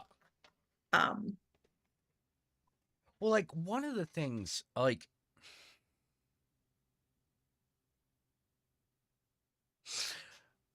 whenever one of these things comes by, I always have two questions. And I'm like, if you can't answer either of these questions, I'm like, nah, it's bullshit. Which is, A, what is it supposed to do? B, why would I use this product other than doing it another way? And I noticed with crypto and NFTs, I was like, what's the purpose of this? Well, so the government can't get involved. And I'm like, okay, but it's money. Yeah, it's money that isn't backed by the government. And I'm like, no. Money has to be backed by something. Mhm. And in modern capitalism, it is backed with violence. So that requires a government to commit violence, the threat of violence, on the level necessary to do this. So, how does this get around that? Blockchain. And blockchain. Yeah, Yeah. that was the answer. Blockchain. I was like, what the fuck is blockchain? Why is that the answer? Like, well, it just takes a blah blah blah, like it takes a thing for everything. And I'm like, okay, but then how do I convert that into money I can use? Well, like it's worth money now. And I'm like, I don't need it. I don't care about now. I care about 10 years from now. It's money. It's money. If it's not worth anything in 10 years, it's worthless. It's also like, I heard someone, and like I watched a talk of someone who literally is an expert in payments, right? The very fascinating field of payments, but he talked about all the evolutions of all the different payments that we've had, right? And one thing of like how we do it today, of like how you fill out a check, right? And he Yeah. says like the check is the most insecure thing because everything you need to like steal all the stuff is written Yeah. on the check. It's on the But because check. of that, they have extra, like, there's the clearinghouse to make sure that you actually have the funds in this bank and everything. And then also how to reverse transactions, right? And no matter how inefficient, relative to how we think that, like, it should be instantaneous, there is a reason why there are all of those checks, because refunds, Yeah. chargebacks, it's like, hey, this person, like, they sold me this thing, it wasn't the thing, I want my money back, right? Yep. Credit card companies, right? Being able to, like, like if you use a credit card, you can say like, yeah, this was a fraudulent purchase. Okay, they take it off of your bill or whatever. But like, you can't do that with crypto No. because it's part of the blockchain. Oops, I sent $1 million to the wrong crypto wallet. Yeah, nothing you can I do. guess this person has $1 million now. And you can't reverse it because it's part of the blockchain. And what Yep. person wants that system? Yeah, exactly. It's like, hey, I want a shittier system than I've already got. Hey, sign me up. I forget, there is a woman that's being sued currently because she was the recipient of like $8 million because they sent it to the wrong wallet, and so she refused to give it back.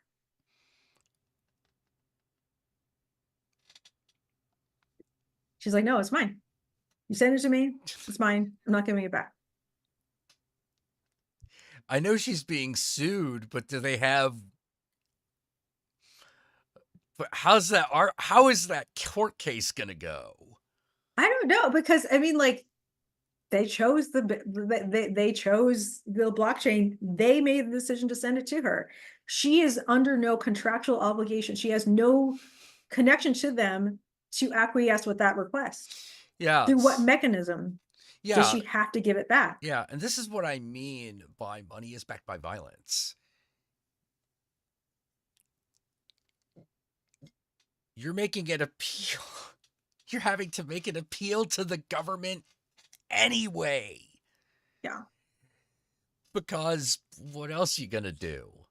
I mean, like, they're lucky she was in the US. right? Yeah, she's in Like another if country. That'd just be, this is gone, baby. yeah. So, or they figure out a way to reverse that transaction, which completely invalidates the whole, the Yes. blockchain is everything. The I ledger is had everything. people telling me blockchain was the solution to everything. I'd talk about like, yeah, I'm developing like this D&D style game with like tabletop and dice and everything. Oh man, you should use blockchain. And I'm like, what are you talking about? Do you even understand what I'm talking about? No, blockchain could totally solve that problem. No, it can't. How would it? Like, I what the fuck are you talking about? okay. And I who have are you? And why are you interrupting my dinner? I have a funny. I've had a similar question posed to me.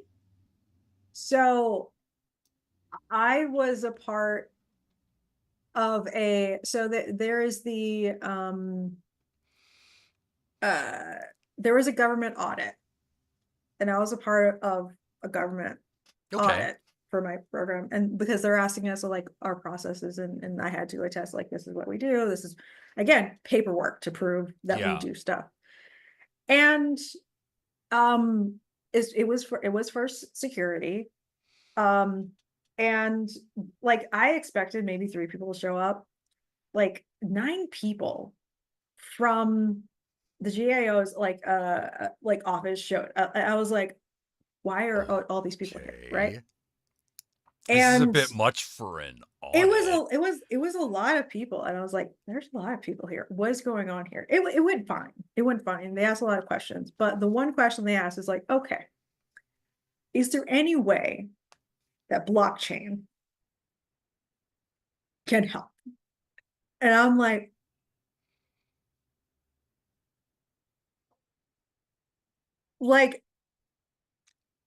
they asked that question. The government asked me if blockchain Could help with an could audit? not the audit, Oh, just not the like audit. just Okay. security somehow.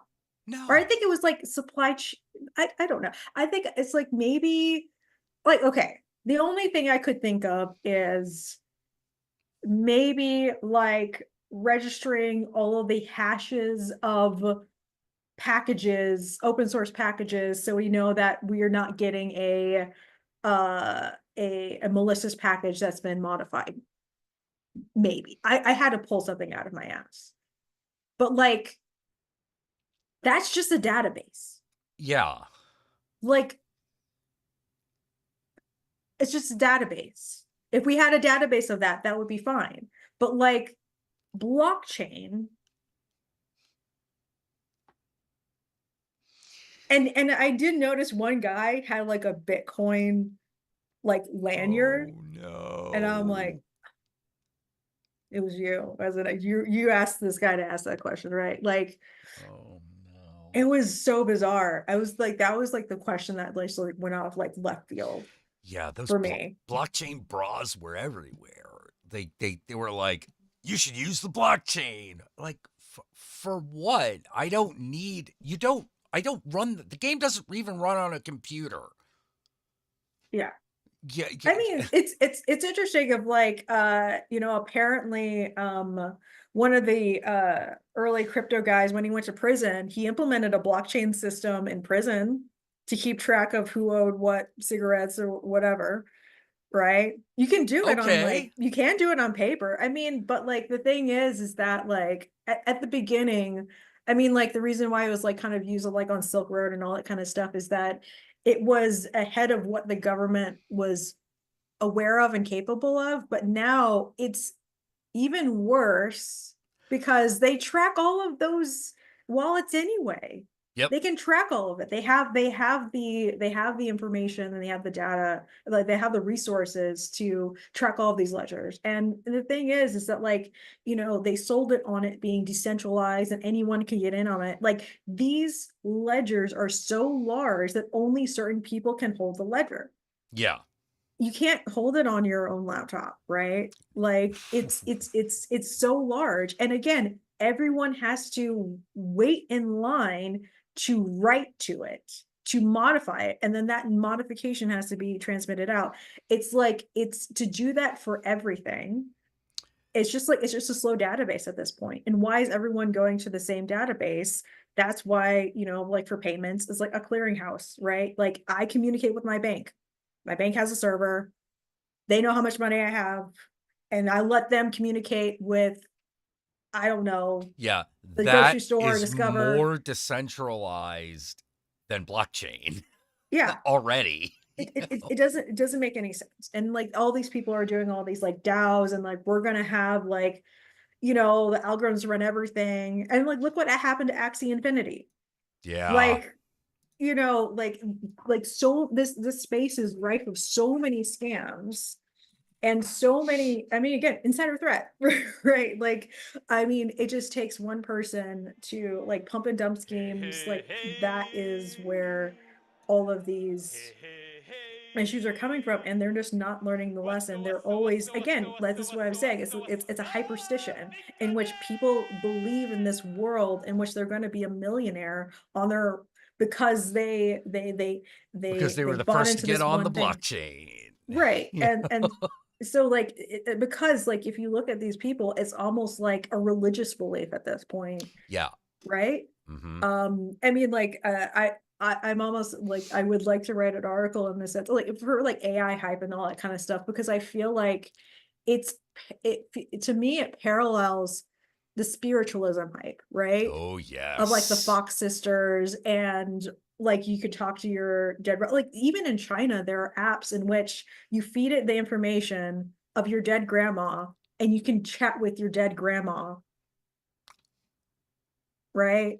Like they've made Black Mirror happen. Wait, did they They wait, made they're Black trying Mirror. to cut out the shamans and the temples? I don't know, that's gonna go well. Like they have existing apps to do that at this point. Oh my. So like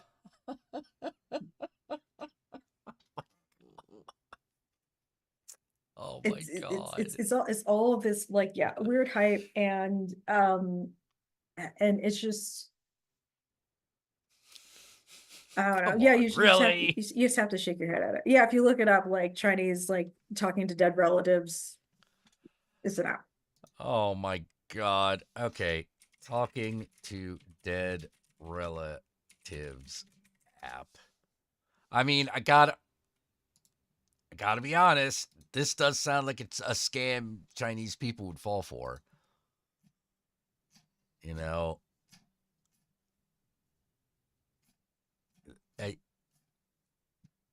okay, that's a technology breakdown. I just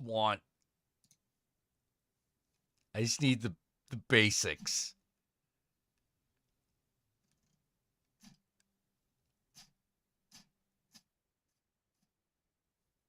Oh no. No, I could have an AI animated fucking photo of someone I know talking. No, man, that's creepy. Yeah, That's weird. Like, that's not right. yeah, I yeah. I didn't mention, yeah, they talk to you. yeah, I'm like, but they talk to you in that way that like AI images move. It's weird. Yeah, yeah. I see. Okay, so there is actually a third question I ask, but it only comes up in specific circumstances, and this is one of them. You know, when people like anything that is like, hey, this is an AI companion. And it's a question I ask partially in seriousness because the answer does matter, but partially just to be an asshole because it's a ridiculous sounding question. Can it give me a blowjob? Can it suck my dick? Oh, that reminds me of, did you hear about, there was an app. There was an app in which there was an AI girlfriend, right? You had an AI girlfriend, but because the app was in particular countries or whatever, the sexual part of it, they had to deactivate it, or whatever. And so there are all these guys posting saying like, after the update, she doesn't know how to have sex anymore. She keeps asking, what do I do next? What do I do now? And they have to walk her there. She's like, what do I do now?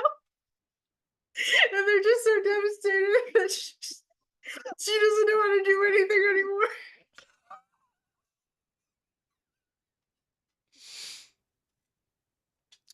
What we're saying is, don't worry, sex work is under no threat from AI. Yeah. It just takes one single update and she's like, she doesn't know how to do anything No. anymore. She's broken. Yeah, yeah. Well, I mean, like, look, no. Because having an imaginary girlfriend that exists only in your head is better than that. Yeah, but then again, dealing with the security issue of like when all those I chats know. of what you said to her get released. And okay, I had so there is a narrative podcast that I like listening to called The Story Must Be Told. And it's under a it's under a conceit of like it's a religion, like it reminds me of like, you know, Catholic mass, right? They perfectly it's like a sermon, right? The story and it's in the thing is a sermon, and they worship the story because the story must be told, right? Okay, all right. But they had one story that some of the stories they're really silly, but some of them are like super, they're really interesting in the sense of like Good Night, My Love, beautiful, beautiful story, right? And it goes in a direction that you wouldn't expect, right? Maybe I'll talk about it later. But one of them was oh wait, like it was called like, yeah, the story was called The Perfect Route. And this is something that it feels like, yeah, I can see this happening, right? But it does. Route? The perfect route. So the perfect route was or plant? Route. Okay. Route. Okay. Right. And so the conceit of the story is that truckers, every decade or so, they go to the scientists and they say, figure us a way of a perfect route. The perfect route where you have the most minimum, like you have the minimum stop, you minimum gas, but you get to the route the fastest. Figure out that information for us. And so every year the scientists are like, we can't do it. Well, of course, finally, like, yep, scientists like, we have an answer for you. We figured out the perfect route, right? And so they give this technology to the truckers, and the truckers use this perfect route. They are efficient. They're able to get wherever they want to go. And all of the trucks run on perfect schedule. It's great until the people realize we want that technology too, right? And so they put that algorithm out to all the cars as well, right? And imagine this is all like, you know, self-driving automated cars, right? And so we have this algorithm that can give the perfect route to everyone, and everyone is happy. Everyone is going exactly, no one's stopping at lights, everything is great. Until one day, there is a woman, there is a car crash, and a woman is dead in the car, right? But then when they investigate the death, it turned out she had died 3 days earlier, but the car just crashed just then, right?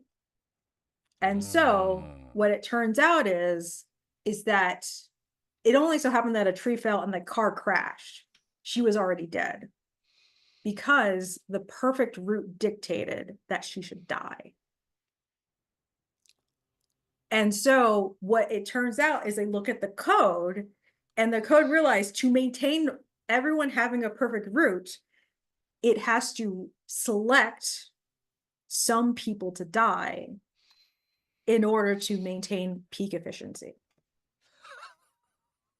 And then the question is posed to the people, do you want to keep the algorithm? Do you want to return the way that you drove before? or do you want to keep the perfect route? And they all chose to keep the perfect route, in which one of them is randomly selected to die. Wow.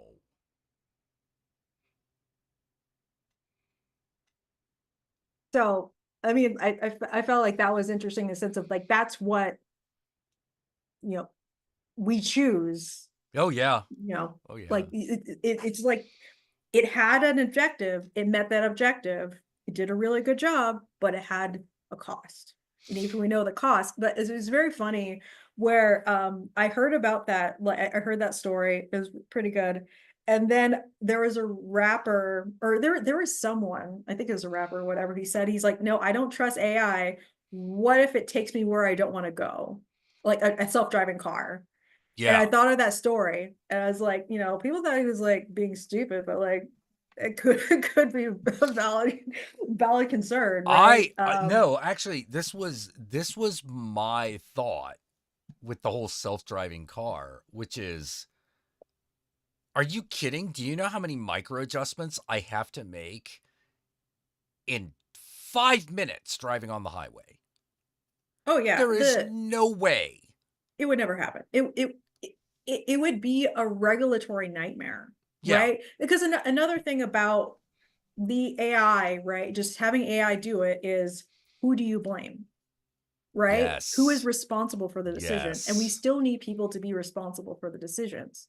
And so, but like for like you know, self-driving cars, obviously, you know, they're not legal, and like, you know, doing that self-driving, you know, they've caught many people just like sleeping, and it's like, yeah, you can't do it. These features aren't there. Elon is you know, kind of, you know, Lying.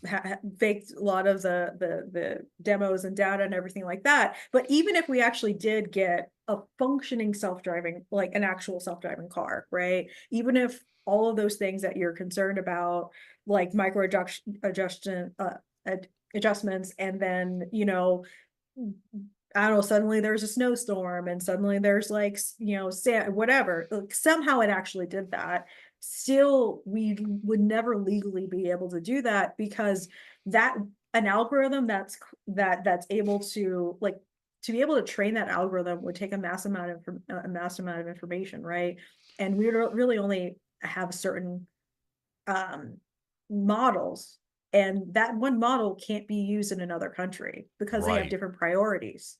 Because in the US, we prioritize the driver, but like in Europe, they prioritize the pedestrian, Yeah. right? And so you cannot have, you know, a sophisticated driving model that, you know, is it like, if you get into a car accident and it makes a decision that makes sure that the driver lives, but it kills a pedestrian, who do you sue? Yeah. Right? And then, you know, again, vice versa, of like, who's going to buy a car that's actively going to try to kill it if given, like, you know, like you might hit a pedestrian, so it instead he slams straight into a wall and kills the driver. Who's going Yep. to buy that? Right? No one. So it will just be a regulatory legal nightmare. Yep. Yep. That's, you know, that's what I was saying. As soon as people start dying as a result, people are gonna, yeah, but I mean, like, by the numbers, no one's gonna care. No one will care. No one will care if fewer people die, if it could definitely be them. Yeah. You know, like, that is different. It changes the metric by which people think. And that's why a self-driving car is not going to happen. Not the way that you want it to. And it's a good thing. That's a good thing that you pointed out. Like, certain countries have different priorities. Like in Taiwan, the priority is the elderly. How do you deal with that? Mm-hmm. You know, the priority is the elderly. It's why traffic lights are 90 seconds. If you stop, you're there for a full minute and a half. But here's the interesting thing. Rather than just a red light, the red light counts down. 90, 89, 88, 87, 86. And what this does is it puts you as a human being in a state not of irritation, but of anticipation.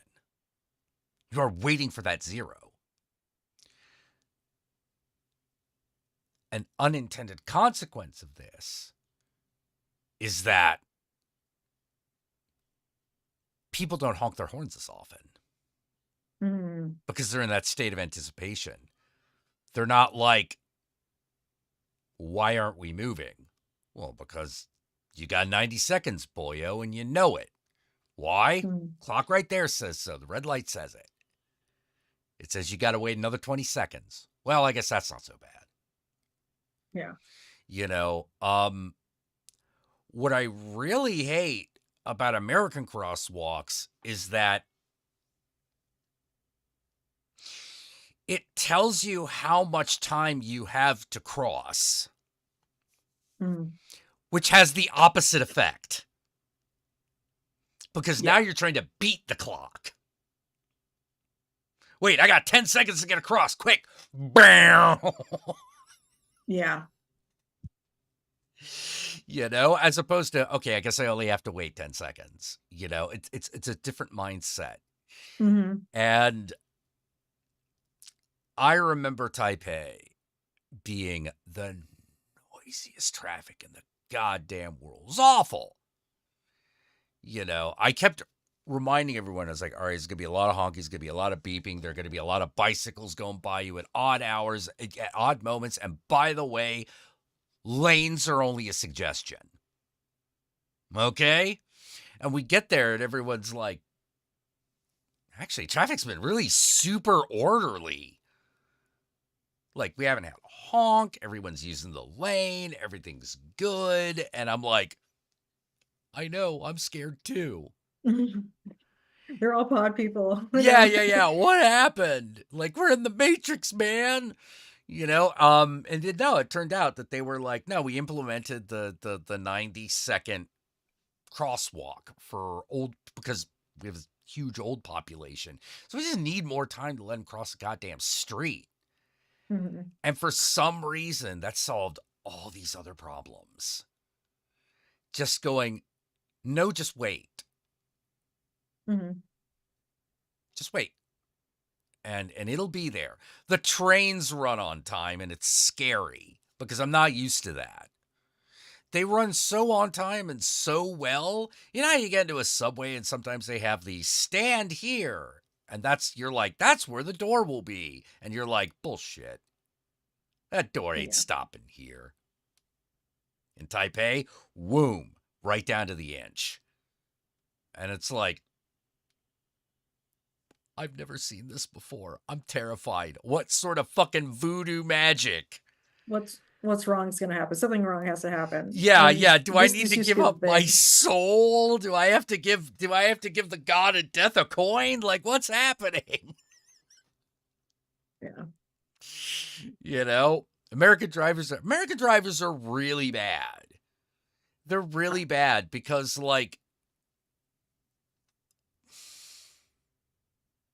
all right, I'll just say it.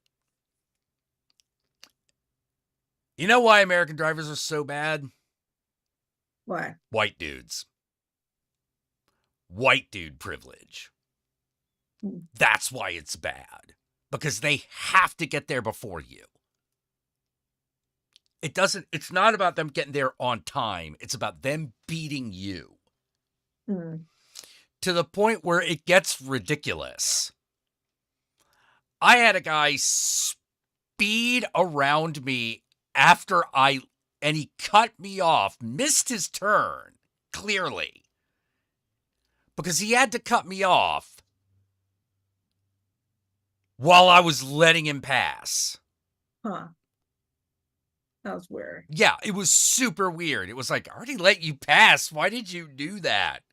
And now you're still my problem because you're in front of me and you missed your goddamn turn. And I can tell you missed your goddamn turn because you're yelling at me, giving me the finger, and talking at me through the fucking window like I can goddamn hear you. That's weird. Although I do have a guilty pleasure show, and it's all on YouTube, and I Oh, just like yeah? would binge it sometimes with you. And it's a very entertaining show. It's called Canada's Worst Driver. There's 14 seasons of it. And it's, I mean, like it's a type of game, it's a game show, whatever, in the sense, and apparently in Canada, like you don't really need to pass your driving test in order to like get your driving, like it's kind of like a suggestion, and then like the instruction could just give it to you anyway. And like obviously every single season Oh, there's like a woman there, she's like, well, I just flirted with him and I got my license, right? And there's not really that much accountability, and I think they have to pay for their own driving lessons, so they do genuinely have like bad drivers, because like the issues that they were talking about, like uh, yeah, like, yeah, we do have bad drivers, but like apparently they have really worse ones. Or if you have a driver's license in a different country, you automatically have you can get a driver's license in Canada, even if, yeah. Yeah, there are a lot you of countries know, that do that. Yeah. yeah. And so like I think one person who was from India, he just like had like the person asked him like, what's the gas, what's the brake, and what do this, and he got his license, and obviously he made it on the show. So like so but anyway, but the idea is like you have like there's like 8 people, right? And then they're nominators that people nominate to go with them, and then they have to go through the driving, they have to do the driving challenges, which is like, I don't know, like parking or lane, like, and some high performance stuff. But like the thing is that like they're motivated to do well, because if they, you know, every week they send someone home if they do well enough. So they're motivated to leave. Huh. And Okay. so like you don't want to be the last person there, because then you're deemed Canada's worst You're driver. the worst driver. Yeah. Right. And so like there are some people, they're like, oh yeah, I'm not gonna, like there's one person who was like, I might get fired because I told my job I would only be gone for 2 weeks and I've been here for 6, Oh, or something dear. like that, like or whatever, like and like some of them are like gosh, like yeah, and they all have different types of bad drivers, right? There are some like aggressive drivers like that, in which they think everything is a competition, they think everything is a game, right? Yeah. This person is pissing me off, this person did this on purpose. But some of those people, they tend to leave early because they see the other drivers are like, oh, some people are just bad, and they like realize that people aren't doing stuff like to intentionally piss them off. People are genuinely not like they're not a good driver, Right. right? Because they kind of test if people can technically drive well, their reaction time, if they like know, like understand like a car. Some people are just like, every season they have someone who's like literally like has panic attacks in the car, but yet they think their nervousness or like like there is one guy who vomited every single time he drove, and he didn't think he needed any like any therapy.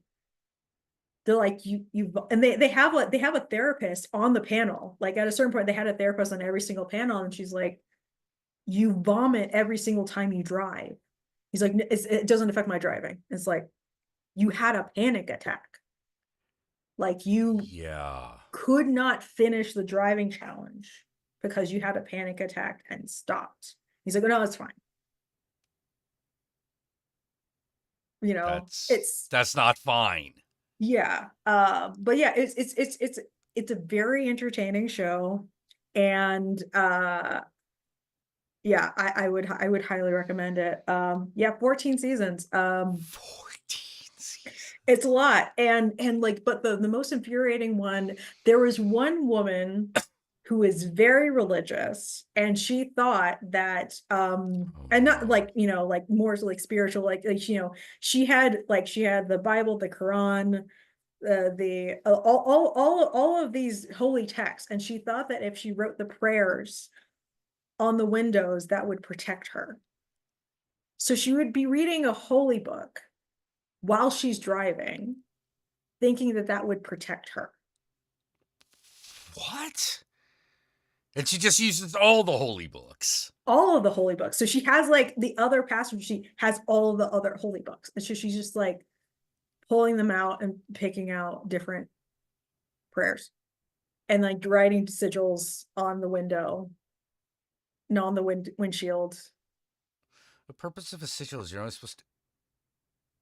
Sorry, that's my occultist getting mad. I'm like, you're only supposed to have to do that once. This is the idea. The idea is that the writing is permanent. That's because we're making allusion to writing and words. And okay, never mind. It's that was a Wow. very that was a very interesting season. Yeah, season 14. Wow. Like, quick, if I use all the holy books, I can't possibly get into a fucking car accident. I wonder what her record was Exactly. like. Yeah. Well, there had to be a reason she was on the show, right? Yeah, one woman, she had all of her animals in the car. She just wanted all of her animals in the car. So she drove with a cat, a parrot, and 2 dogs.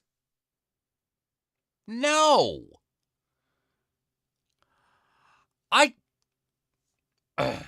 Look, I love animals.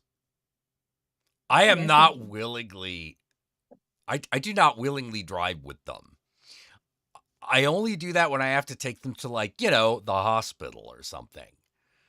Otherwise, it's like, you were staying in the apartment. I am not driving you, you know? Like, because an animal in a vehicle is miserable for everybody. Oh yeah, I have to drive these guys to Texas soon, and this one's gonna vomit because he has learned to not take his medication. He has learned that trick. He will not take it in those little pill pockets. So I just have to deal with within the first 3 hours, he's gonna vomit. Yeah, sounds about right. But hey, oh He God, has, speaking of animal drugs, I saw some stupid. I saw some stupid.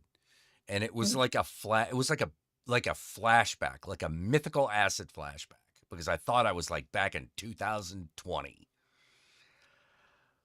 Somehow, because you can't fucking avoid it, a Joe Rogan clip went by my feed. Mm. I do not like Joe Rogan. I think he's an idiot. He is not the biggest idiot in the world, but he is one of them. He is an idiot. And he was one of those guys who was telling people to take ivermectin against, like, COVID. ivermectin. Ivermectin, yeah. Yeah, I mean, so for ivermectin, I know that there is obviously an animal version and then there's a human version. Yeah. And the human version has been used for other things. And so it is an off-label, unproven recommendation to use it to treat COVID. Yep. And I think I understand the danger of people think they're treating it and they're not going to go to the hospital appropriately, but it's also it's a bad idea to just take the animal version It's a and very just bad think you're idea. just going to dilute it down, which that's a bad idea. Yeah, because that's not how that works. But You know, like a lot of, like, for example, I bet you didn't know this, most people at home. Cipro. There are many versions of Cipro, but two of them, the major division between most of them are ones that can be taken orally and ones that have to be taken intravenously.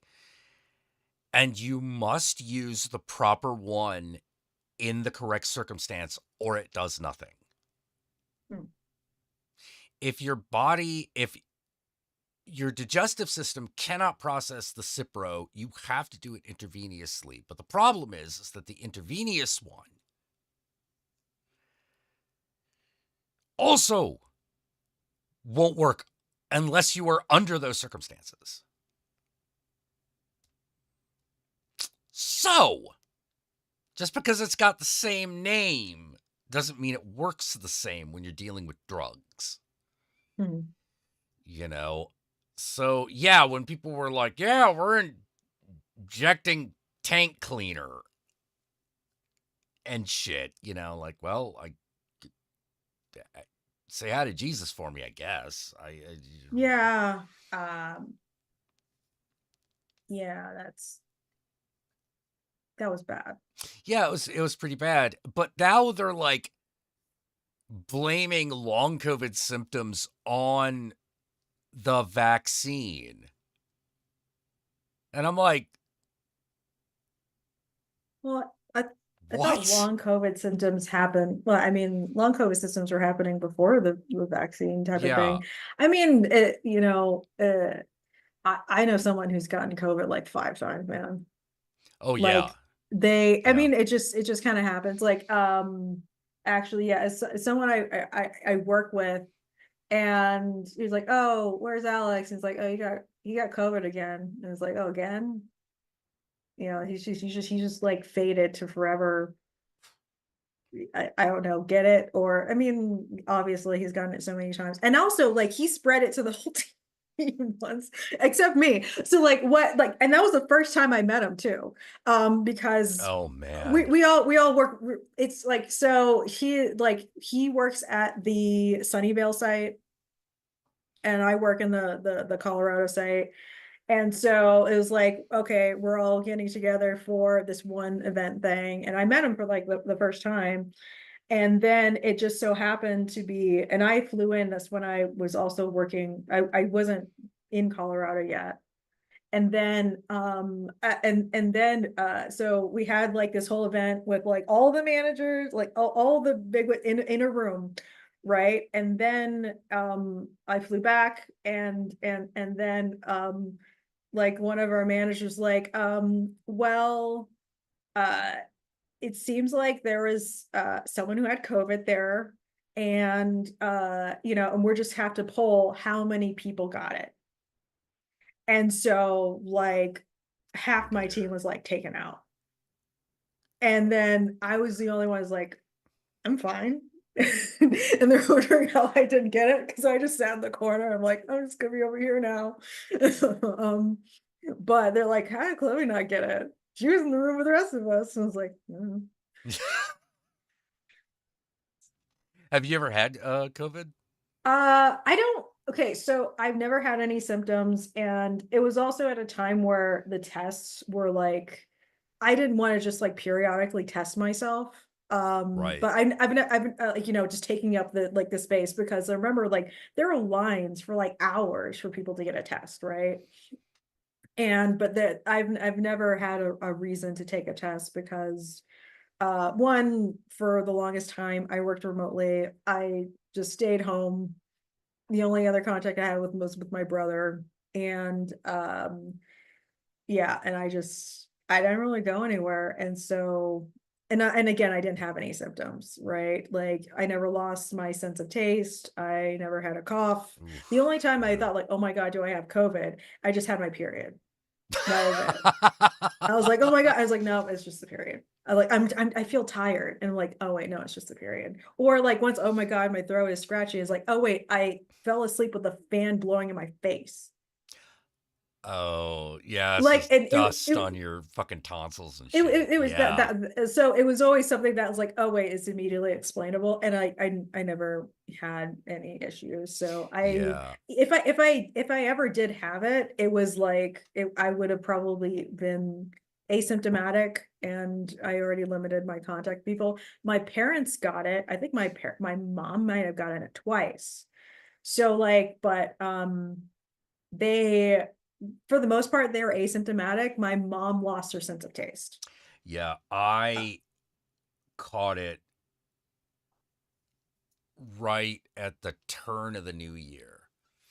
mm, Um, I I don't know where, just happened. Nobody else in the house got it or had symptoms. I lost my sense of taste. My blood sugar shot through the roof.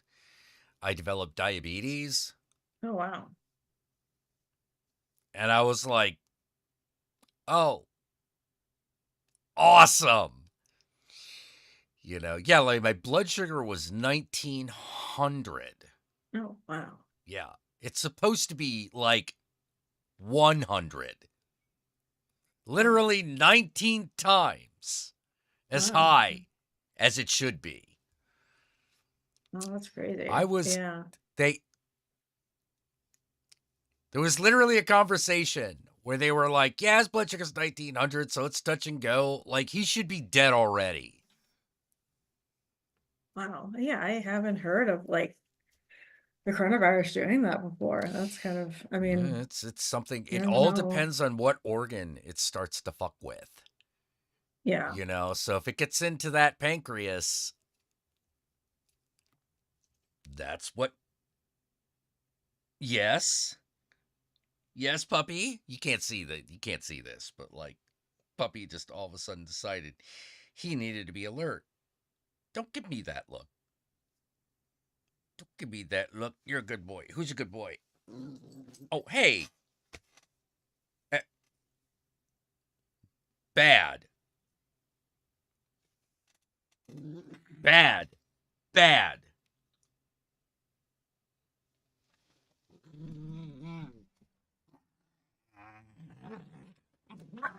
Oh. Bad. No, you need to go home.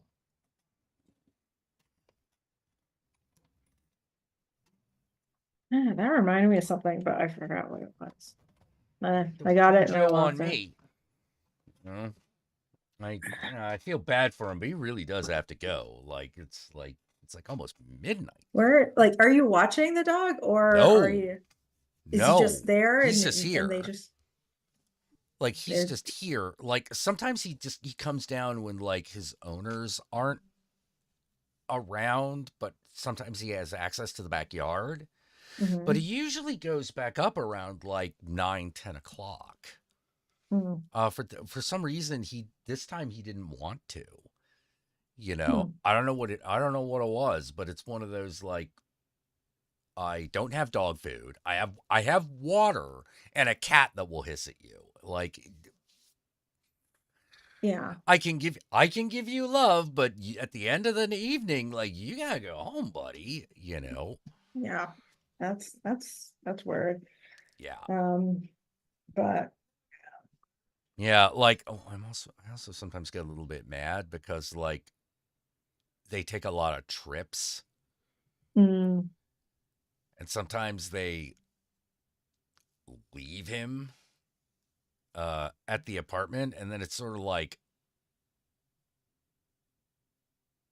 would just imply that you're going to take care of it. I don't Eat it. know. I'd end up doing it anyway because I'm like, I'm not gonna let the animals suffer. Like, is there like, so they just like kind of leave the door open like to the courtyard and just let him go out whenever he wants, and they just like what, fill the bowl with food and they just expect it to just portion control. Something like that, I think. That's not good. That sounds like neglect, to be honest.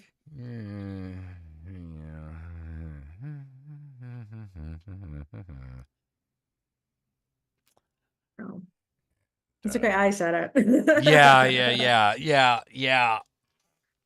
You know, I am.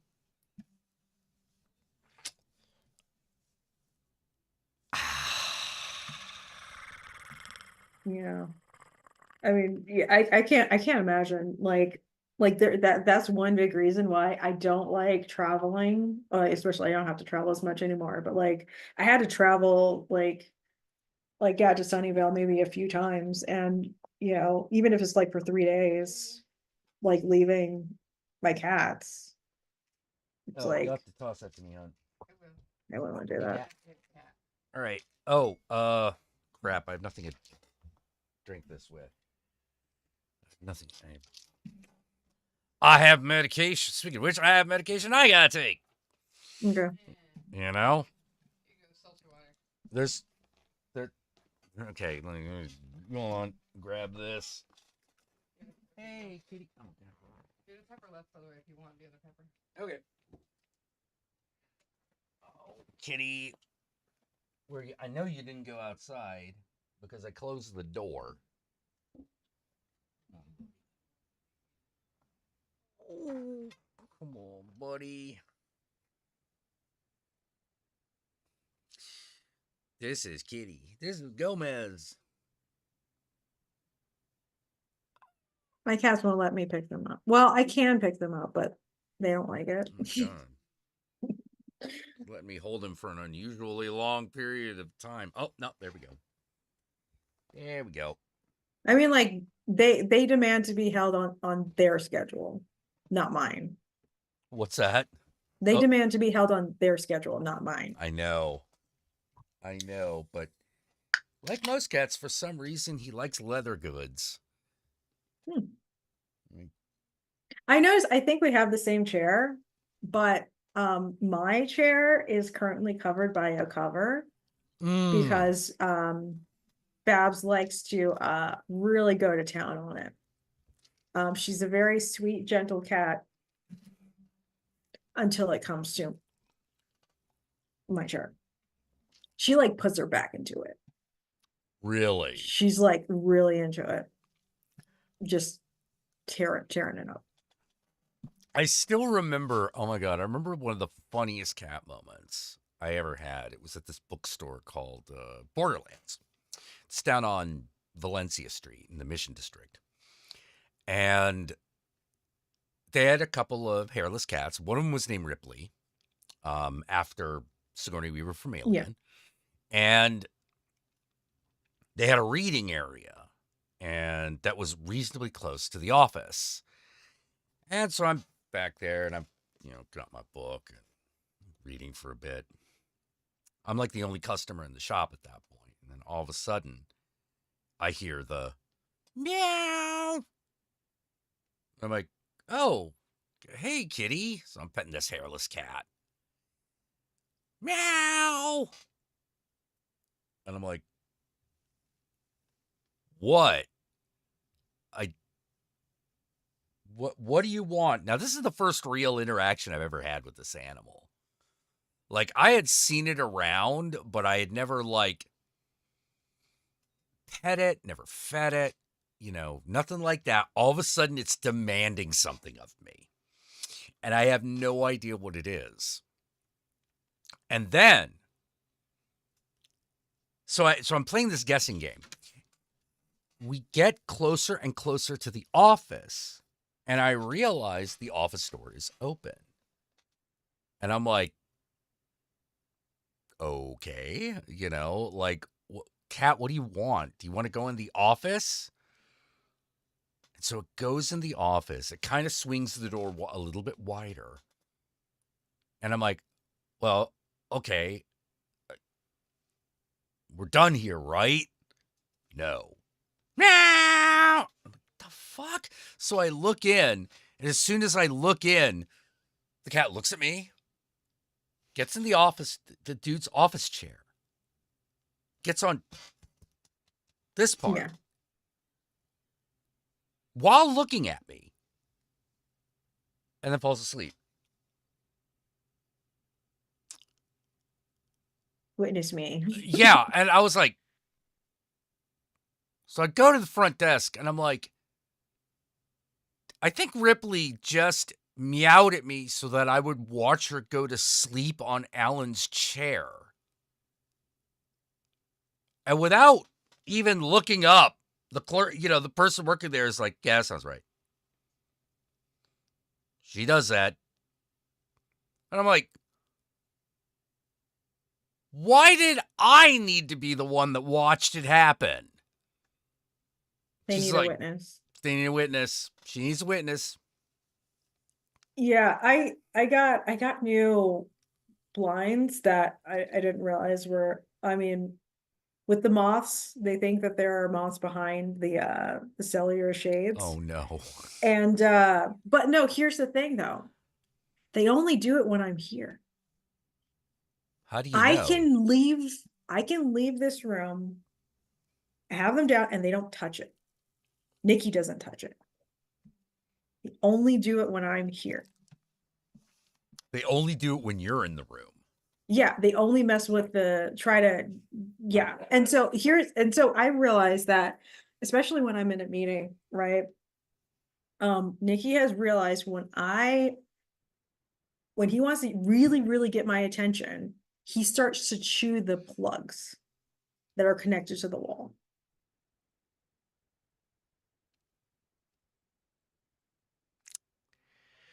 Like he just has to start doing it. But he does not do it. I know for a fact he doesn't do it for anything else that's like he doesn't go to like the room upstairs and do it. He only Yeah, does it it's for my not like benefit. she's not watching. Now I can chew on the plugs. It's because I am watching. It's like, okay, she's watching. Time to chew the plugs. And I know it specifically is like, okay, she's not giving me enough attention now. I know what will get her attention. Wow. Yeah. Why do we put up with it? Yeah. They are actually they're famous at my job now. Really? Like everyone knows about my cats. The government knows about my cats. Everyone knows about my cat. Because like one time, like they literally jump scared everyone. It hopped on the desk and just meowed into the microphone. Or like, I don't know, or like they would suddenly hear like, please don't, like, and like they like someone just like mimic me, and it's like, oh yeah, she's like, please don't, please don't, please don't, and I'm just like, doing that kind of me. And so yeah, everyone knows them, and they make themselves known, and people try to talk to them in the meeting, and yeah. The cat knows government secrets. You know. Yeah, a week. Nikki's a good fuzz tester because actually he had figured out how to enlarge everything, like magnify everything on my screen from the locked screen. What? I didn't even know that was possible. Yeah, so when I unlocked it, everything was hyper magnified.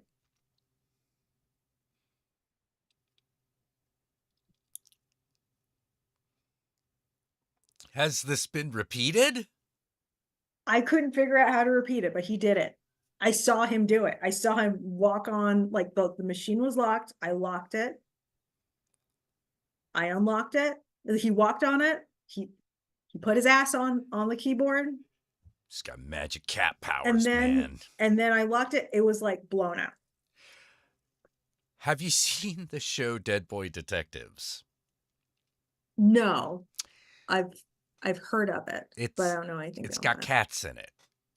And like one of the first things that you find out is that in this world, cats can talk. They just don't. They just don't talk to people.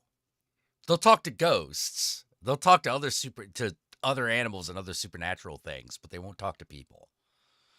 And for some reason, they all have Jersey accents. They are not in New Jersey. They are in Oregon. You know, like they're near Portland. And this guy picks up a cat and he's like, all right, cat. I know you know something. And like starts giving the cat the third degree. Mm-hmm. And, you know, of course, like the normal person who's with him is like, the fuck are you doing? And he's like, cats always know things. Cats don't talk. I know. You gotta make them. Exactly. You Yeah. know? Yeah. There's gonna be consequences for making your cat talk, boy. There's gonna be consequences. So Nikki, he's very, very friendly, right? He will go up, like he's very excited about meeting new people, right? He's very happy to meet new people. Babs, paranoid to the point where, well, no, she will growl if someone comes to the door. Like, just like if she sees like if she figures that someone's at the door, like if someone, like for like a Amazon delivery, and she hears someone put something against the door, she'll growl. So like, I know when there's someone coming to the door when she gets hyper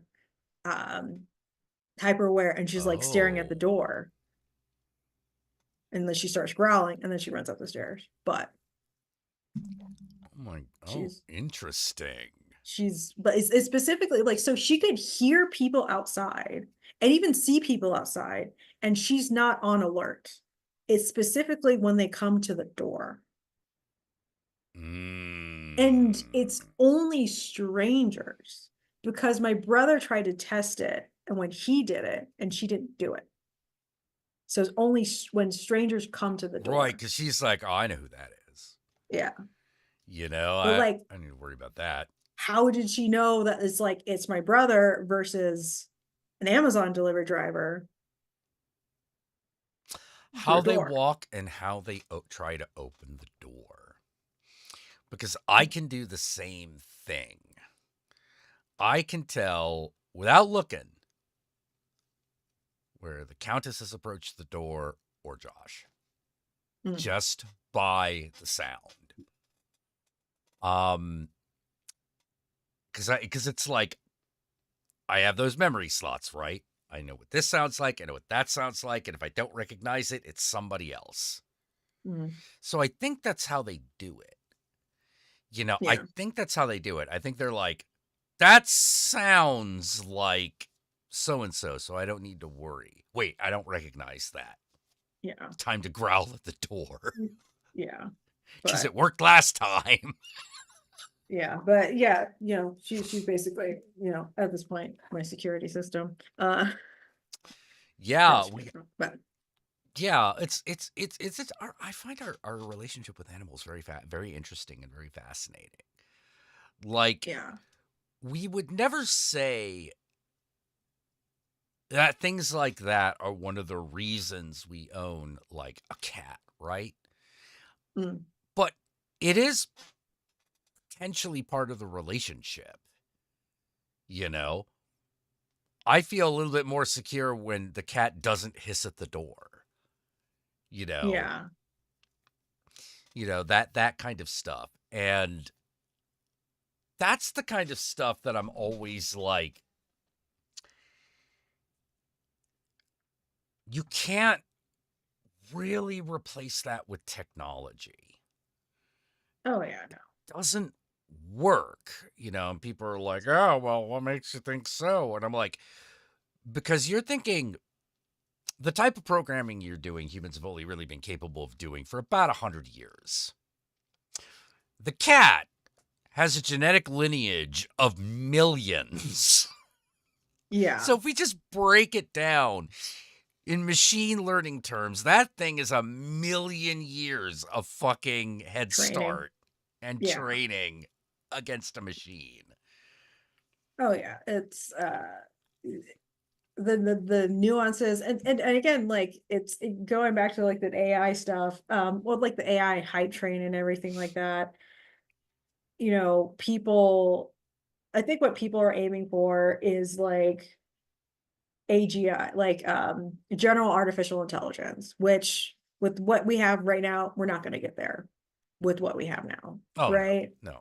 And I mean, like, and the whole point of that is to be able to solve novel problems, solve new things that it's never seen before.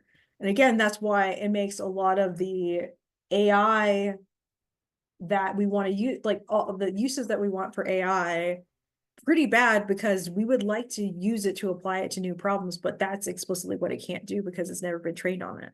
Yeah. How are you going to train on something that has never been done before? And if we've already done it, we did it without AI. So why we need it to do it? Yeah, exactly. And you know, but we want an AGI to our GI, you know, general artificial intelligence, right? To like, in order to achieve these things, but still we really don't know how to get there, like how to present, like, because what happens is, you know, if we give it something that it doesn't know how to do, it bullshits, right? Yeah. It's a bullshit artist. It just makes up stuff like, you know, like that lawyer who like had it accidentally make up court cases because he thought it just like he thought that the AI had access to an accurate database. And of course, why would it ever lie? It's a machine. It's ones and zeros. But it doesn't know it's lying. It doesn't know anything because it is just trying to predict the next word. Yeah, it doesn't really make value judgments. I mean, like it's so and I think like again, people are projecting like a sentience or a thought train into it. When have you ever heard about like the Chinese room thought experiment? Yes. I mean, like, you know, like you have a room and you have someone in there with all these, like, you know, if you get this character, you know, slide out this character and then, you know, can you really say the person who's in that room knows Chinese because somehow you can slip in a Chinese, you know, sentence and you get a response out? Like that's what these large language models are. Like there is no innate understanding or learning. It is just going through like this transformer as to what to predict the next word should be, and based off of what the context token length is, and like the last word that I said, I should do this word. Yeah. That's all it's really doing. And so but you know, again, you know, talking about someone, you know, she compliments her when she talks to Chat GPT. She says thank you. She says all these things, right? And she's like, I just like to do this for it. And it's like, it doesn't care or know. It's just predicting the next word. Yeah. Right. And again, it seems kind of deceitful for there to be, or for the corporations to present it as if it is a person, or try to enable people to actually treat it as a human being. Yeah. Right. And that is what alarms me, because I am like, okay, since that is one of the things, one of the ways that people will react to it, how is another person going to use that? Okay. I did. So this is going back to the train of thought that I had with The Story Must Be Told. And I think that this would be an interesting story, right? Mm-hmm. Imagine you have your chat assistant, right? And a crime happens. Imagine the court battle on a deposition of your chat assistant, and trying to get that submitted, whether it's for the character of the defendant or for the guilt of the defendant, right? And imagine the lawyers asking that chat assistant your nature, your predilections, good and bad, and suddenly, like, so imagine, like, you know, the model's like very warm and caring, and it's been crafted perfectly to fit your personality, and it compliments you in all the right ways. And suddenly on deposition is like, oh yeah, he's a raging narcissist, or he's whatever, or he has you know, he feels really impotent, and it gets into all these embarrassing things where he thinks that this is such a warm, loving thing, and suddenly in very plain English, it thoroughly diagnoses all of his flaws, right? And this is like, you know, and this is done, she's like, oh yeah, he couldn't have done this because he's inherently impotent, right? Like it actually having to use that as like a character witness, right? Like he doesn't have the, you know, the profile to it, he's too scared to call his mom, right? He has me do it, right? Like, you know, imagine that type of trial with AI. Yikes. So I think that would be a fun story to write. That would like the AI tells on you. Yeah, but like because like the like, I mean, you know what it's, you realize on the stand how bad it is, but this is what exonerates you, but your whole reputation is completely trashed. He's like, you're like, no, we have to have it say this. He's like, please don't. And then he's like, oh, and he wets the bed. It's like, Yeah. something like that. He's like, he had me order new sheets because he wet the bed 3 times. Like, you know.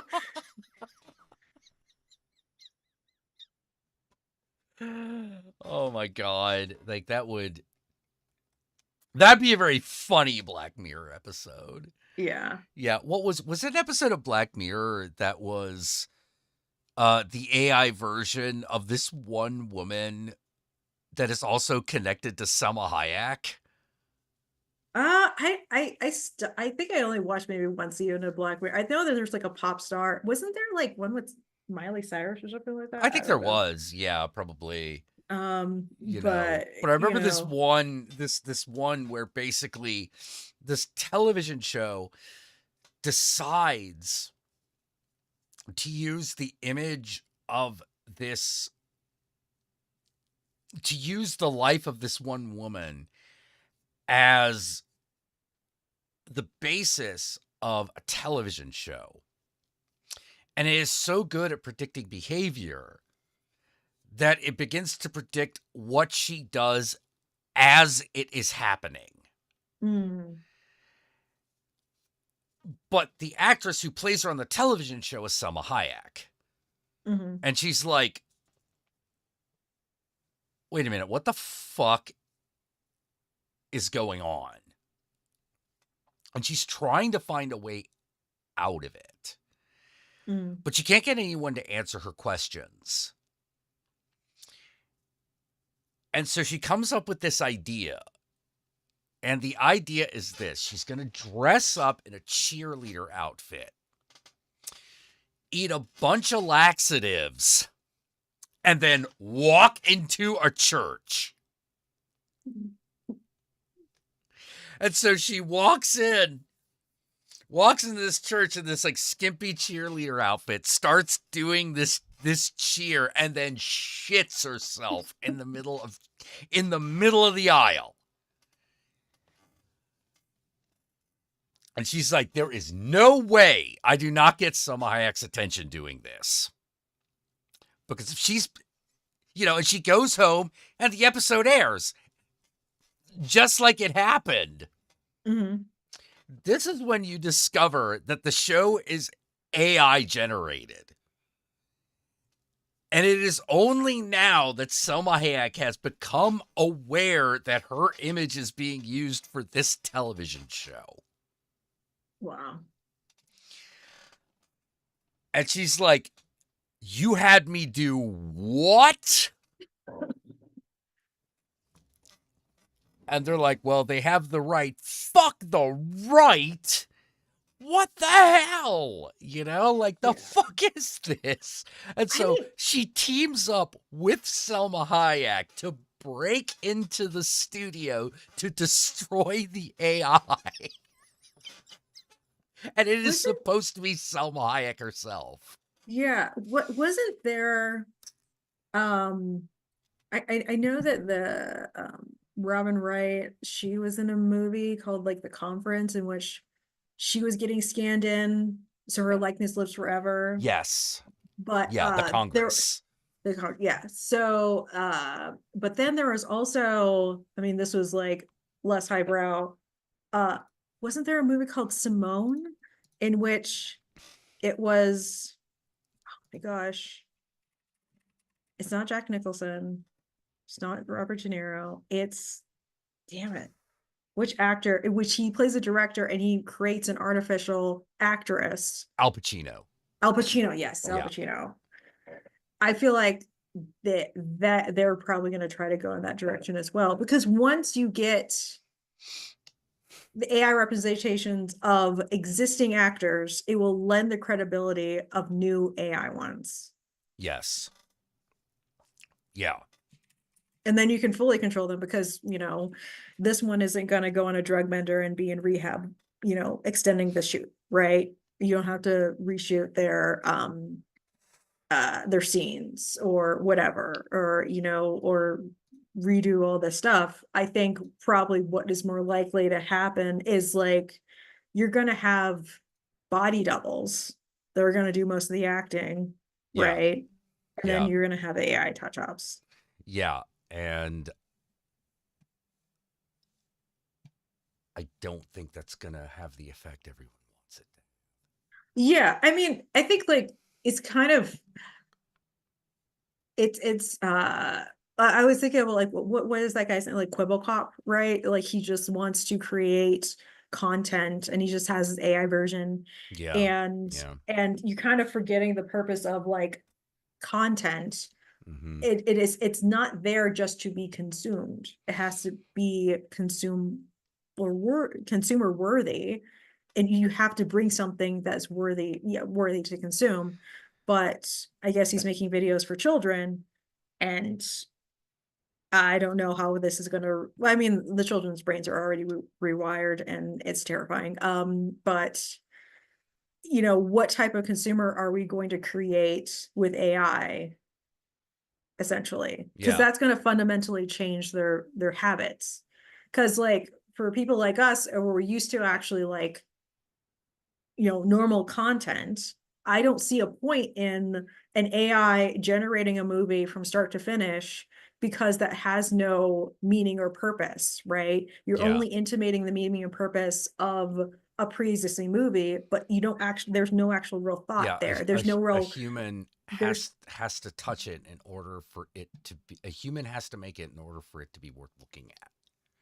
or like it have meaning, Yeah, right? Like you can just show flashes of images and have people be relatively entertained or hypnotized or whatever, but that doesn't mean anything.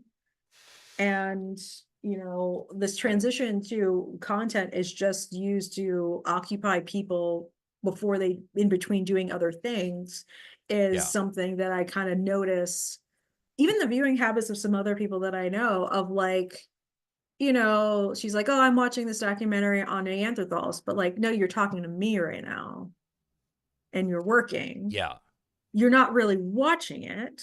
yeah. You just have it on.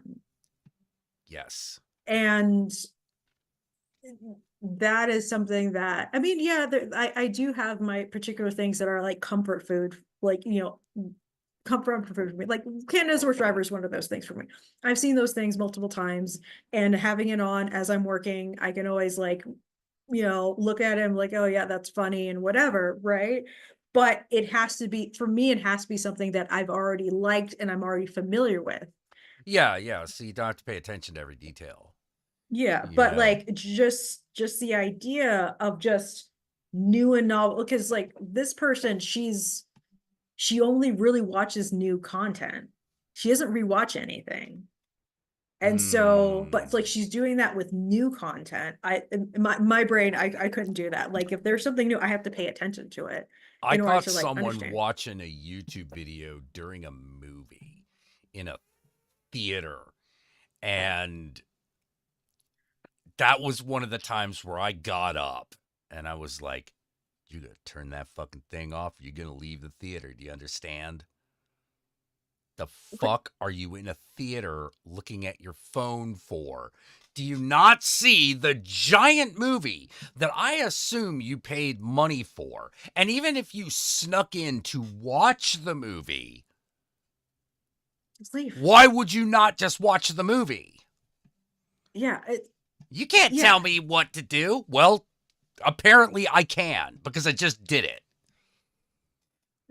yeah. Again, it's just I hate the idea of just content being generated just to fill time, just to occupy time.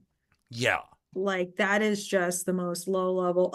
Yeah, I mean, and again, the only way that that stuff is making money is because ads are attached to these things, Yeah. right? Yeah. Yeah. Because they're not going to do an AI generated ad because I they know. need to sell something to you. Actually, there was one that was recently Really? made. It was like oh, what was it? It was a sports clothing, sports, Of course. but like it used the likeness, company. It wasn't Gymshark. It wasn't Champion. It was, oh wait, so I could just look at, AI ad, athlete. There was somebody, in which there was an ad, with, it was particular clothing, but it said like with this person, and that person maybe only did a few shots, Yeah. but like you could tell the majority of the ad, like they said, like they used his likeness and he approved his likeness to be used in the ad, essentially. Right. And but like the majority, I mean, like it looked like But it AI. wasn't like scripted by an AI or anything. Probably not. It was a lot of like, a statue of him crumbling, and then it goes to a different scene, and it like there's horses running, and it's like that. It's like abstract enough in which it just kind of zooms in into different visuals, and it blends those visuals together, as it's zooming in. And so I think like that ad is like mostly created like with an AI tool, Oh and God. Ad creative AI, your AI powerhouse for all advertising needs.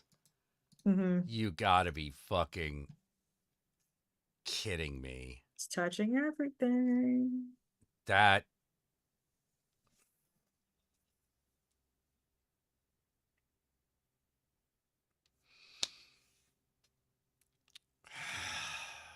this is not gonna go the way they think it's gonna go. This is not gonna go the way they think it's gonna go. You're trying to like, oh, it's not, what is it?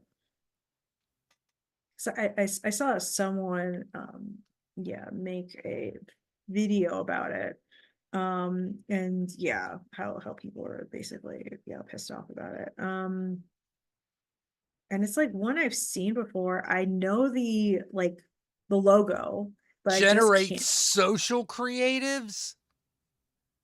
Oh yeah, there are some influencers that are AI as well. Under Armour, yeah, that was them. Under Armour.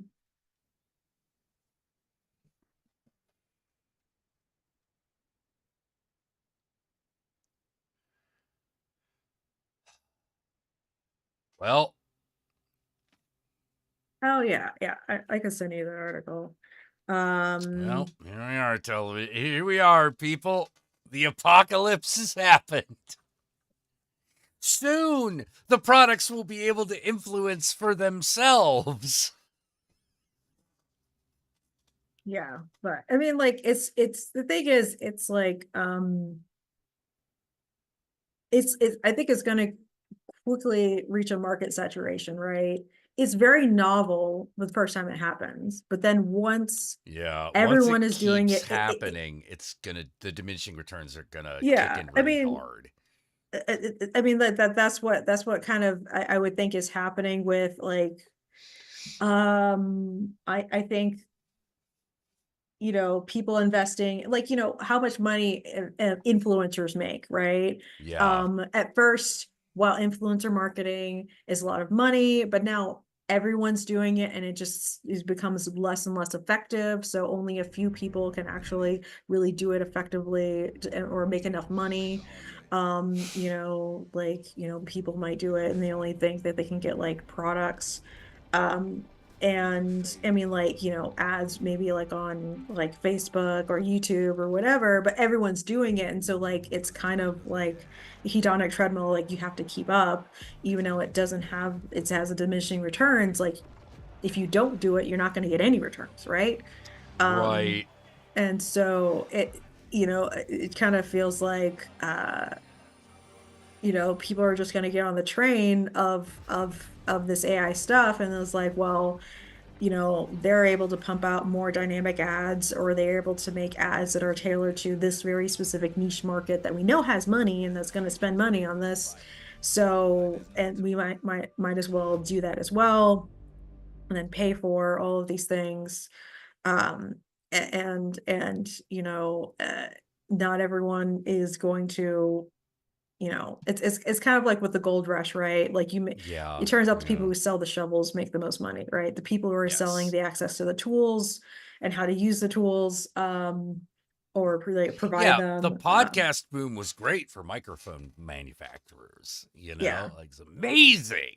Now everyone has a podcast. Yeah, now everyone has podcasts and they're all terrible, like, well, I mean, there are a few good ones, but for the most part, I am of the opinion that most of them are really, really bad. But then again, the podcasts that I look for is I'm always trying to figure out why people get like hooked into like internet spooky stuff.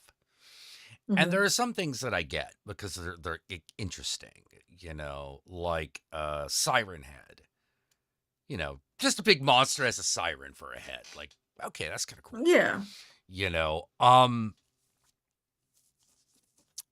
Analog horror. The idea that you're like finding like this old technology that like says something weird. Okay, I kind of get that. But for the most part, horror podcasts are terrible. They are terrible and they are boring.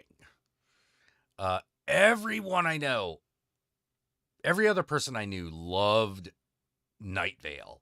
I hated it. Oh, yeah. I probably listened to a few seasons of that and I just got really tired of it. I mean, it's an interesting idea Yeah. of a very odd town, but it's just kind of odd and everything's going to be odd for odd's sake, right? Yeah. And it, kind of becomes a little bit predictable.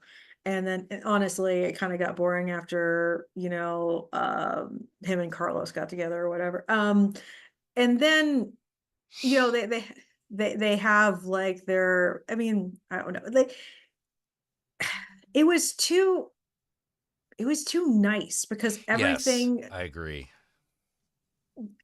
all of the tension had to be relieved. He had to get with Carlos. Everything has to have a nice story at the end, even though it's spooky. So it has that, like, I don't know. But he was a ghost, Yeah, but we figured out, and his name is Frank, and he comes to the PTA meetings, right? And they had to like normalize all that kind of stuff instead of just, I understand like the idea of like this is a town that you're like you have to be.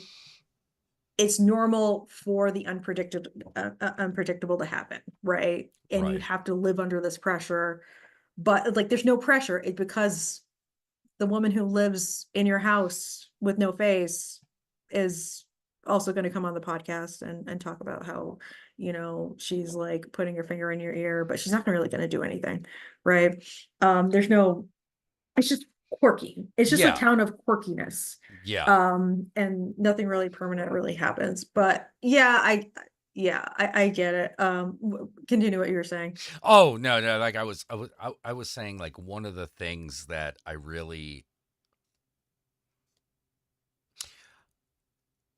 try to do in my own work, and that includes like the scenarios I write for like RPGs and stuff, even if I'm just the one who uses them, is I am of the opinion that if you are in a horror scenario, that there needs to be a sinister edge. That there has to be something sinister. Otherwise, Yeah. Otherwise, it's not really horror now, is it? And I am of the opinion that, like, it was actually one of the reasons I really did not like Steven Universe. Because I'm like, this is a show for 6-year-olds. I never thought of that as. No. It's not horror. That one's not horror, but it was like the same reason I didn't like it was the same reason I didn't like Night Vale. Because there I'm are no like, stakes. There are no stakes. I know everything's going to be okay. This probably will entertain 6-year-olds, and that's great. But by the time you're 20, I expect you to be a bit more discerning, to have like a different taste in things. a show intended for 6-year-olds probably should not be your whole personality unless you were 6 years old when that show happened, Yeah. you know? And yeah, Night Vale had no stakes for me, where I was just sort of like, I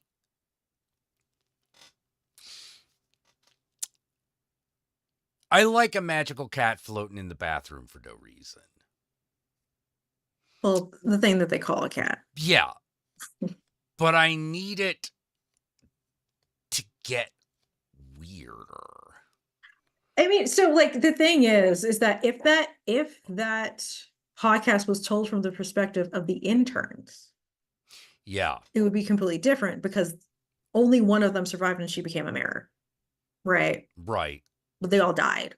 Right. Somehow. And no one cares that they all died. And so yeah, it's you like, you know, if it was told from a different, point of view, it could be something, but like we know that everyone who we speak to, whose perspective we care about, they're all going to be fine. Everyone's going to be safe. Right. Right. And anyone we don't mention, who cares? They don't matter. Yeah. Oh, someone's like, Steven Universe got into some dark territory. No, it didn't. No, it didn't. That thing didn't even get as dark as G.I. Joe or Transformers. What are you talking about? You know what? Because they brought up PTSD? Holy shit. Excuse me. Yeah, I forget what I was watching, or like someone was saying like you have to kind of earn, like certain emotional points, right? And Yeah, there's certain emotional beats that if you aren't building them, it doesn't matter if you use them. Mhm. Because you just sit there and go like, because it's the moment you most recognize that a show is fiction, Mhm. is when you do shit like that. You Yeah. always know it's fake, but when something like that happens, it breaks verisimilitude, and you're just sort of like, oh, come on. Yeah, or something is like that makes no sense, or like, or I don't know. There's so many things that I see for that. I think more recently, I just was happening to rewatching Plinkett reviews of like the Star Wars prequels, which are just great. Yeah. And I mean, yeah, it's like, okay, you loved your mother so much, and then like, or I don't know, it's just like, okay, you've decided to train this kid. You go to the Senate, and then you're like, hey, kid, let's go back to a war zone. Stay close. Yeah. And you're supposed to be the wise one. You couldn't find a Yeah. babysitter? Yeah, or like, Right. or like,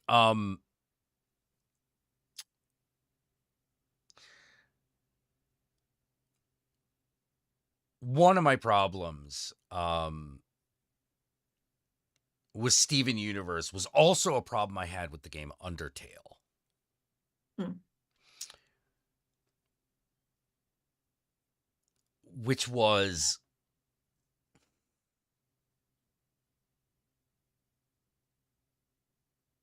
I feel like this is less, there are parts of this that are less about trying to demonstrate something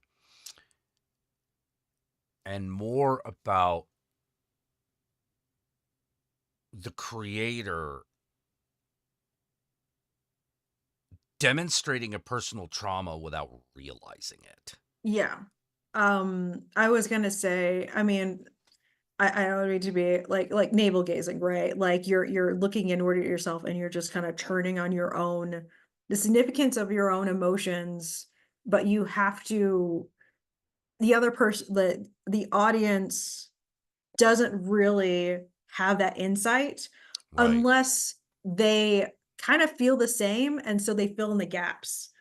And so you're basically trying to find people of the same emotional wavelength as you in order to get it, because they're filling in the same gaps that you are, because these things are already internally emotionally impactful to them just like them. But you're not, if there's someone who doesn't have that same trauma, it doesn't land and you're not communicating to them what that trauma is like. Yeah. Like Yeah. Yeah. for example, like the Babadook, right?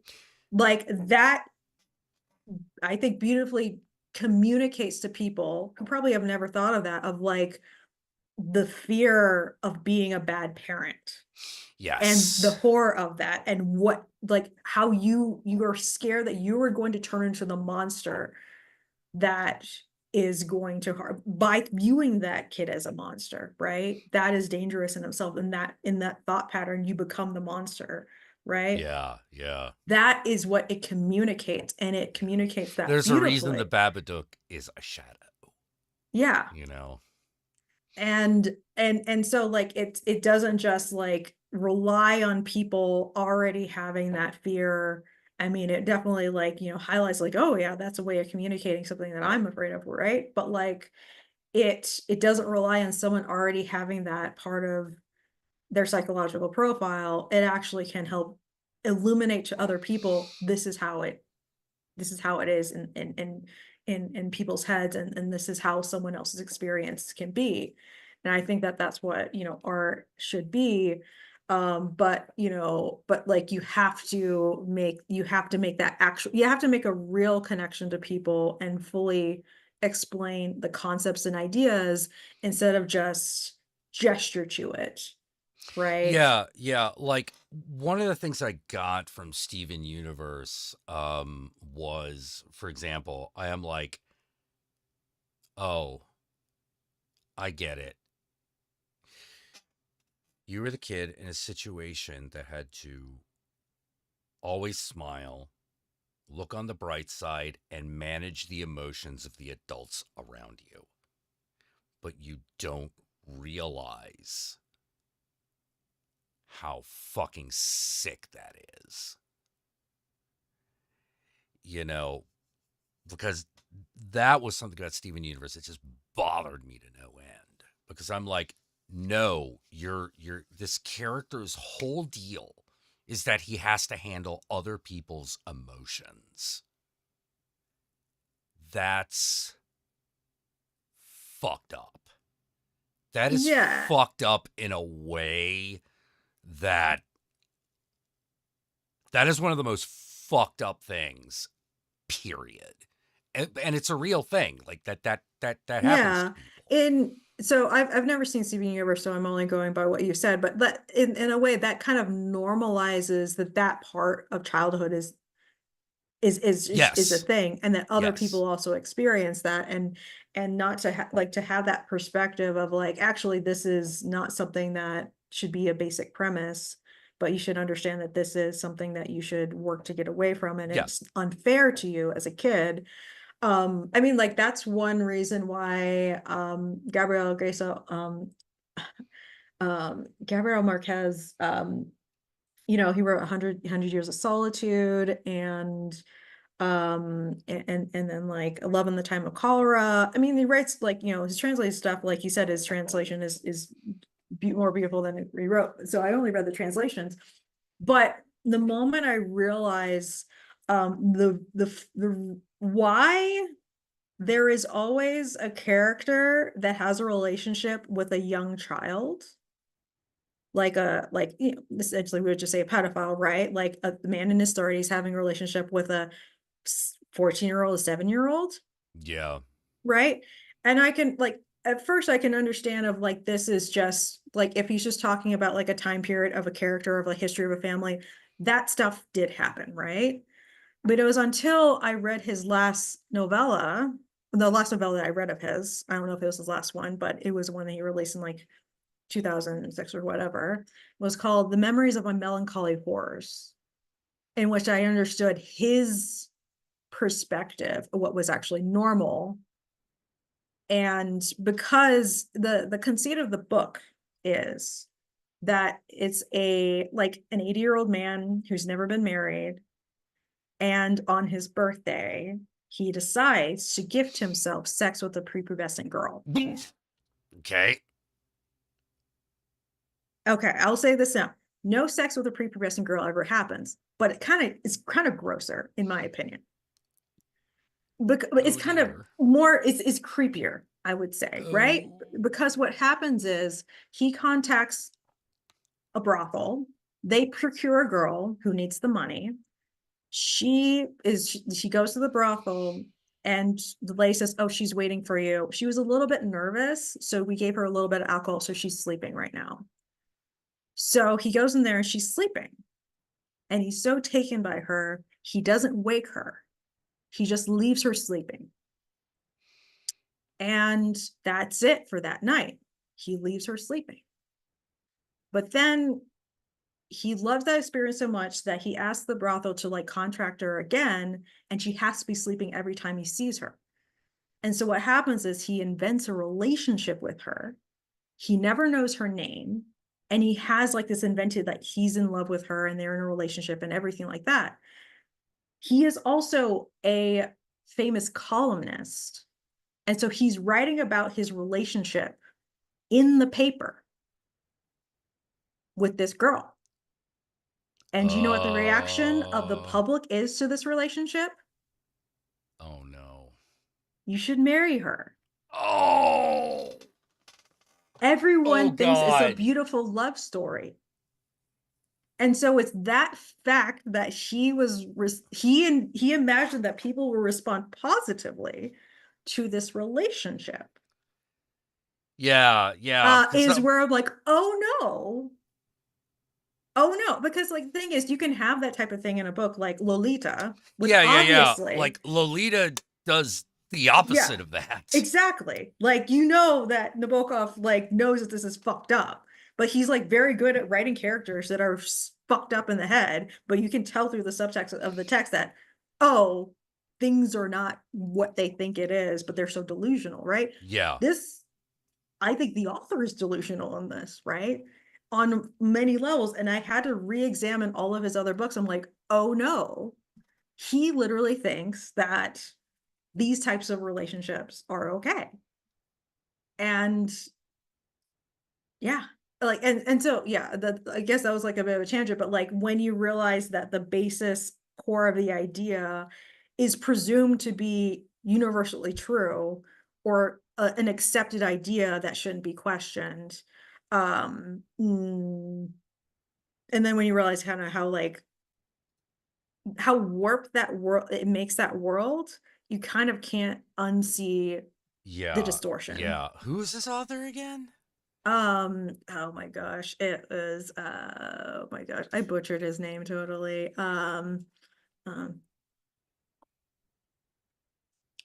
Well, what were some of the bigger things he wrote? 100 Years of Solitude, Gabriel Garcia Marquez.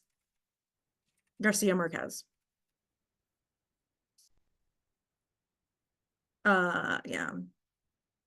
Wow. Memories of My Melancholy Horse. I mean, it was just, but like, yeah, he never, like, it was part of the fantasy that she could never be awake or else it'll break his fantasy, right? And so he never had sex with her, but like at the end, she had no fucking clue who he was. And he felt betrayed by her because he did this over a year. She kind of grew up, and she got in a relationship with another boy, and I think she was getting married to him. But she was the whore. She was the bitch that betrayed him. Wow. That's weird.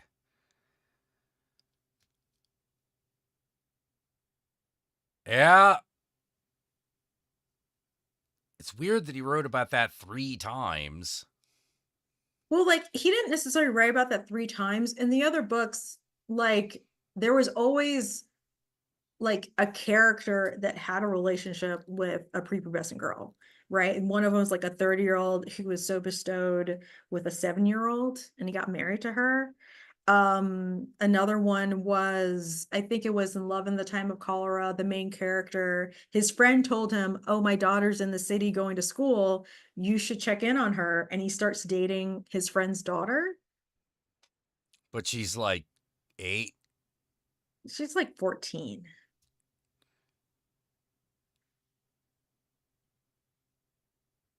I But don't know, man. but like again for like Memories of My Melancholy Horrors, like he explicitly asked for a prepubescent girl, like explicitly.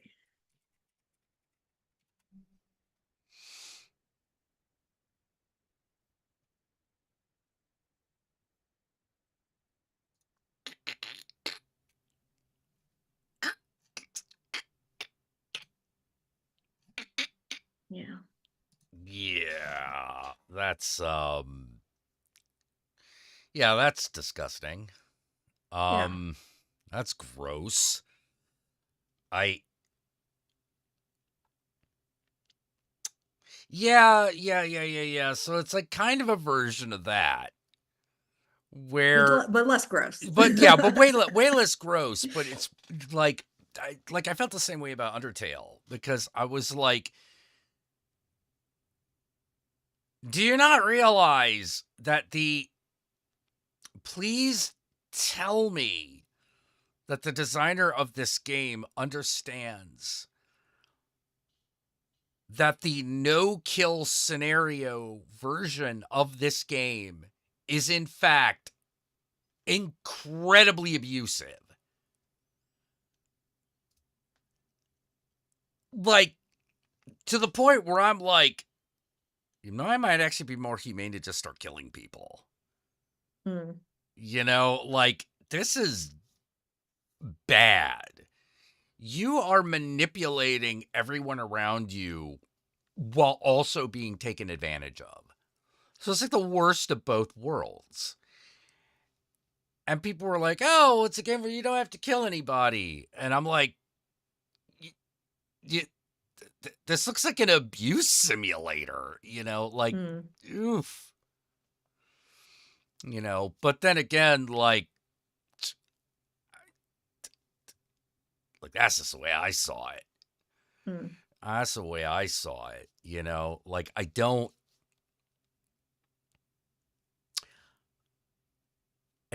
like games that are about emotional manipulation. Mm. I don't like that.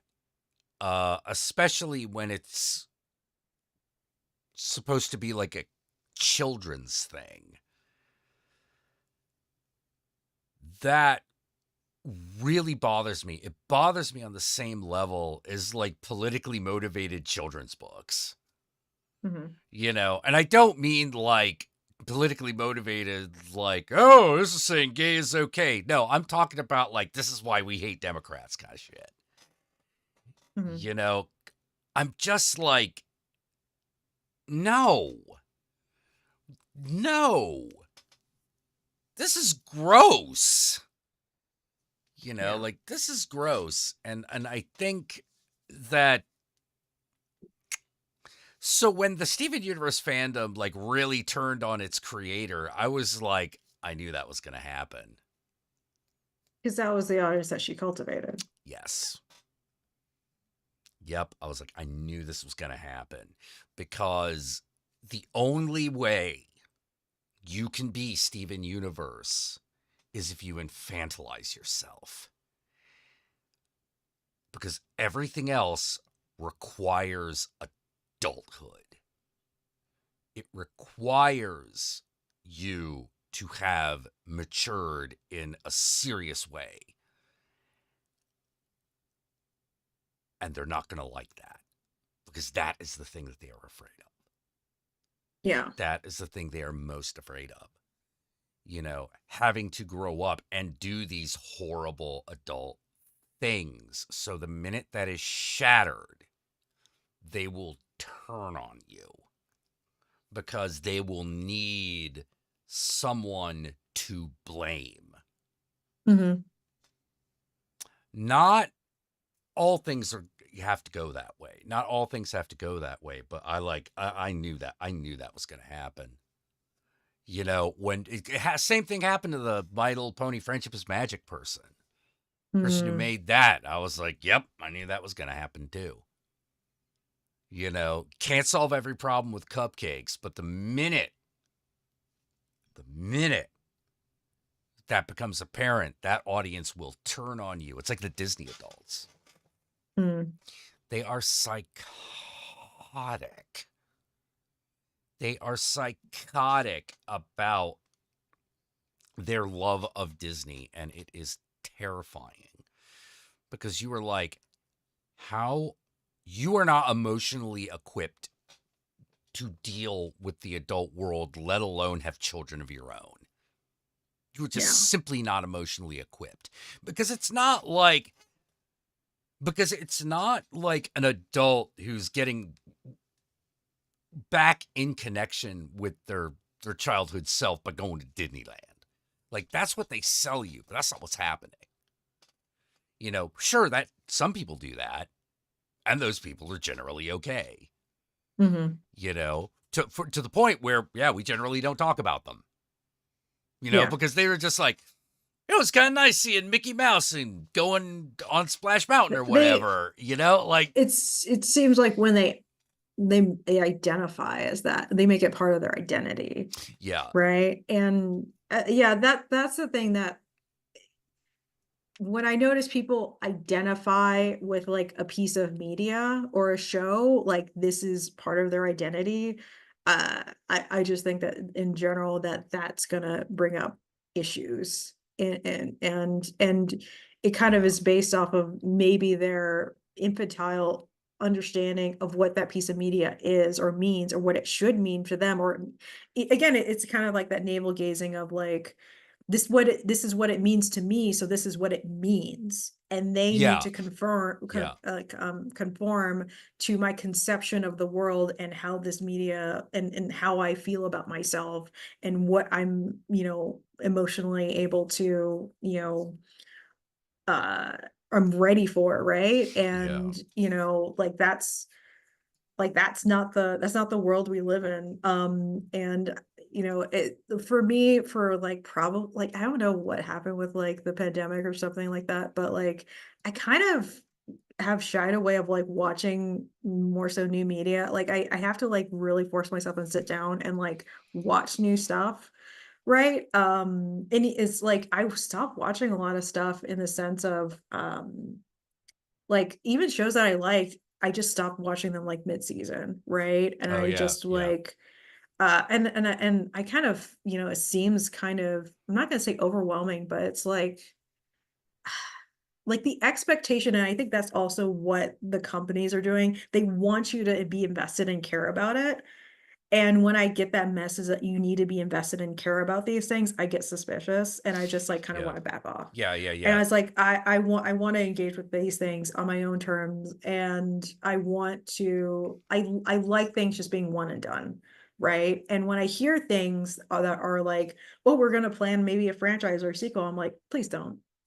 Can you just have this one thing be good and just be like a nice complete thing? Like, like, so I saw Talk to Me like in the theater, Yeah. and Yeah. I really enjoyed that. And then he's like, oh, there's gonna be Talk to Me too. And I'm like, why? Why does there need to be a two? Right? Or Yeah. It What are we gonna Follows. say with the next one that we didn't I already like, so like, say? You okay, know? like for Talk to Me too, like what's gonna happen? Because I'm pretty sure in Talk to Me, they have the hand and they know what it can do. So they're not gonna just like let it go be another teenager party game. And so I think like it's implied that the other hand is in South America. And it So it's does. this, Maybe it does something else. right. But like, are we, are, I think that the guys who did it, like it's great for a first movie, but are we expect them, like, are they gonna make a South American movie and expect it to be as good as if it was set in Australia? Yeah, I know what you mean. Right, I like, know and what you so like mean. it would make sense of like if there was a specific like South American director that's going to do is very like, what is that? Because I mean the hand is representative of, social media and drugs and party culture, and like and that's a very specific cultural thing. What's the cultural thing in South America? in that to make that kind of translation. Yeah, And I don't yeah. think that would be effective. And then again, the only thing, and so I don't think they're probably not going to do that. The only other thing they're going to do is like, where did the hand come from? Which kind of breaks the mystique of the first movie, right? Or they're going to have to like just make that the people in the main movie so drop the ball that they just let the hand go off and they're like, oh yeah, it's being, Hey, you know, all I'm saying is all those bad decisions, there was still an Insidious 2. yeah. Time travel. That's what Yeah. that needed. Time travel. Yeah, but like hearing like It Follows is gonna get like we're gonna figure out what the no I don't No, know I don't where it care. comes from. I don't That's care. not the I don't point of care. it. Yeah. Like you're like the whole analogy of it is that like the inevitability of death and growing up and time and that there's always going to be this existential thing that's coming after you and it's always going to get you. Yeah. To figure out what it is doesn't matter. But like to figure out what it is on the path of figuring out how to like solve it or fix it, but you're not going to fix time. Yeah. No, no. What's the thing about It Follows? It will always follow you. Yeah. Like it's Will it always get you coming- before you die is something else? That's a question, but the real thing is it will always follow you. Yeah. Like you Oh my always, God. have It's that. almost like the fucking terror of having an STD, like. Yeah. Like it's just like the baggage of like your previous, Yeah, sexual your previous encounters. sexual encounters. Yeah. Like they'll yeah. always be with you. They'll always follow you. Whatever. It's always going to be there. That's Yeah. the point. Like you're not going to fix that. You're not going to change the past. And but like hearing this like, oh, we're gonna, it's like, no, you don't need to figure out where it comes from. It's just like it's a good analogy where it is now. And Yeah. and to like poke at it and everything. Like the worst thing that I had that I had ever read was The Ring. And like I read the book. Okay. The book is good. And then Spiral, which is this book after that, is also pretty good. It actually, like, literally reading it, like there are some really chilling moments, right? Yeah. Now this is Spiral, not Uzumaki, right?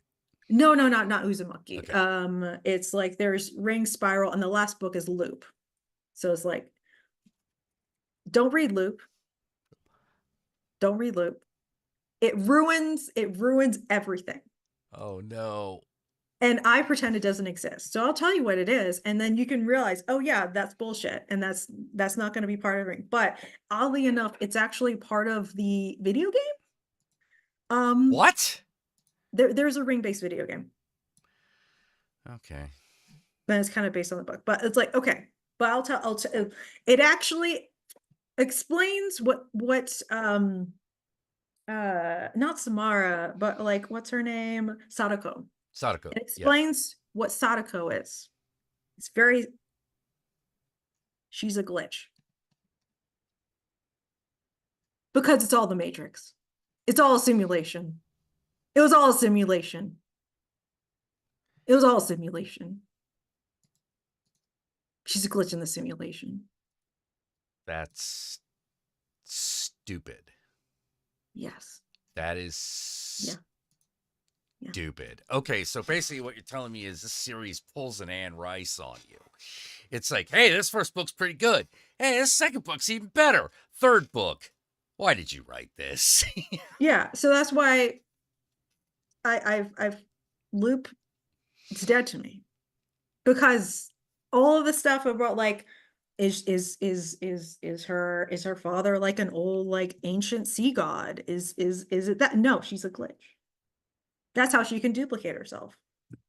That's really stupid. She's like literally a virus in replicating herself in the code.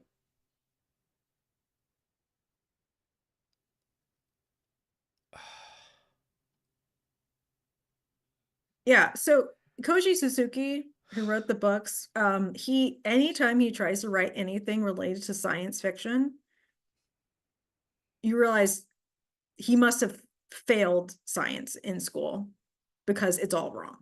You'll It's all defend bad. Queen of the Damned to your dying breath? Feel free. That book is terrible. Oh, speaking of Anne Rice and No Stakes, have you ever read her werewolf series? No. She had a werewolf She had a series. werewolf series? I did not know this. Oh my This must have gosh. come along much later. And I forget. Let Anne me Rice werewolves. The Wolf Gift. Yeah, the wolf gift. Okay. All right. Okay. Remember when you Oh. were saying before about like a story has to have stakes, right? Yeah, It yeah. has to have Something has to be going on that's I important. exactly. Okay. I will describe the wolf gift to you. Okay. So you're gonna love this. The main character, it takes place in California. And so it is a young, attractive, rich white guy who got a cushy job, basically working for like Architectural Digest, right? Like basically his dad had a connection, so he has a job there. And so his job is basically, if a rich person has like a really nice house that they want to sell it, he'll go there and write a good article for it before it goes to sale, right? Kind of help Right. So he's a, help the he's sale out. a real estate asshole. Okay. Yeah, but he writes for an architectural magazine to like make it seem more legit, whatever. Right. And so, okay, he's everything going great in his life. So he goes to this one house, and it's such a great house. And the woman who, she is planning on selling. She's an older lady, but she still looks pretty good, right? She's older than him, like. Right. And they just have such a great weekend that they fuck, Okay. and she's just so in love with him. She's like, you know what? I'm gonna give you the house. I'm just gonna give you the house. I'm just gonna give you the house. I'm just gonna give you the house. Whatever. Oh. But that night, All right. there there's a break-in. There's a burglary. She is killed. And somehow there was a werewolf in the wall that bites him and then kills scares off the burglars or whatever. So lady that gave him the house hasn't written it down on a piece of paper, dead. He has now been scratched by a werewolf that was like, there was like a secret door or whatever that was like lurking in the inside the walls that just he came out after the lady died, but he managed to like scratch the guy. And so now he's a werewolf, right? So what happens is when he transforms into a wolf, He how does also it turns feel? into a house. He is the warehouse wolf. It's euphoric. He feels euphoric when he transforms, right? Okay. All right. He keeps his wits about him, and he can literally smell crime. He can smell if people are evil. So he only attacks evil people. Also, we have to get to like, there's a lady dead. Police see that, like, yeah, I promised cops I didn't kill her. Also, she gave me the house. The police were like, checks out. So he has the house now. It's his house. Because he told them she gave it to him before she died. It's his house. Okay. Okay. And so he literally smells crime. And also, like, if there's like a piece of fur that comes off of him after he's transformed and he transforms back, it just disintegrates. So there's no physical evidence that he can ever leave behind. Also, he gets hotter. Okay. He's What? immoral Like he looks now. better looking as a werewolf? I mean, I could buy that. Well, no, he just, even as a human, he looks better looking than he did Oh. before, I guess. And also he starts to be known like as a local superhero. Like they know of like there's this thing that's like attacking criminals. And at one point, he literally saves a bus full of children. And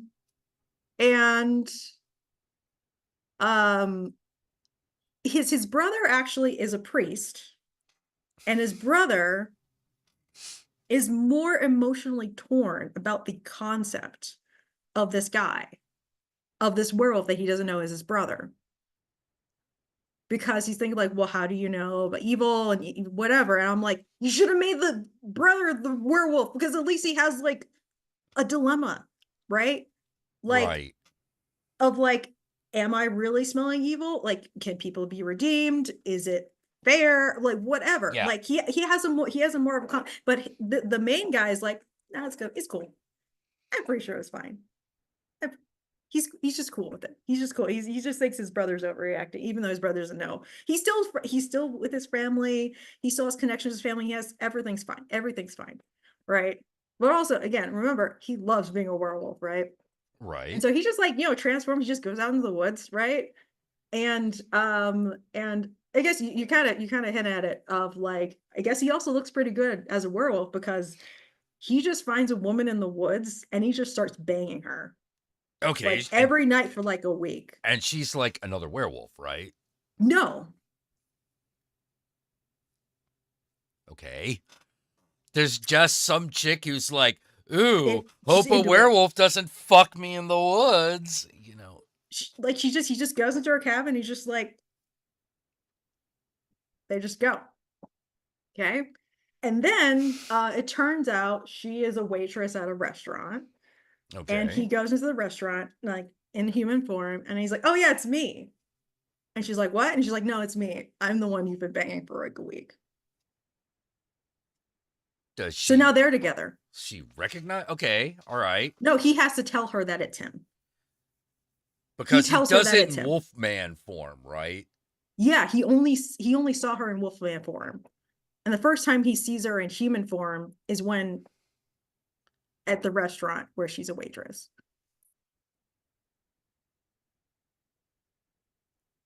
I mean, that could be kind of interesting, but I get the feeling it's not. No, he's just like, oh, it's me. It's me, right? Did she know she was banging a werewolf? Like, she knew she was definitely banging something that wasn't human. okay. So, this is just some real freaky chick who's just sort of like, I got banged by a werewolf. And then it just kind of kept happening. And then a dude comes in and saying like, yeah, that's me. And she's like, cool. Okay.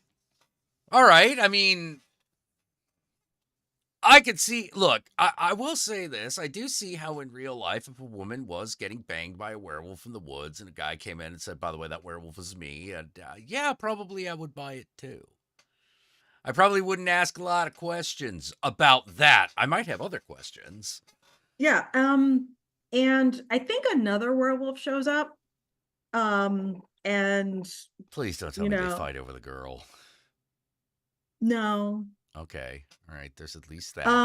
He just says like, oh yeah, apparently there is like this Catholic order that has captured one of the werewolves and was torturing them for years, and we have to look out for them. You're gonna and I think like there, like the house that he was in, that's why there was a werewolf in there, because that was like a safe house for them. For the Catholic people who have the werewolf. Yeah. But by the end of the book, the people that were hunting down the werewolf. Thank you, Flashman, for the donation. I'll say it, Flashman. My brain is not working good now. The werewolf that was captured by the Catholic group, I think, escaped. Okay. And now he's like, now all the werewolves are together, and And they form one giant werewolf. And then he's like, well, I now just have a pretty cool freaky girlfriend. Can I make her into a werewolf? And they're like, sure, cool. And then they tell him like, oh yeah, you can have kids too. And then the book ends. That wasn't even a question in my mind, but okay. And then the book ends. I think you might have noticed there's no antagonist. Yeah, I'm like, guy there's turns no- into werewolf, everything turns out great. Yeah, actually turns out even better, right? He becomes hotter and richer than he was before. Yeah. Yeah. Gets a hot girlfriend who's really into fucking werewolves, turns her into a werewolf. Which, I mean,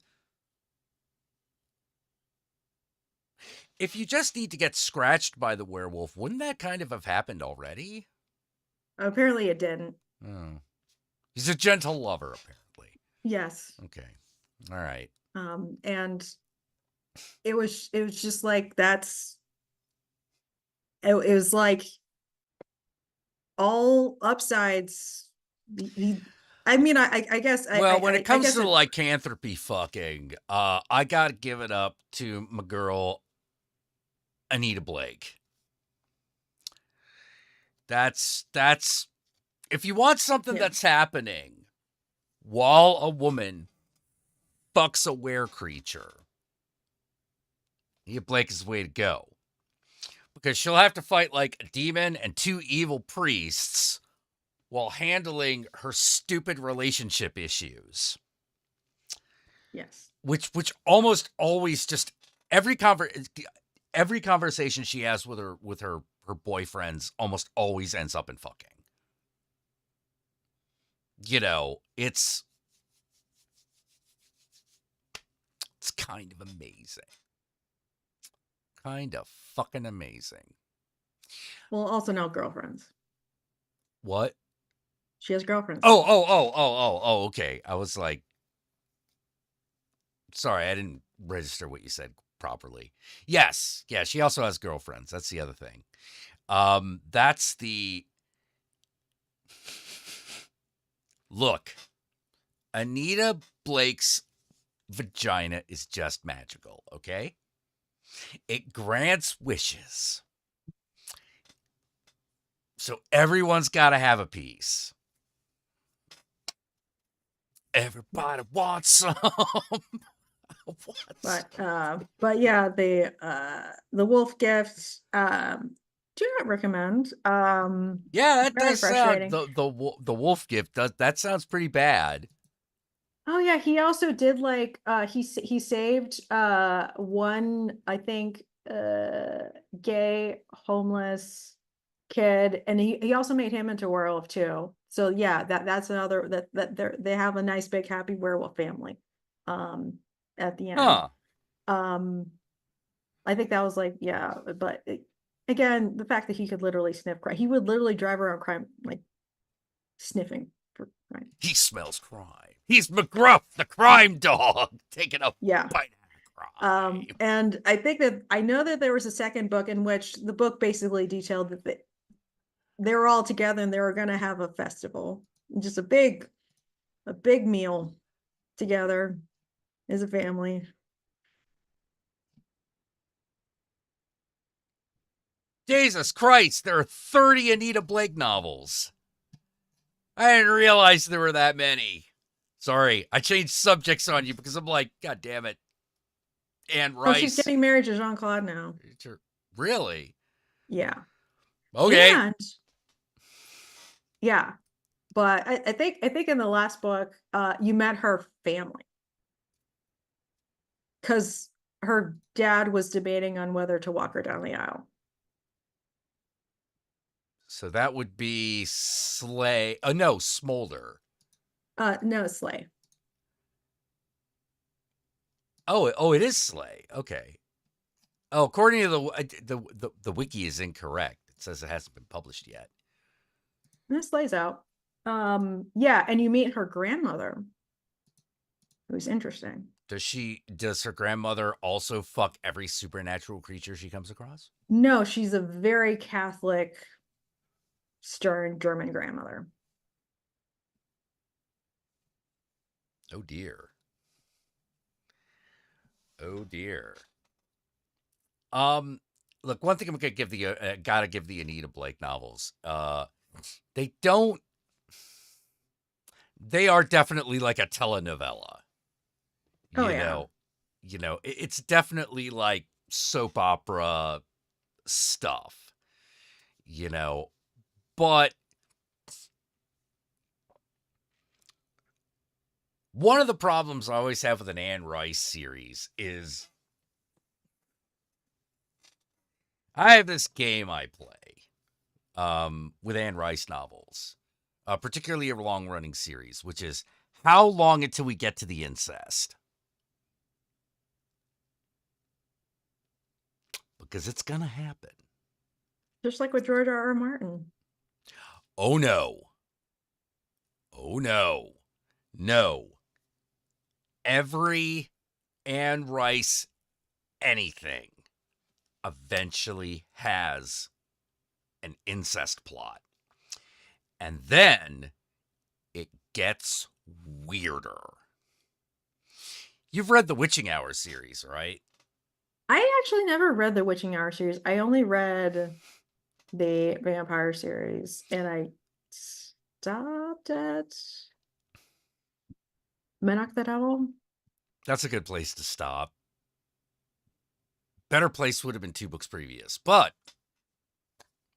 yeah, Menach the Devil's terrible. Yeah. Like, that's one of those books where it's like, I read that shit, I don't even know what happened. Yeah. Yeah, I stopped after that, and then I just never went back. Yeah, like with Lasher, that gets super insane because it's like, okay, so all these witches are having sex with the same spirit who is the ghost of an ancestor who they are now giving birth to. What?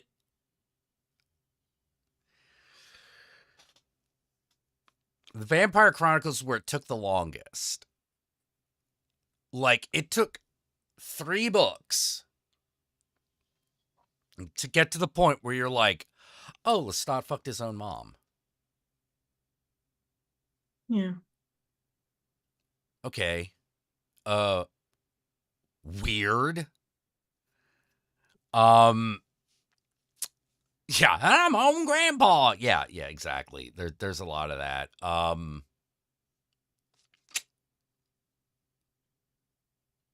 Ramses the Dam, I believe, talks about like banging his own sister.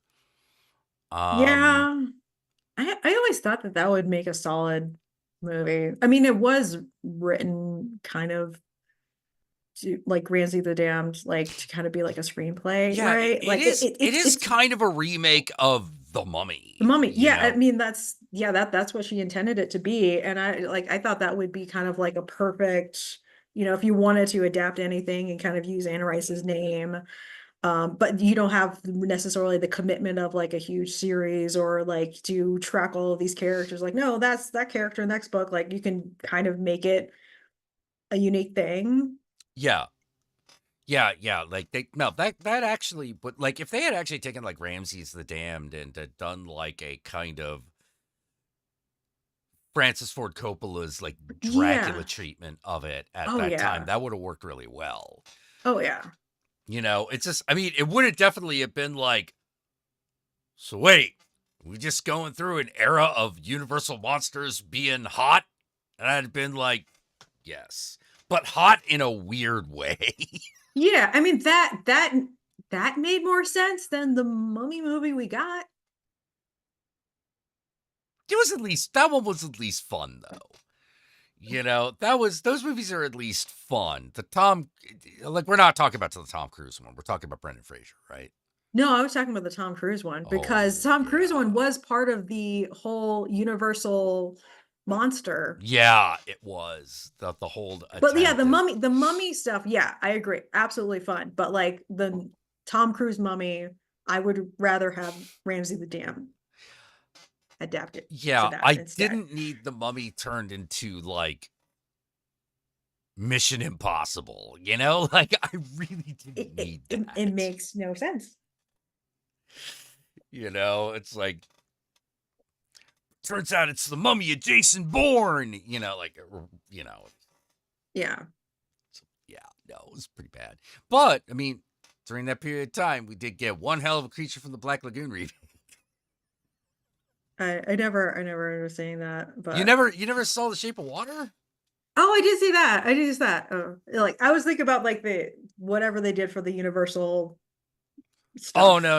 It's just being a The smart official. ass. And, Oh, and okay. you Yeah, know, The Shape of Water. Yeah, The Shape of Water. Yeah. you know, like, yeah, Fishman just wanted some love. Yeah. Mute woman just wanted some love. Turned out she was part Fishman. You know? It's a good movie. Magic. What? Or it's just all magic. Yeah, it's all magic. Like, well, there's the Del Toro stories will do that. Where Yeah. like you will just go from the normal world to like a magical world where that shit happens. It's I mean like you know, unfortunately Gabriel Garcia Marquez, like I did like his writing because of like I liked the Spanish magical realism. And like, you know, and that's when I started reading more like Spanish authors, like Carlos Ruiz Zafón, like his series of like oh, what is it called? Like it's like a secret, like, you know, the library, right? And it has like I like Spanish fiction in the sense of they always have that sense of magical realism. Yeah. And you know, I see that in Del Toro's work as well. Like he brings that aspect to it, which you know is really great to watch. So, but yeah, Man, what was oh, I have to ask. Did you see Poor Things? no, I didn't see Poor Things. Heard it was good though. It is. It is. It's very odd. Like it's a very arty film. And it's basically Bride of Frankenstein by way of Pinocchio. Hmm. You know, guy makes Frankenstein girl decides that she is going to essentially leave the castle and go off and have sex adventures, Hmm. which she does. Which is actually the most interesting thing about it, because it kind of turns into a little bit of a porno. Not necessarily in terms of graphicness, but in terms of, yeah, apparently like Frankenstein girls just sort of like, yeah, okay, let's just have sex. Let's just do that. Aren't you afraid of getting pregnant? I'm a Frankenstein girl. No, that part doesn't work. That's not, this, it doesn't, no. No. This is fuck. And you keep waiting for the other shoe to drop on that one. And it doesn't. Like, the worst sexual experience she has is just bad sex. But there is more that is going on, because it really is all about her, like, figuring out who she really is, how she came to exist, and things that not even her creator knows about her. You know, which is all answered by like how he came across her body. Oh. You know, and it's one of those, oh, so I'm not really this person come back to life. I'm this other thing. Okay. And there it gets a little weird, but like it's a really good movie. It's a really good movie. It's very I'll have to interesting. see if I can. I don't know. Yeah, Ride the Bolts of a Franken Girl. Yeah, and it's got Mark Ruffalo being a great asshole. It gets a It's little odd. incesty by the end. Yes. Yeah, it does. It does. So it's Frankenstein thing. Emmanuel. That's not altogether wrong, but it's not altogether right either.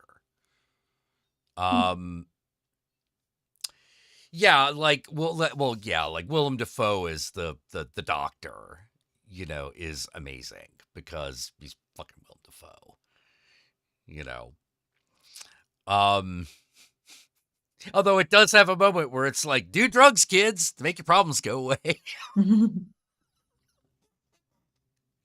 All right, I should probably let you go. We've been like going on for like 6 I know. Yeah. It's been a while since hours. we've, caught up It's been and a everything. very long time. I'm glad you were willing to come on. I love talking to you.